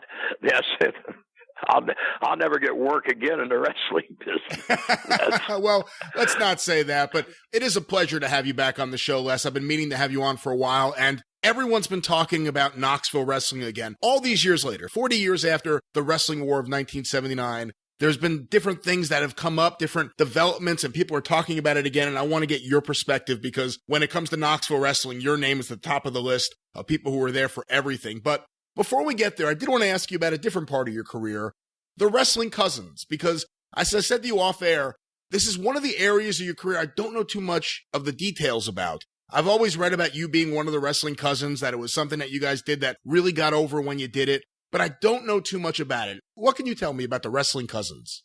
Well, that was Dennis Hall, who's passed away, Roger Kirby, and myself. And we were all relatively, well, actually, Dennis and I started the business actually before Kirby did, but both of those guys from Indiana, and I'm an Ohio boy. So when I first came out of Boston in late 61, then I went to work for the Indianapolis office, Barnett, in early 62, I met Dennis and Roger, and we just bonded. We were all, well, not the same age, but, in terms of in the business, about at the same level. All of us still getting our feet wet, working the prelims and just to earn our stripes, I guess, more than anything else. And so we, in this territory, we traveled together. Hall and I went to Calgary together in 62 for a while. But in basically how the cousin thing came about, Roger and Dennis were actually cousins by marriage. Dennis married a cousin of Roger's, and so that's how they actually were cousins.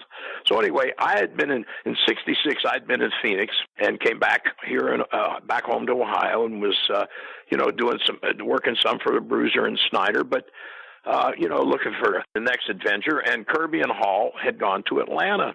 And so, I got a letter from them, and I answered the letter. For those two young letters or something you write with a pen on a piece of paper, and you put a stamp on it. I'm being facetious now, Brian. Anyway, so they were saying how much they enjoyed it, the Georgia territory. Leo Garibaldi was the booker at the time, and I had been a big Garibaldi fan as a kid, watching he and his dad when they were a tag team coming off the West Coast. Leo was a fiery babyface. Anyway, they said, would you be interested down here? And I said, well, yeah, sure. So anyway, one day my phone rings, and it's Kirby, and he says, we're in the Atlanta office, and Garibaldi wants to talk to you. So they put Leo on the phone. Leo says, these guys say you can work. Are they lying to me? And I said, well, I hope not. Anyway, so he said, when would you like to start? So we set up a starting date. And as it were, Hall was going to Tampa for a while. And so we mentioned the cousins thing just came up in the course of Dennis had come back up. Roger, for whatever reason, Leo started putting Roger and I together as a team in Atlanta. And so Dennis had come up just for a week. He had some time off and came up and hooked up with the two of us. And so the whole idea for the cousins thing came up. And so we decided we would go with that. And so I started, doing some publicity stuff. They left that in my hands. So the first place we actually, Kirb and I had gone down to work Dothan. We were just, at the time, just being loaned out. Rocky McGuire and Lee Fields had the Mobile office and the Louisiana. And at that time, that was way before Watts or any, had gotten involved with Louisiana. So anyway, we had gone down and worked a couple shots Friday, Saturday for Rocky McGuire. And they said they needed a good babyface team for the Louisiana end. And so they asked us if we'd be interested. And so we went back and talked to Leo, and we made the move. So, and the deal was there for Hall to come in behind us. And so we got involved there with six mans with Daltons, Donnie Fargo, Frank Dalton, and actually it was supposed to be Bob Dalton, who was Johnny Long, but for whatever reason, he left the territory in the middle of the whole program, and so it ended up in the six mans being Bull Ramus and Kirby, Hall, and I against the Daltons and Ramus. But Kirby and I had worked at big programs in all the major towns for the NWA U.S. tag titles with the Daltons, and but that's where the thing first started. Then Eddie Graham came into Dothan and said, "Hey, you're going to be the NWA Rookie of the Year. We want you in Tampa to do the presentation, to work there for us for a while." And so Kirby came in down there, and we worked a lot of tag team stuff there. Then the three of us went to the Carolinas.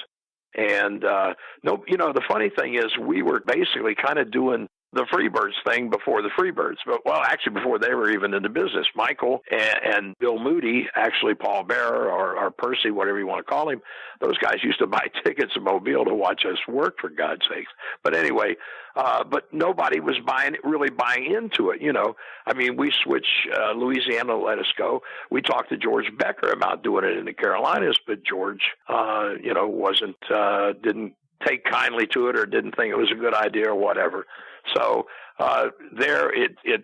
we still got a chance to work together some, but basically petered out at that point. So we did this thing a few years, and but I mean the big deal of it was we were buddies. I mean it was family basically, And Kirby had a living girlfriend. Hall and I usually shared an apartment wherever we were going, but it was great times. It was a great time. It really was. Those guys are just like family with me. And, I make a joke out of it, Brian, but Nelson Royal was my tag team partner in Southeastern. And before he became junior heavyweight champion, and Kirby was my partner before he did. So I used to rib and say, I train the junior heavyweight champions before they move up and get the title. But that's basically the long and the short of it. And, it was a lot of fun. Those guys, are really talented guys, and they were close friends. And I didn't get a chance to see Kirby this year at the Tennessee thing. He was having a little health problem, but he and I, Dennis passed away a few years ago, and Kirb's had both knees and both hips replaced, and he tells people that's my fault because he had to take all the bumps. You're not denying it, though. You're not. Oh, no. Well, it's not. I told you. I said I took them when they were necessary. You just took them to be taking them. There's a big difference there. You bring up being in the Carolinas, and of course, you're in the Carolinas when Ron buys Knoxville, and you start coming to those early shows. You're in there with Nelson Royal, and you become a big part of Southeastern Championship Wrestling. Some might say you're right there, right next to Ron. You, Mac McMurray, and Ron are really the three guys who got that territory up and running and turned it into the powerhouse that it became for a time. But you were in Knoxville before that. You had worked for Kazana. You had teamed up with Whitey Caldwell. So you saw Knoxville wrestling in its earliest form, or at least earlier than Southeastern Championship Wrestling. What was it like before Ron bought Knoxville? Explain what it was like when it was Kazana's territory, or at least Kazana's town. Well, when you talk about old school, the first time I worked Knoxville was when I first come into the Nashville office. And in fact, the first time I worked Knoxville, Hall and I were partners up there, come to think of it. Dennis and I were partners. Anyway, I know it was fair time because we were out at Bill Myers Stadium at the baseball park. And that was my first time to ever work the territory. And John liked my work. And he had no TV at the time. When you talk about old school, his advertising was strictly, posters, word of mouth.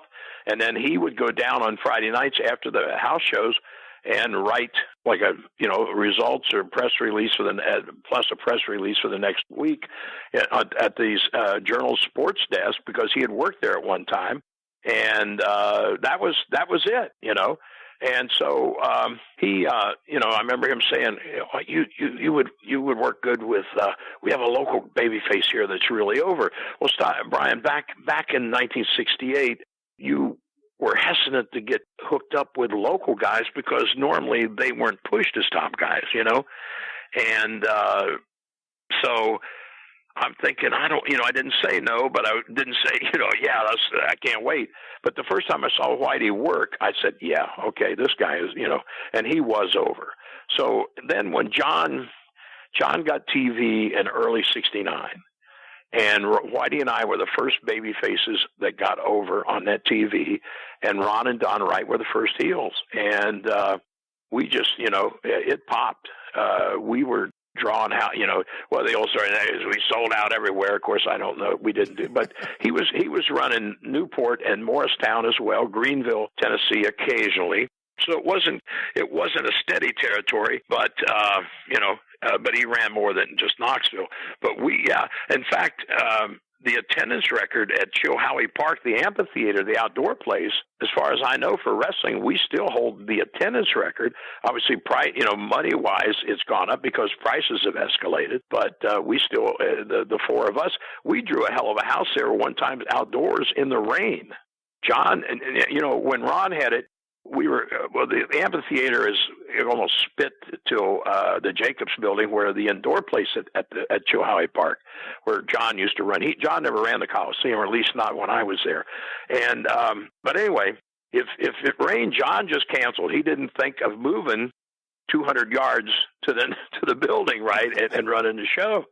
So we're in the dressing room at the amphitheater. And it's coming, it's raining. It'll speed up a little bit, and then it's just a steady drizzle. And so John comes in and says, God, I hate to think to cancel this. It was so hot on the angle was so hot on TV and everything. So Whitey was up on a table. The windows there was no air conditioning in these dressing rooms, but the windows were set where you could open them all up and, to get a breeze going through there. So Whitey was up on a table peeking out these windows, and he said, wait a minute, John, maybe before you decide to do that, you might want to get up here with me. And the point was, there were two lines to the two box offices at the amphitheater, down the driveway and out of sight, waiting to get tickets. So he said, we're going to run. And the deal then, as I understand it, as long as your main event was put on and in the ring and completed, there was no refunds.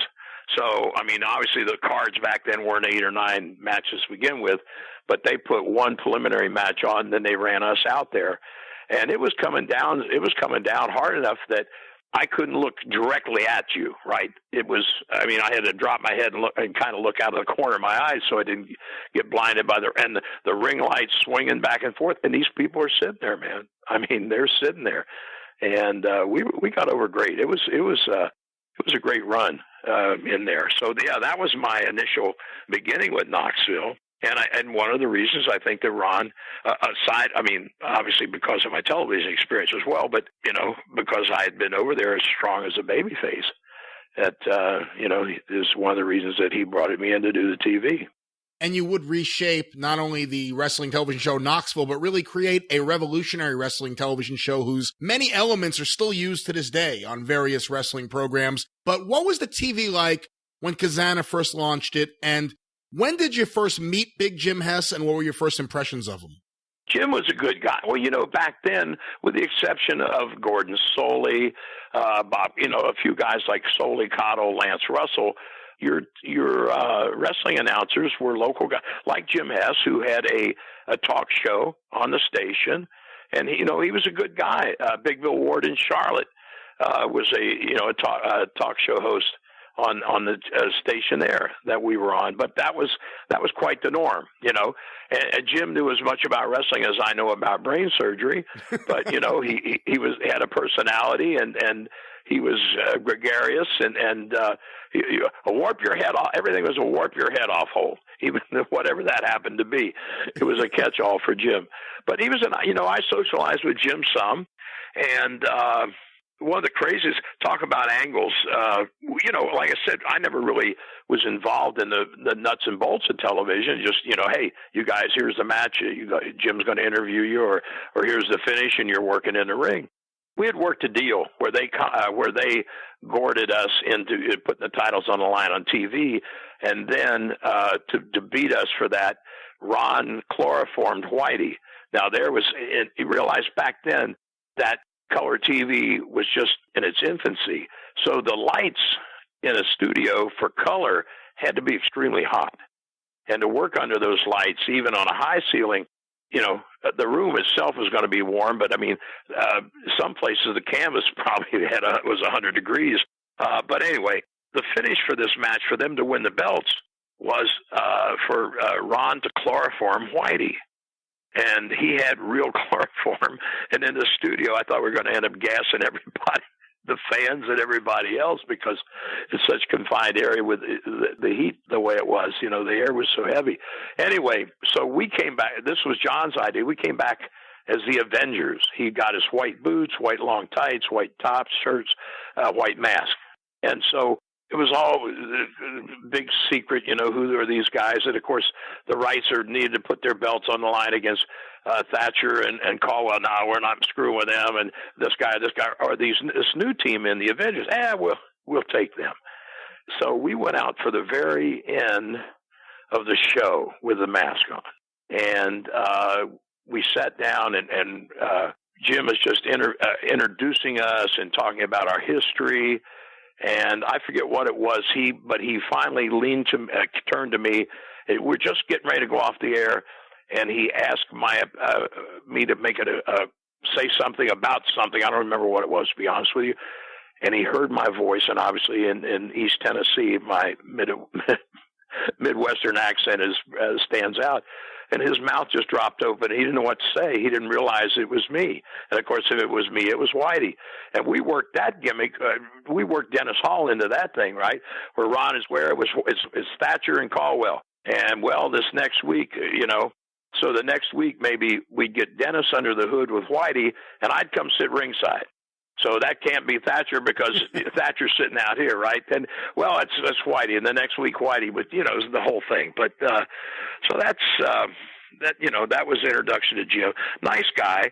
But, you know, when Ron bought the thing, Jim stayed and co-hosted with me a couple weeks, but it really wasn't because we were trying to sell wrestling, you know. I mean, we had Danny Hodge coming in, John Foley, Old English Shooter, Dale Lewis, you know, guys who were legitimate wrestlers, right? And then we were trying to take some of the craziness out of the product. So Jim just didn't fit. And so that was why we made the transition. And then Phil Rainey, who was actually did sports on Channel 26 on the ABC affiliate. And he moved over to Channel 10 with us when we went over there in the winter of, or the early part of 1975. Was that a selling point for Channel 10 that you would get Phil Rainey? No, I you know what? I can't say for sure. I don't know. I really don't know. He was fun to work with because he was a legitimate fan. Now, he, you know, in this day and age, he'd be the color guy and I was a play-by-play guy. But he would actually, I mean, he would give opinions, you know, but in a limited way.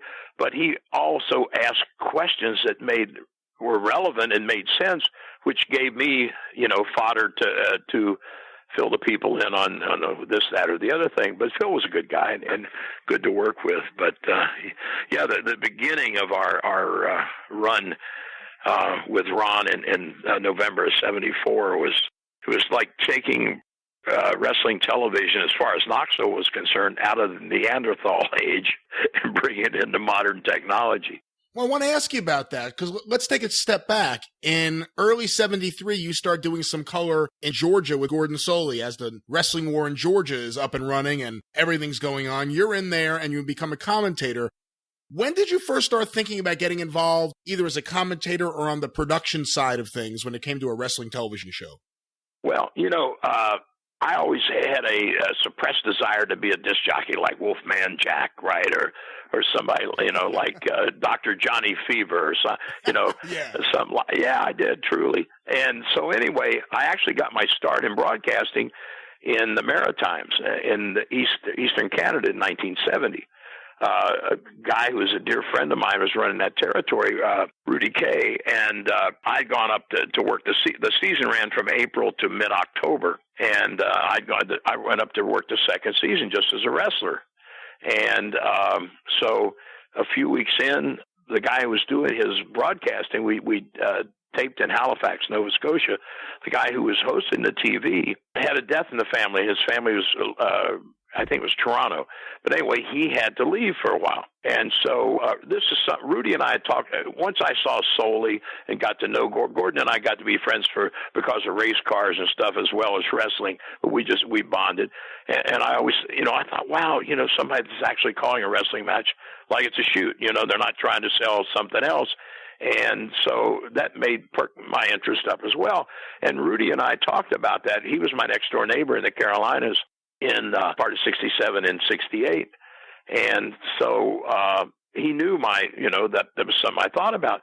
So we did Moncton. We lived in Moncton, New Brunswick. We did that on Monday, Halifax, Wednesday morning, Halifax TV, and then on to St. John's. But anyway, Rudy calls me at my apartment on Monday before we go to Moncton, and just start shooting the breeze. And, how are things going? Okay. Listen, he said, you remember we used to run down the roads in the Carolinas and you talked about how you thought you'd like to try hosting a TV show or something. I said, yeah, I remember. He said, well, bring a suit or a sport coat and slacks tomorrow when we go to Halifax. And I said, why? He said, because you're going to host our TV.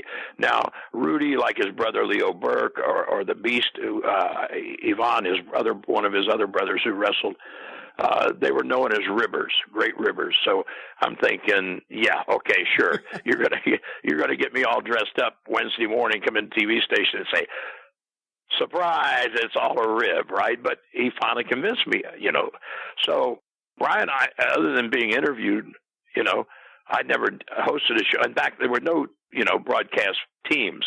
It was one guy. He was the man. So that was, it's the old thing where you throw the kid in the water and sink or swim. Here's a TV, here's a desk. We don't know how, we can't tell you how to segue because we don't know either, and so forth and so on. So that was my beginning. Some way I managed to get through it, and he said, you did a good job. He said, I'm going to leave the guy stay in Toronto, and I'll pay you extra to finish out the season as my commentator. Okay, cool. So I did, and then he actually wanted me back the next season, but he wanted me to forget wrestling and work in the office with him, produce the television, and also do a weekly program for the towns and that sort of thing. And so I'd only been bumping then for a little over 10 years, and I thought, no, man, I still got a few good days left in me, so I wanted to wrestle, so I passed. So came back in Nashville for a while, then went to Tampa, and then Carolinas were looking for a number 2 babyface team, so Louis Tillett and Garibaldi recommended Danny Miller and I, so we went into the Carolinas, and I never thought any more about it. I'd done the TV up there, and that was that. So I was in the office one day. It was just Mr. Crockett, that was Jim Sr., and Lord Littlebrook came in, and the three of us are just talking, and Brooke says to Mr. Crockett, why isn't Les on your TV? And Mr. Crockett looked at him, he said, what do you mean? He's on my TV. No, Mr. Crockett, I mean as an announcer. He said he did Rudy's TV back last summer, and it just did a great job and everything. And Mr. Crockett looked at me, he said, why didn't you tell me? I said, well, I didn't think you'd be interested. I don't know. So anyway, so then at work, they worked me in there, sitting in on the Charlotte TV, the High Point TV, the Raleigh TV. I was basically the guy, in case the announcers aren't smart or they're trying to go in another direction, I knew what the finish or the hot angle was. So my job initially was to be sure that I pulled the viewer's eyes and enhanced what was going on, so that they would buy into it. So that's where that's how I got my start. And then I was doing the TV for Jimmy, and this all has nothing to do with Southeastern, but it's a decent story. So shut me up when you're ready. No, keep going. So anyway, I was started doing the Crockett magazine. Well, it was like a 4-pager to start with, but anyway, it was the forerunner of the Mid-Atlantic magazines that I initiated there in the mid-'70s. Anyway, the war in Atlanta started, and Jack Briscoe and Tim Woods had, bought in. And so Jack had called me and said, Gordon's, but we need a color man. And he said, we'd like to have you down here. And it's, we'll give you points in the office and this and that and the other thing. So I thought, yeah, and it's a new mountain to climb, and it was the thought of working with Gordon was great. We'll bring you first. Leo wants to bring you in. You've been injured as a wrestler. That's why you're doing color, and then work you into the stuff in the ring and some angles later on. Okay, fine. So the problem was Jimmy Crockett Jr. at the time didn't want me to go for whatever reason, and so Jack said, Jimmy doesn't want you to leave. Okay, well, he said, damn it. He said, we want you down here. Let me see what I can do. So I get a phone call one day, and it's Eddie Graham. And Eddie says, they want you in Atlanta to work with Gordon and work in the office. And he said, we want to make this work out because, he was part of sending talent in during the war as well. And I don't know if Eddie had points there or not, but, he was always an intricate part of anything he was involved in.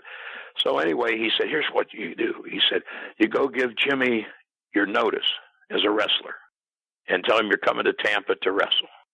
So on your way to Tampa, you drop your furniture off in Atlanta. And then you come down here and wrestle for, a month or 6 weeks. And then we send you back to Atlanta and you start working with Gordon. And I'm thinking, oh, man, this is like the CIA or something. And I honestly, Brian, I wasn't really interested in getting involved in that, I mean, I had a good relationship with the Crockett's. When I say the Crockett's, I mean the family. I worked with Jackie and Francis and Jimmy and David and Mr. Crockett and I had a good relationship anyway. So thank goodness before this actually transpired, Jimmy had a change of heart and said, okay, if you want less in Atlanta, then you can go to Atlanta. So that's how I ended up working there with Gordon. But Ron and I had first become friends in Tampa and traveled together there. And then, of course, he was, coming in during the war in Atlanta, and we would socialize some there too. But then, don't ask me an exact date or time. I remember it was November of 74, when I first went to Knoxville to do the TV. But he had called me, said, I'm buying Knoxville, want to turn it around. I know nothing about television. And remind him of that when you talk to him, because I wish I had a recording of it, but my memory's still pretty sharp. I know nothing about television, and I want you to put together a TV show for me, and I will give you carte blanche to create, within reason, obviously, of whatever you can. Before we get there, I want to ask you a couple follow-ups, a couple of things you mentioned earlier. One, when you got to Georgia, what was the relationship like between Bill Watts and Leo Garibaldi at that time? Well, you know what? You had two great, fertile, creative minds, and they would butt heads occasionally. But you know what? I like sitting and listening to them butt heads because I learned a lot from it, And, that now we're talking about a war, and I know we're going to talk about another one here in a little bit. But realize both offices were strong initially. Where Gunkel fell off was getting new talent, fresh talent to keep that, that role going. And it was one of the reasons, I guess, that she finally shut down. But the crazy thing, we were both running in the old Atlanta City Auditorium. They on Tuesday nights, us on Friday nights. They sell out Tuesday, we sell out Friday. They sell out Tuesday, we sell out Friday. It was, both offices were doing really well. And, of course, I'll tell you, it's floating around on YouTube somewhere. The first match that I ever called, actually, it was kind of a tryout thing. I flew into Atlanta. This would have been the Saturday after Briscoe won the strap from Harley in Houston, because Jack came in to do the RTV too. He got a red eye in. But that first time that Gordon and I worked together on television, 1973, I forget, July, June, whatever it was. And the match that's out there is Tim Woods under the mask as Mr. Wrestling and Bill Watts. And that was the first time that Gordon and I had worked together on the microphones. You mentioned the reluctance that Jim Crockett Jr. had with letting you go to Atlanta, at least initially. When you look at the cards that were made up, especially in the early months of the wrestling war before Watts and Leo really got their footprint in there and started getting their own guys, their own crew, when it was really guys being sent in from various places, whether it was guys from Tennessee, guys from Florida. The Crockett office hadn't really helped that at all. Was there anything to that? Was there any reason why? Well, you know what? I can't really say. I was I had a cubicle in the office and, but in terms of that, I don't know. I couldn't give you an honest to God answer. I don't know if that had anything to do with it or not. I really don't. let's now fast forward to Knoxville. You go into Knoxville. You said it before. They didn't really know anything about putting together a TV show when you went in there and you started putting together the format. Talk a little bit about that. What was it like when you first put together that format? And also, when did you start coming up with the concepts that you would develop on the TV show? Well, first of all, I'll tell you about the format. My first day, I was realized from November of 1974 till November of 1977. I was my week consisted. I had an apartment in Charlotte, but I'd worked Charlotte either as a wrestler, as an interviewer, as a commentator in whatever I was doing in the office, Monday through Thursday. Friday morning, I'd get on Piedmont Airlines, which is it's extinct now. But anyway, I get on the Bird Friday morning, fly to Knoxville. Ron would pick me up. We'd go have lunch. We'd go to his house, put together the TV, house show in Knoxville Friday night, Saturday morning TV, then Sunday wherever, Middlesboro, Morristown, Newport, wherever. Sunday morning, back on the Bird. And I did this from, like I say, November of 74 through November of 77. So there were times I'd pass myself in the air. Hey, Les, how you doing? There you go. That's the way it started. So anyway, that first day in November 74, Ron picks me up. We go to lunch, and we go back to his house, and or check me in the motel, and we went back to his house. And he said, okay, let's put TV together. Yeah, okay. I said, where's your formats? We don't have any formats. What do you mean you don't have any formats? We don't have any formats. Kazana's never used formats. I said, oh, my God. And I'm personally not the most structured human being in the world, but I understand the value of a television format, right? And so I said, okay, give me a ruler and a pen and some plain sheets of paper. So I made a format, and we went to the Kinko's or Copy Express or whatever and got a bunch made and come back, and we put the TV together, and the crazy thing was the directors at Channel 26, where he initially started his TV before we moved in 75, we moved over to Channel 10, WBIR. When we walked in on Saturday morning, and Ron said, here's a format, and then sound man, and they're looking at me like, what's wrong with this guy? What do you mean format? It's a wrestling show, right? So that was the first big change that we made there. But the concept, funny thing is, a lot of my concepts, whether it's for television or magazines or whatever, sometimes came from something outside where I saw it work for somebody in another genre and think, okay, well, that might work for wrestling. As many things that, as I have actually touched it as an innovator, it was never to change the product itself, right? But the way it was presented for the most part. But anyway, personality profile. No one did sit-down interviews, pre-taped. In fact, I can't tell you how many people said, it won't work. You can't do that in the middle of your show. It'll kill the momentum. But where I came up with the idea initially, back when, when football was Sundays and in the late 60s into the early 70s, watching football on Sundays before they had 9,000 ex-football players as analysts, right, that they did at halftime. And at halftime, they did something similar to my personality profiles. Like, they've got this linebacker who kills people and drools, and he's making pottery, right? It's showing the yin and the yang, or this guy in another environment. I was fascinated by it, and I thought, this is, and if you look at it, this is kind of the way NASCAR sell, you follow a particular driver probably because you and he drive the same brand car, I like this guy because he races Fords. Okay. But it's an identification thing. So I saw the value in that, And the other thing I mentioned, Atlanta, the first time I was there talking about the Cousins in 66, Leo became a mentor to me as well. And here's a guy, I know you and Kevin kick it around. Kevin will tell you, it's one of the greatest bookers of all time, period, end of story. But my first day at TV in Atlanta in 66, Leo said, we don't have you worked in any programs. And, so Ed wants to, interview you about your wrestling background. But he said, this drag racing thing, is that a shoot or is that his work? I said, no, it's a shoot. I was driving on a dragster, Brian, before I had a driver's license. I was racing the car when I was 15 years old. So anyway, He said, do you know anything about Georgia drag race? Yes, because NHRA, National Hot Rod Association, there was a paper, a weekly paper, and of course some of these, some of the drivers for funny cars and dragster stuff from around the Georgia area. So yeah, I said, sure, I do. So anyway, so when Ed, had me on, and he brought up drag racing, I mentioned Yellow River Drag Strip, which at the time, I don't know if it's extinct now or not, but the Platt brothers and Don Nicholson and these guys who I knew from, who were prominent national drag racers from Georgia.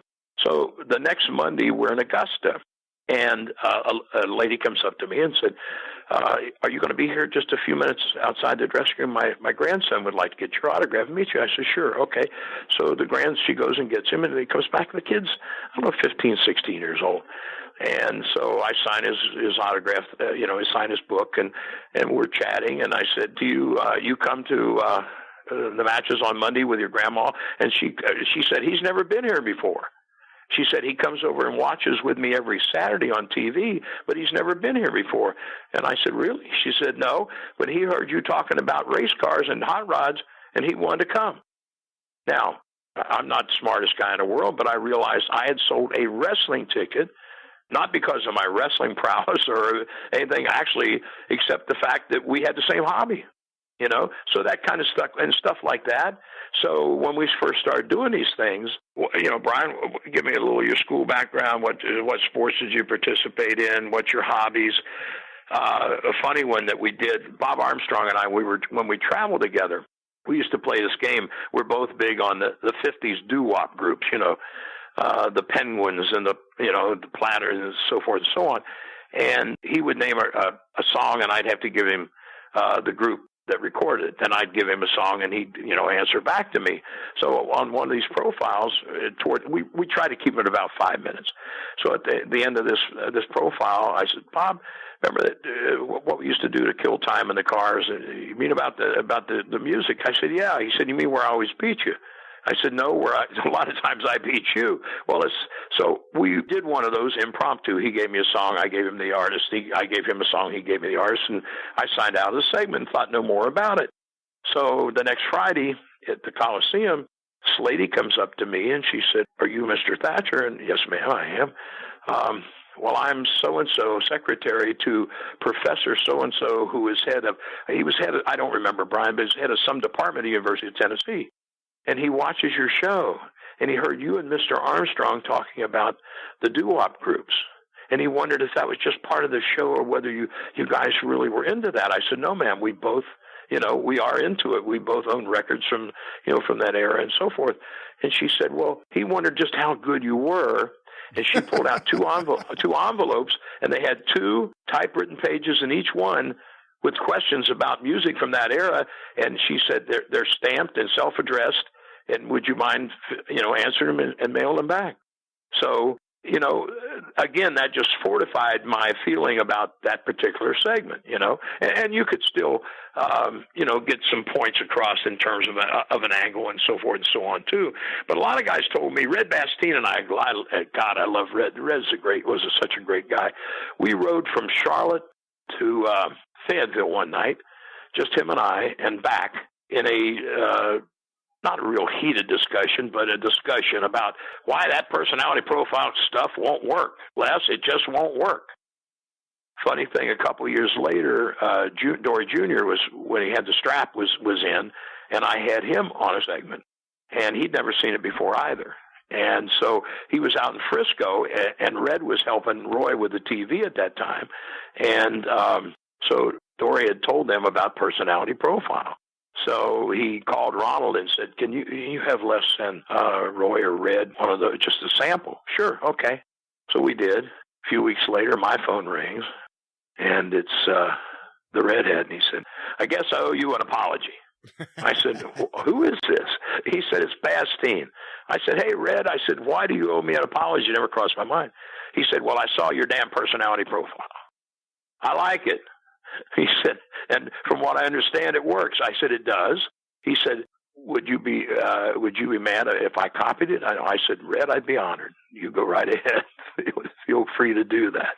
So, but that's, it came from football, and the deal with the kid in the hot rods, right? I mean, I'm thinking, why can't we basically sell things, in a similar way that NASCAR and how many guys have this hobby as a stamp collector or listen to this music, or, hey, I went to the same college that Brian Lask. I like Brian to begin with. I like him even more because we're now both alumni of the same school. It's human nature, right? Were there a lot of guys into drag racing beyond you and Gordon, and Ray Stevens, I think, was into drag racing? A lot of other guys that you know of that were into it? Johnny Weaver, Johnny Walker, Tim Woods, Ricky Steamboat. Woods had a Oldsmobile 442, which was a tri-power, three two-barrel carburetors on a big block Oldsmobile motor. I had a 64 GTO tri-power. Steamer had I forget if it was a 396 or 426 Chevelle with a big block Chevy in it. And Walker drove stock cars. Johnny Weaver drove stock cars. Mike Graham and I that was one of the things when I was down there. We went to the NHRA Gator Nationals. We took a day off and went over there together. Mike had a Corvette shop. And, when I first went down there as Rookie of the Year in 67, Eddie he asked me, he said, this drag racing stuff, is that a work or is that a shoot? I said, it's a shoot. Well, my son just built this 55 Chevrolet it's got all this fancy stuff on it. He wants to race it. And he said, I don't know he said, would you do me a favor? And he said, kind of, check it out. And if it's safe, I said, you mean if it doesn't kill me, you'll let your son drive it, right? So Mike, yeah. So there were a lot of guys, that were into speed as well as wrestling. Yeah. So those are some that I know right off the top of my head. Guys that I've traveled with or spent time with that were involved. After Ron bought Knoxville in November of 74, how long do you think it took for you guys to get your footing? How long did it take before something really lit up the fans and got you new fans?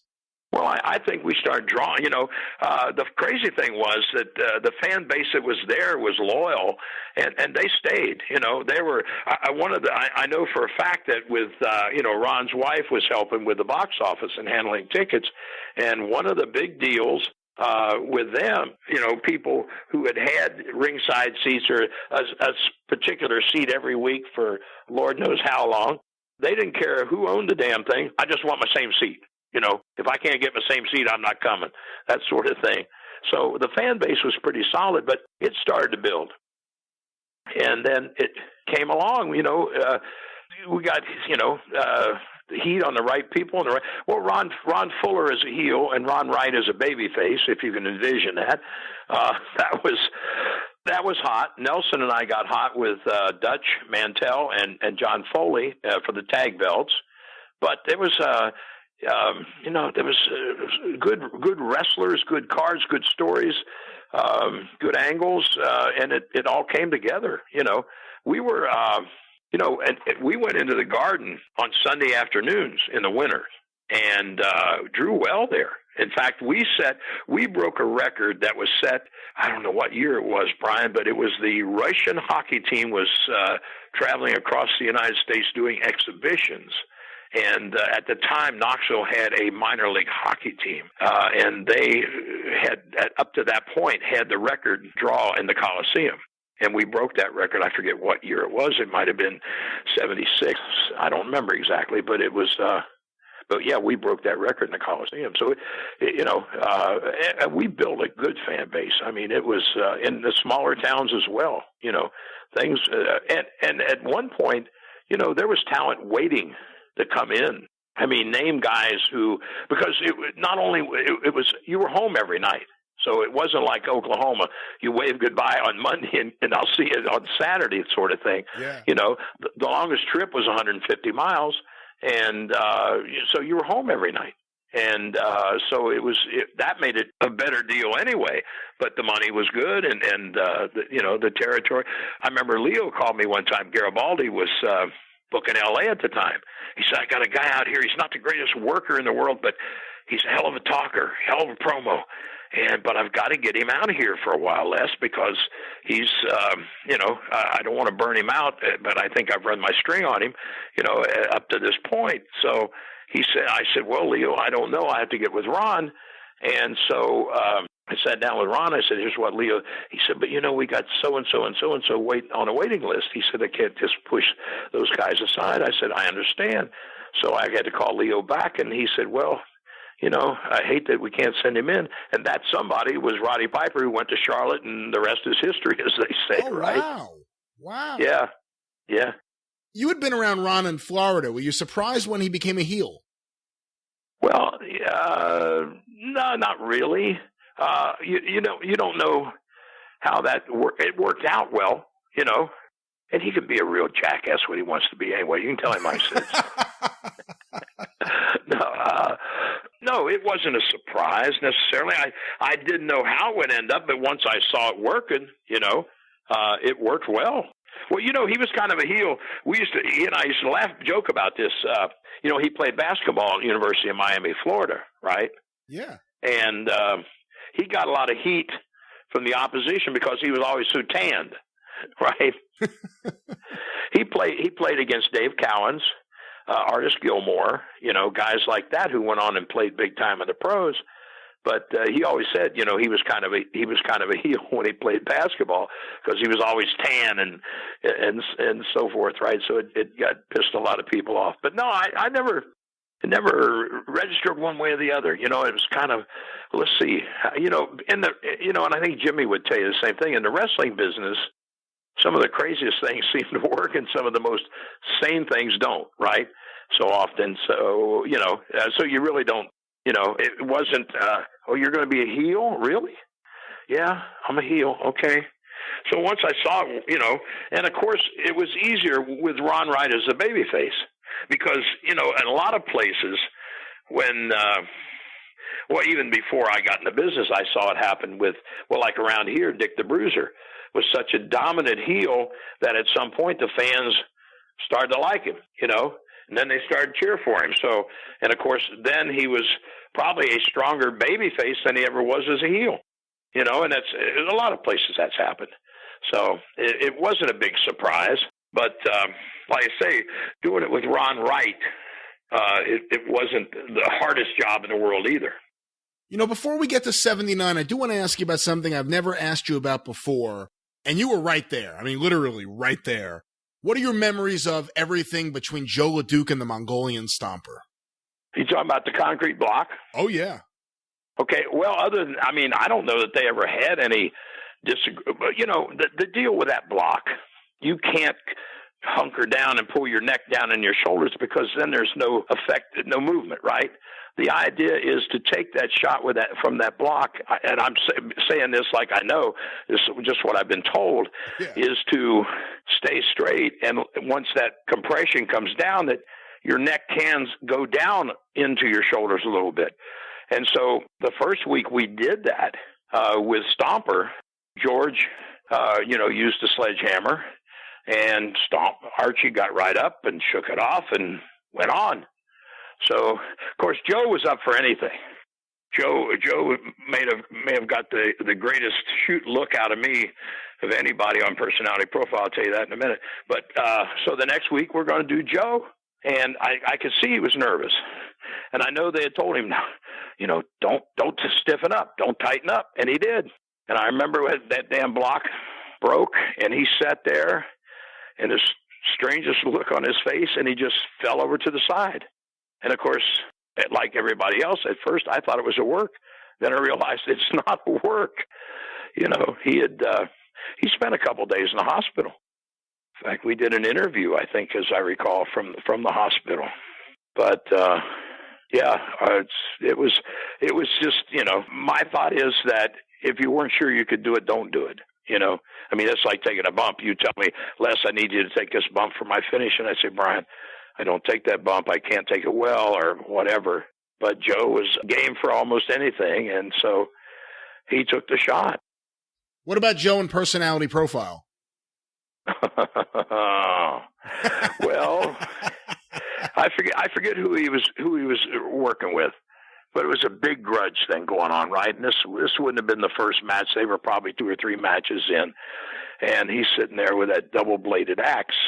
And just as I had a back timer in front of us, so the guys with me could see the time too, so they could kind of wrap it up before we, so we didn't get cut off with anything. So just as we're winding this segment down, Joe is saying something about, I guarantee that I will beat so-and-so, and to prove my sincerity, I will sign my name in blood. And he took that damn axe and sliced his forearm. And I'm sitting there like, what the fuck is this? Right? And when I got off the set, I said, Ron, so why the hell didn't you tell me? He said, where do you see the tape? I would never have got the reaction from you that I got without you seeing it. Now, as I understand it, he'd done that in other places, but I'd never seen him do it and wasn't expecting him to do it to me or with me. But, my mouth dropped open. What? Are you nuts or what? Right? So. That's one of the biggest angles, Joe LeDuc and the Stomper, in Southeastern history. And of course, Southeastern would become a powerhouse, not just in Knoxville, but Johnson City, Kingsport, all over Eastern Kentucky. I mean, Southeastern became a really big thing. And of course, Ron was able to open up the southern end of it. And let's go to, I guess, this period of time. It would have been 1978. Do you remember when Bob Roop first came in? Do you remember discussions about bringing him in as the booker? Sure, because I was part of those discussions. Not that my opinion was valid or anything, but there was, several guys, being considered. I'll be honest with you, I don't remember everybody, but I remember, I think with Ron and I both, we liked Bob. We had worked with Bob, socialized some with Bob in Florida. And then Bob had been in the Carolinas with me before Ron bought Knoxville. And so, we just kind of, I say we, it was Ron's final decision, obviously not mine. But I was in agreement that Bob should, be a good guy to come in as a booker. And part, obviously, because of his wrestling background, and he had been educated in our business in Tampa, where if you couldn't wrestle a little bit, don't bother to go there, So yeah, obviously there had been a situation in San Francisco where, and I think Bob Roop readily admits it, he tried to steal the territory from Ray Shire. It didn't work out. He was fired, suspended by the California State Athletic Commission. This is right before he ends up in Knoxville for you guys. Did you guys hear any wind of what had happened in San Francisco? And also, was he the same guy then when you first brought him in as the booker that he had been a couple of years earlier in Tampa?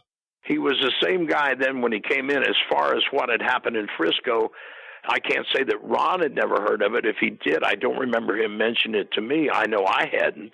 And obviously that would have left a question mark probably. But then, it's the business, especially back then, there were, you could be the devil in one territory and a saint in the next. So, what happened and transpired in one place, one of the things, I never worked for Ray Shire, never worked for him. Met him, bought tickets to watch him as a kid years and years and years and years and years ago, but met him at an NWA convention in Vegas, and I guess that was 77, maybe 78. Talked to him briefly. Other than that, I didn't really know Roy, but I had always heard that he could be difficult to work for. Almost worked for him in, I don't know, must have been 69 or 70. Bobby Shane came into Nashville for a while. And he and I were talking that, he wanted us to go to Frisco as the Shane brothers. And it just didn't pan out, basically because Roy had all the tag teams he wanted and didn't want any more or whatever. And I don't remember the exact deal. So I didn't really know Roy that well, but I knew he, wasn't going to win Mr. Congeniality in anybody's poll. So I don't know how much difference that might have made in the way I looked at it, but I didn't know anything about that until after the fact. Real quickly, just because you brought up seeing Ray Shire wrestle before you got into the wrestling business, did you get to see him and Stevens as the Shire brothers? I did, yes. What was that like? What was young Ray Stevens like? He was great. I saw Ray Stevens when he was 16 years old. In fact, I don't know, I was probably 10, 11 at the time, but of course he was a professional wrestler, so he could have been ancient. When Ray and I first met, I couldn't believe he was, only 6 or 7 years older than me. No, you're lying. Of course, wrestlers lie about their age all the time. Corny probably tells you he's 39, right? But yeah. So, and I'll tell you, you want to see something before their time, and I don't want to stir up the spot monkeys, but when the Shire brothers wrestled the Bastien brothers, Red and Lou Klein, Red and Ray would light up that ring, man. I mean, both those guys, such amazing workers to begin with. But yeah, Roy was Professor Roy Shires when I first saw him. I don't know, that must have been, I'm going to guess 51, maybe 52. He was working here for the Al Half promotion based out of Reynoldsburg, Ohio, which is up by Columbus. And, we virtually ran a huge territory, covered 5 states. And from what I understand, kept like as many as 75 guys on a roster. He'd run 2-3 towns a night. So virtually everybody that we saw from New York, Chicago, L.A., Texas, at one time or another they came through here. And so yeah, Roy was over as a strong heel, and he and Ray were over well as a heel team too. And Roy was also over as a strong heel behind the scenes. So, I mean, yes, in front of the camera and behind the camera. Yes, I know a dear friend of a guy who I learned a lot from, Frankie Kane, who was one of the Infernos, as well as... Great Mephisto. Yeah, the Great Mephisto. Frankie, I know, decked Roy Shires one time. To go back to Bob Roop and go back to what was going on in 79 in Knoxville, obviously, Ron was spending a lot of time in the southern end in Pensacola, getting that up and running. You're still in Knoxville. What is the layout of the office in Knoxville? I know there's not an actual office, but who's working for the office in Knoxville while Ron's down in Pensacola? And when do you first start getting wind of something nefarious potentially happening with Roop? Well, actually, to give you a date or timeline, I would be hard-pressed, Brian, but I remember Ron wasn't down on the south end when I first got wind of this, because he called me from his townhouse in West Knoxville and said, we got a problem, you need to get over here. And so I went to the house, and someone had told his dad about these guys. Someone had leaked these plans to somebody else, and anyway, so we were made aware that we weren't sure who all was going to jump, but there was an outline, and some of the names, obviously, the important ones were on that list. And but we were not in a position, you couldn't just say, okay, everybody's out, because there was too much going on. So it was just like the idea was to control it as best you can.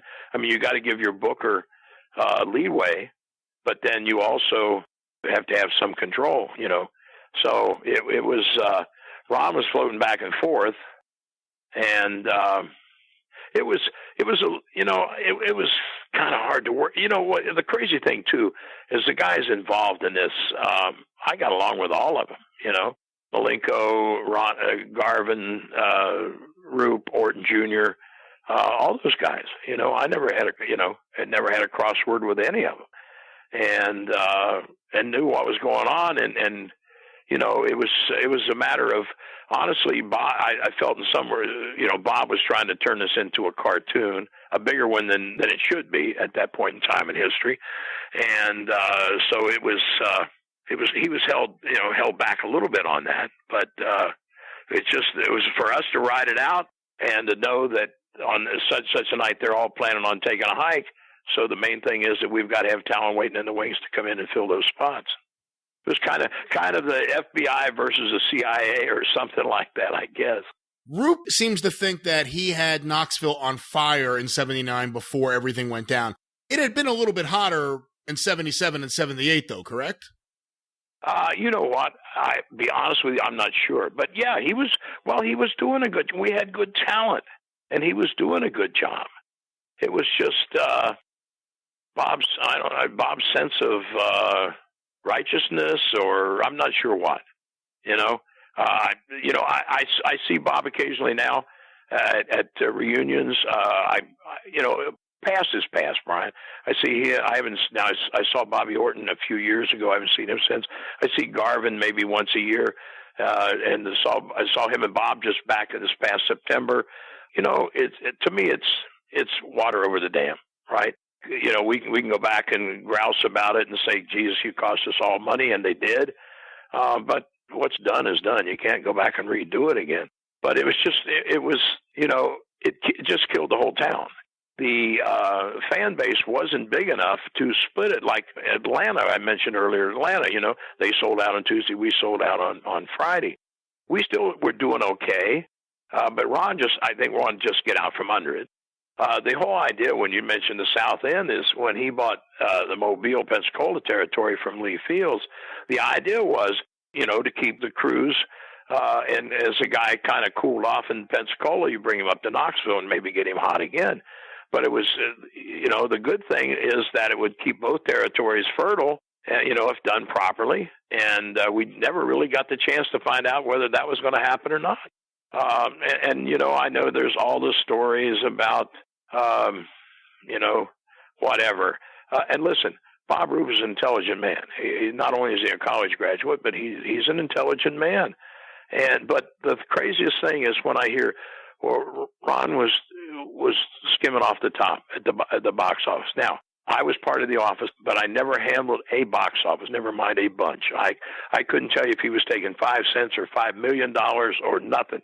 What I can tell you is during my time in the business there, which at that point was, you know, like 18 or 19 years, that if Ron Fuller wasn't taking some off the top at the box offices, then he was probably the only promoter in the business that wasn't and should have been canonized instead of spit on, right? I mean, well, you know, when I say, and I'm not sitting here to tell you it's right, it's wrong, it's immoral, it's whatever. I'm not saying. I'm just saying it was common practice, and you kind of expected it. You know, the old story was, you know, a guy gets first count on the tickets. Obviously, is the guy that you know, gets the best payoff.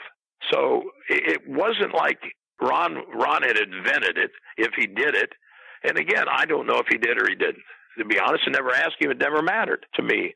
But it was all the war did was kill the territory. Period. They wasted a lot of time on their television. They got on Channel 26 challenging people they knew wouldn't answer the challenges, which, you know, I guess it made back then, you know, there was things like that went on, but it was frivolous to a great degree. And just now I was made it, you know, I remember I'd been at Channel 10 doing some editing or something. I don't remember. And I don't know how Ronnie Garvin knew I was there, but I remember coming out of the station. It was during a weekday. It wasn't like, you know, Saturday TV or anything. And he was out standing by my car, and he made me an offer. And I said no. I said, I started here, I'm going to end here, you know. And I'm a loyal idiot, you know. I mean, it's to me, money's, you know, I mean, we all want to make money, but that's, to me, it's if I've told you something, if I've committed to something with you, then I've committed to something with you. And I'd started this thing with Ron, and I didn't see the value in what and part of it was too about Ron Wright being the promoter in Johnson City. During my time in the business, I can't tell you how many names were tied with promoters in Johnson City, the Tri-Cities in East Tennessee. So was Ron one of a million? Hell, I don't know. Did he own the town? But, you know, that was, and I don't want to speak ill of the dead. You know, I made good money with him, and we did good business, and I never had a serious problem. But I realized that he thought he was the cog that turned the wheels. This is my town, my territory. And, you know, and I guess to a certain degree, you know, you could say that Whitey's as well, because those two guys still have storied histories in Johnson City, Kingsport, you know, Bristol, and that area. And people in Knoxville still talk about them. But, again, like I say, when I first went to Tennessee in 1968 to Nashville office, Dennis moved up to Johnson City for a brief period of time, or Kingsport, or one of those towns, because Goulas was going to have him promote those towns. Now, there was a couple guys, I'm shy on names here, before that names that if you brought them out, I'd say, yeah, that's one I remember who had promoted up there. And then when Jerry Jarrett first came to work in the Nashville office, his then brother-in-law, as I recall, was to go up and be the promoter up there. which I don't think that ever transpired, quite frankly. So there was a laundry list of promoters. I guess Whitey could have said the same. If Whitey had lived, could have said the same thing that Ron said. If that's the case, I've been a big part of drawing money here, so this must belong to me. So I guess I can go claim part of Knoxville as mine too. I suppose I don't, if that's the criteria. But it was a war to be fought for no reason, quite frankly. And I know that Bob felt he was standing up for the boys, but I don't know if that's just being naive or what. I know the first year there, one thing that Ron did that I suggested, and to be honest with you, I don't know if he ever did it after that or not, because again, I wasn't the money guy. I didn't handle the money.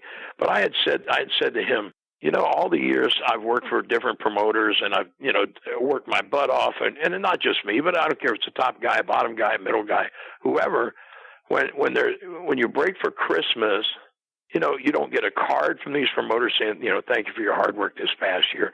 You don't get a turkey. You don't get a fruit. You don't get anything, right? Except Merry Christmas.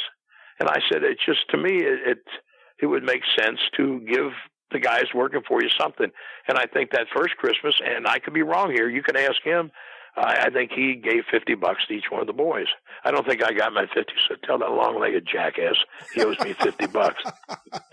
But he'll say, he still talks to me like that, doesn't he? I say, yes, I still do.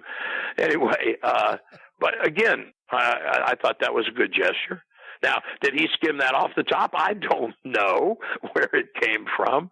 But, to say he's skimming, well, my God, then every wrestler in the business walked out on somebody. If that's the criteria. But all it did was, and I'm going to tell you about the challenges, and I'm not going to bring up any names who made the challenges because I don't want to insult anybody. And at age 78 and a half, I'm too old to meet anybody's challenge for doing anything except sleeping, for Christ's sake.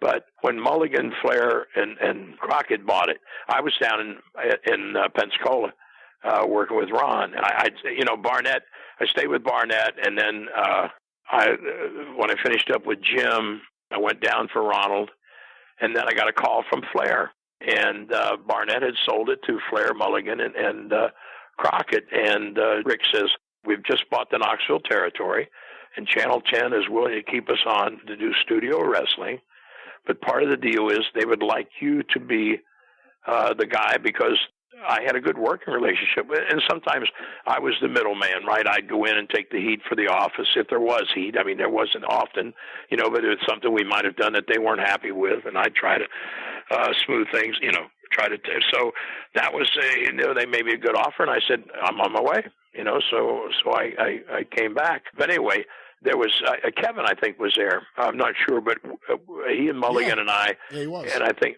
I know he was there, but I'm not at this particular incident. We were in the dressing room at the matches, and Mac was there, Mulligan, Kevin, I think, and myself. Anyway, a guy named Ed Hammond, who was a retired police officer and worked security for Kazana, worked security for Ron, worked security for everybody, and hauled the ring sometimes, owned a car wash in Knoxville. Ed was a nice guy. But the boys knew if they told Ed something, he would tell somebody else, right? So anyway, Ed came in while we were all sitting there and said, so-and-so and so-and-so came by the car wash this week. And Mulligan, Jack said, yeah, okay. He said, they said, now we've got new owners. I guess we need to start making challenges again. And Mully said, stop right there. He said, Ed, everything I own in my life is invested in this territory. So you go tell so-and-so and so-and-so not to bother wasting their valuable television time challenging anybody. Just tell me where to be and when to be there. Wow.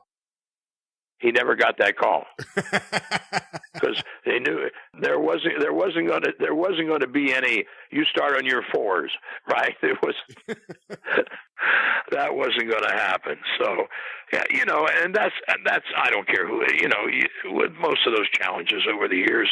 Never mind Knoxville, but any place, you don't risk somebody's. You don't send somebody you don't figure is back in the gear to do the job. So. But, so that was, but it just ended up killing the whole territory. I think the last big Coliseum show that I remember doing in there was Harley against Dick Slater for the title Thanksgiving. and Don Curtis, who was our commissioner, who used to do some videos for us and come up occasionally. How I remember it so much is because he and Dottie, his wife, and their 2 daughters, Don was a pilot, and they flew in, and Dottie brought a smoked turkey and put it all together in my apartment, and them and their kids and Harley and I had Thanksgiving dinner in my apartment for that show. But yeah, I think that was the last big, and we did okay, Of course, back then Christmas and Thanksgiving were both big nights for wrestling in most major cities. But and it didn't come back until Jimmy started with Smokey. How much did it hurt when Roop and his compatriots immediately revealed that Ron was the promoter in the newspaper? You know what? I don't know that it hurt all that bad, to be honest with you. I think by that time Ron had established himself as a good guy, and here's the other thing: we had done a lot of charitable things when Bob and them were all still with us as well. I believe in when I was in the office in Atlanta, I thought good PR for wrestling, especially back then, was to align yourself with things outside of wrestling that got good PR. And so we started doing charity softball games at the old Bill Meyer Stadium, where the Knox Sox, it was the Chicago White Sox AA minor league team. But we played one game against the Sox pitchers because that league used the designated hitter because they were all American League minor league teams. And so we played against the Channel 10 celebrities. I forget who all but we played like 3 or 4 charity softball games a year. We had a charity basketball game with guys from Channel 10, wrestlers, the former mayor and the current mayor of Knoxville, Big John Tate, who was the WBA World Heavyweight Boxing Champion, Ed Bailey, who had been a catcher for the Reds and a resident in Strawberry Plains, which is just outside of Knoxville. Plus, we had NFL players and NBA players or ABA players who had graduated from the University of Tennessee. So we were doing a lot of charitable things. So, and it's hard to badmouth somebody that's helping your community, I think. So I don't know that it was, I think maybe a lot of people just looked at it as, wow, this is kind of dumb. But I don't remember anybody stopping me on the street or in the store. And in that community, we were high profile. And I don't remember anybody stopping me to say, hey, I hear Ron Fuller is the promoter. I'm not coming anymore or anything like that. I'm not saying there wasn't negativity because of it, but I'm just saying I don't know how much, I guess is the best way to put it. I've heard from various guys who work for Ron in Knoxville and Pensacola. They all said that he was one of the better payoff men, that they were very happy with the money they got, and they were very happy with the lifestyle they had, especially in Knoxville. Can you speak to that a little bit? Did you hear from guys who worked there that they loved working there? Did guys typically want to stay in Knoxville? Sure. I think, like I said, it was because the territory was compact and it was drawing well. So the money was good. There were some guys in there that I know for sure were making $55,000-$60,000 a year. Now stop and think. This is 1977, 78. You realize what that would amount to today in terms of income? And they were home every night. And what was the cost of living in Knoxville at that time? Well, I had a 3-bedroom apartment and put an office initially for less than $300 a month. Wow. I mean, right there, that says the whole story. Yeah. You can't get a broom closet for $300 a month now, can you? And I got to guess it was probably one of the better territories to work in, especially during the oil crisis. Well, talking about cost of things, I had bought, normally I'm a Pontiac guy, Grand Prix or Bonnevilles, but I had bought a 76 was supposed to be the last year of the big car, right? They were going to downsize because of the oil crisis and make all cars smaller, which they did for about 15 minutes. But so I bought a Buick 225 Electra Deluxe. It was a coupe. But, I mean, it had all the bells and whistles, right? I mean, power this, power that, power the other thing, Landau top, one, blah, blah, blah. And I paid the absorbent price, Brian, of $7,000 for that car. You can't buy a front fender of a new car today for $7,000. Yeah, really. So there were guys. It was a good territory. Was it perfect? I don't even know what perfect. We talk about perfect. What is perfect? I don't know. But yes, it was a good territory. Ron wasn't. We all have our idiosyncrasies.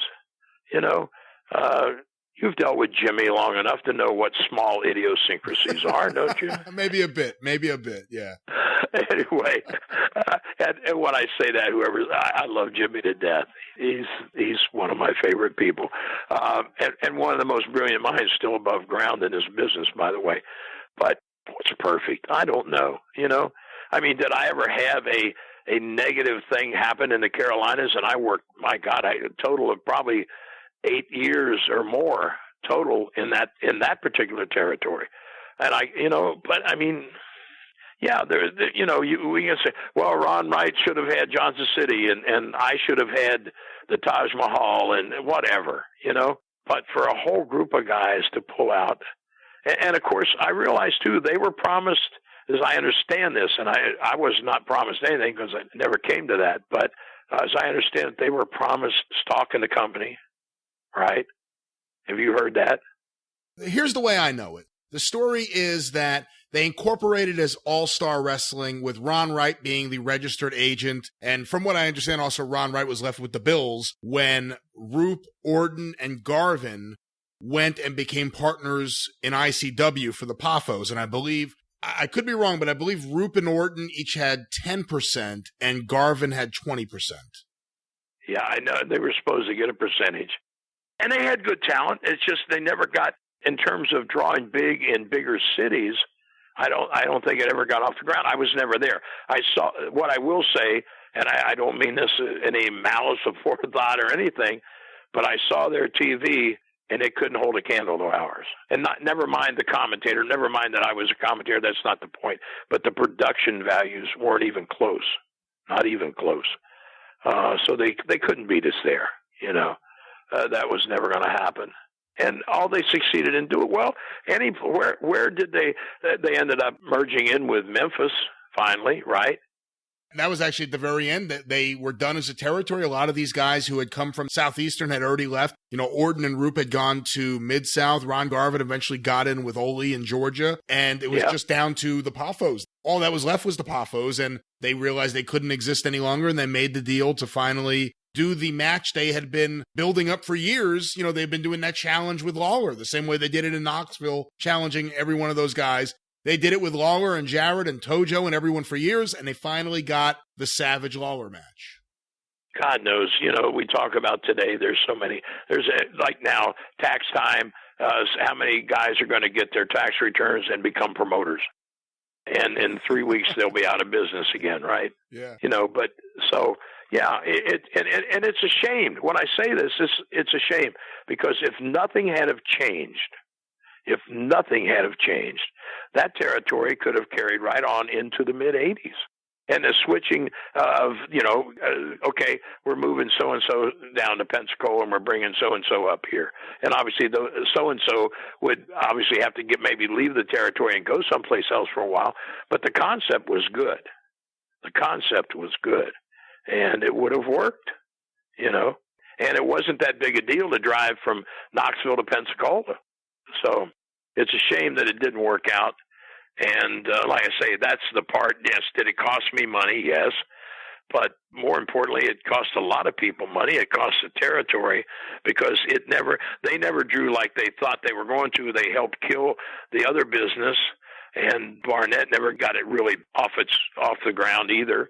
And sadly enough, with Mulligan and Flair, it was just the changeover. I think fans just weren't sure at that point, But then the other guys weren't turning people away from 10,000 seat buildings either. So as strong as the war made both companies for a while in Atlanta, it just weakened both companies in Knoxville.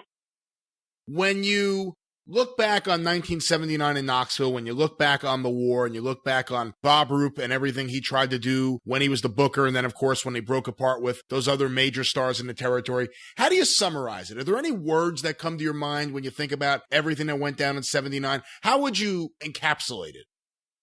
as a guy who had friends on both sides of the fence, as it were, I hated it. It was a useless thing to do because it killed a good territory, and it did not. Had they have taken over and been successful, you'd say, well, at least that worked, but it didn't. I think Bob was ill-advised. I think all those guys, if that's the case, were ill-advised. They thought they were moving up into something, and if they just said, listen, I'm greedy, and Angelo offered me more money, that I could, okay. But to say Ron Fuller was skimming off the top, come on, man. It's senseless. Yes, like I say, if he wasn't, then he deserves a humanitarian award for being the only promoter that probably wasn't. And because it was it wasn't like you said, hey, I can't wait to go to this territory so the promoter can skim. But you figured he's getting first count on the tickets, of course. But that was just the accepted thing. It wasn't like that's great or that's bad. It was just that's what's going to happen. And it was happening. Like I say, if Ron wasn't doing it, then he would have stood out for that for no other reason. But like I say, the reason that the war started was dumb.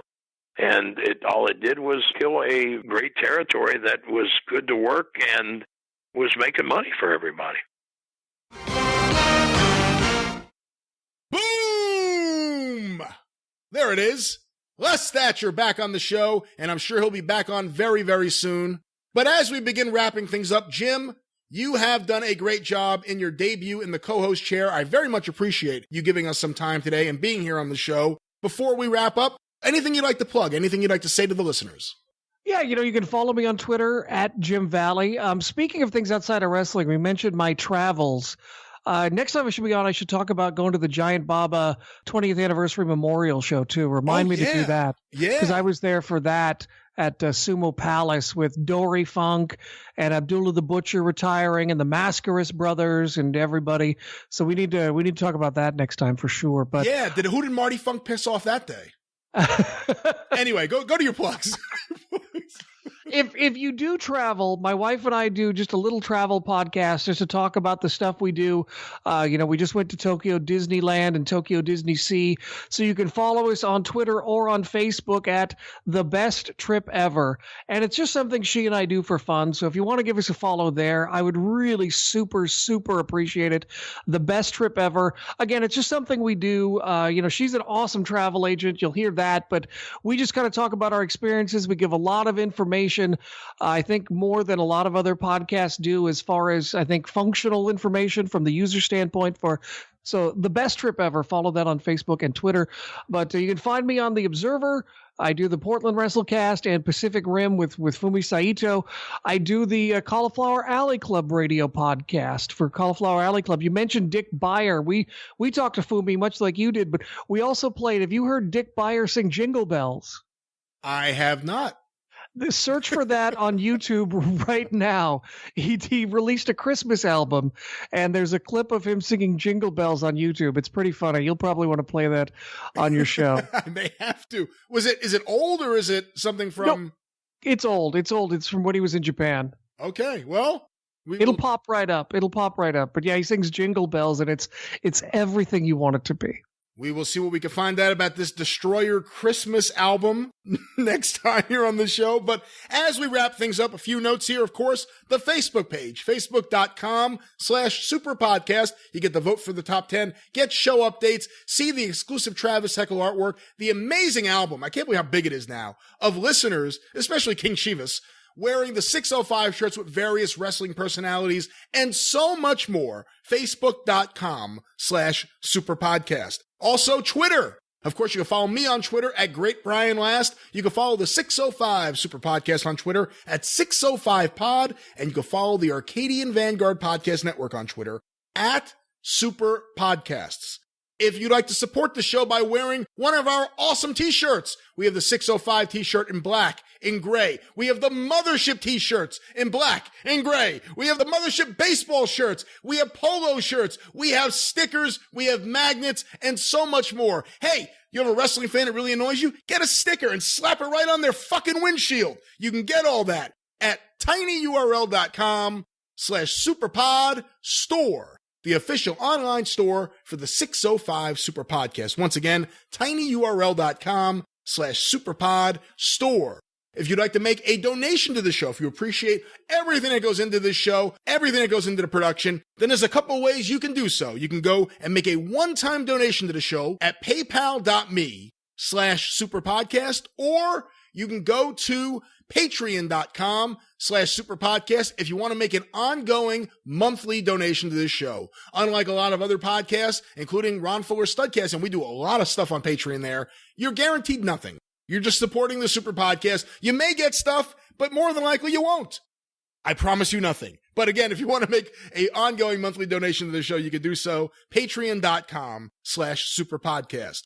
The Top 10 was sponsored by our friends, the wrestling fans over at Ramsor Records, the Mid-Atlantic Wrestling of the music industry. Once again, Facebook.com/Ramsor Records. Like that page and get updates about the various awesome Ramsor artists that you've heard mentioned here on the show, as well as other artists and events that we haven't mentioned here on the show. And once again, April 13th at the Evening Muse in Charlotte, North Carolina, the National Reserve and the Ruin Brothers play together for the first time. Wear a 605 shirt and Dolph Ramsor will buy you a beer. He is not committed to that. I just committed him for that. But once again, April 13th, if you're in Charlotte, check that out. That really should be a great bill. If I was in the area, I would go to that. Two really good bands who are not just good on record, but really good live. Great sound. Check that out.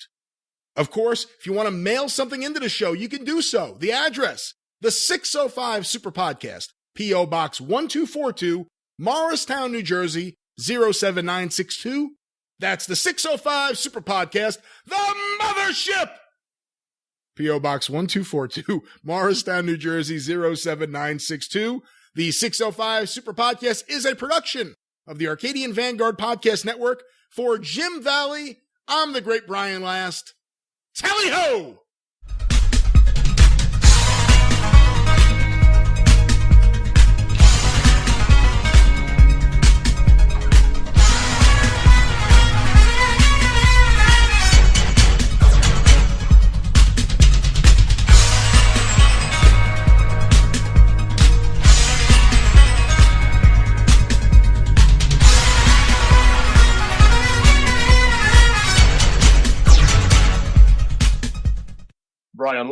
Brian Lasto hails from Long Beach in New York.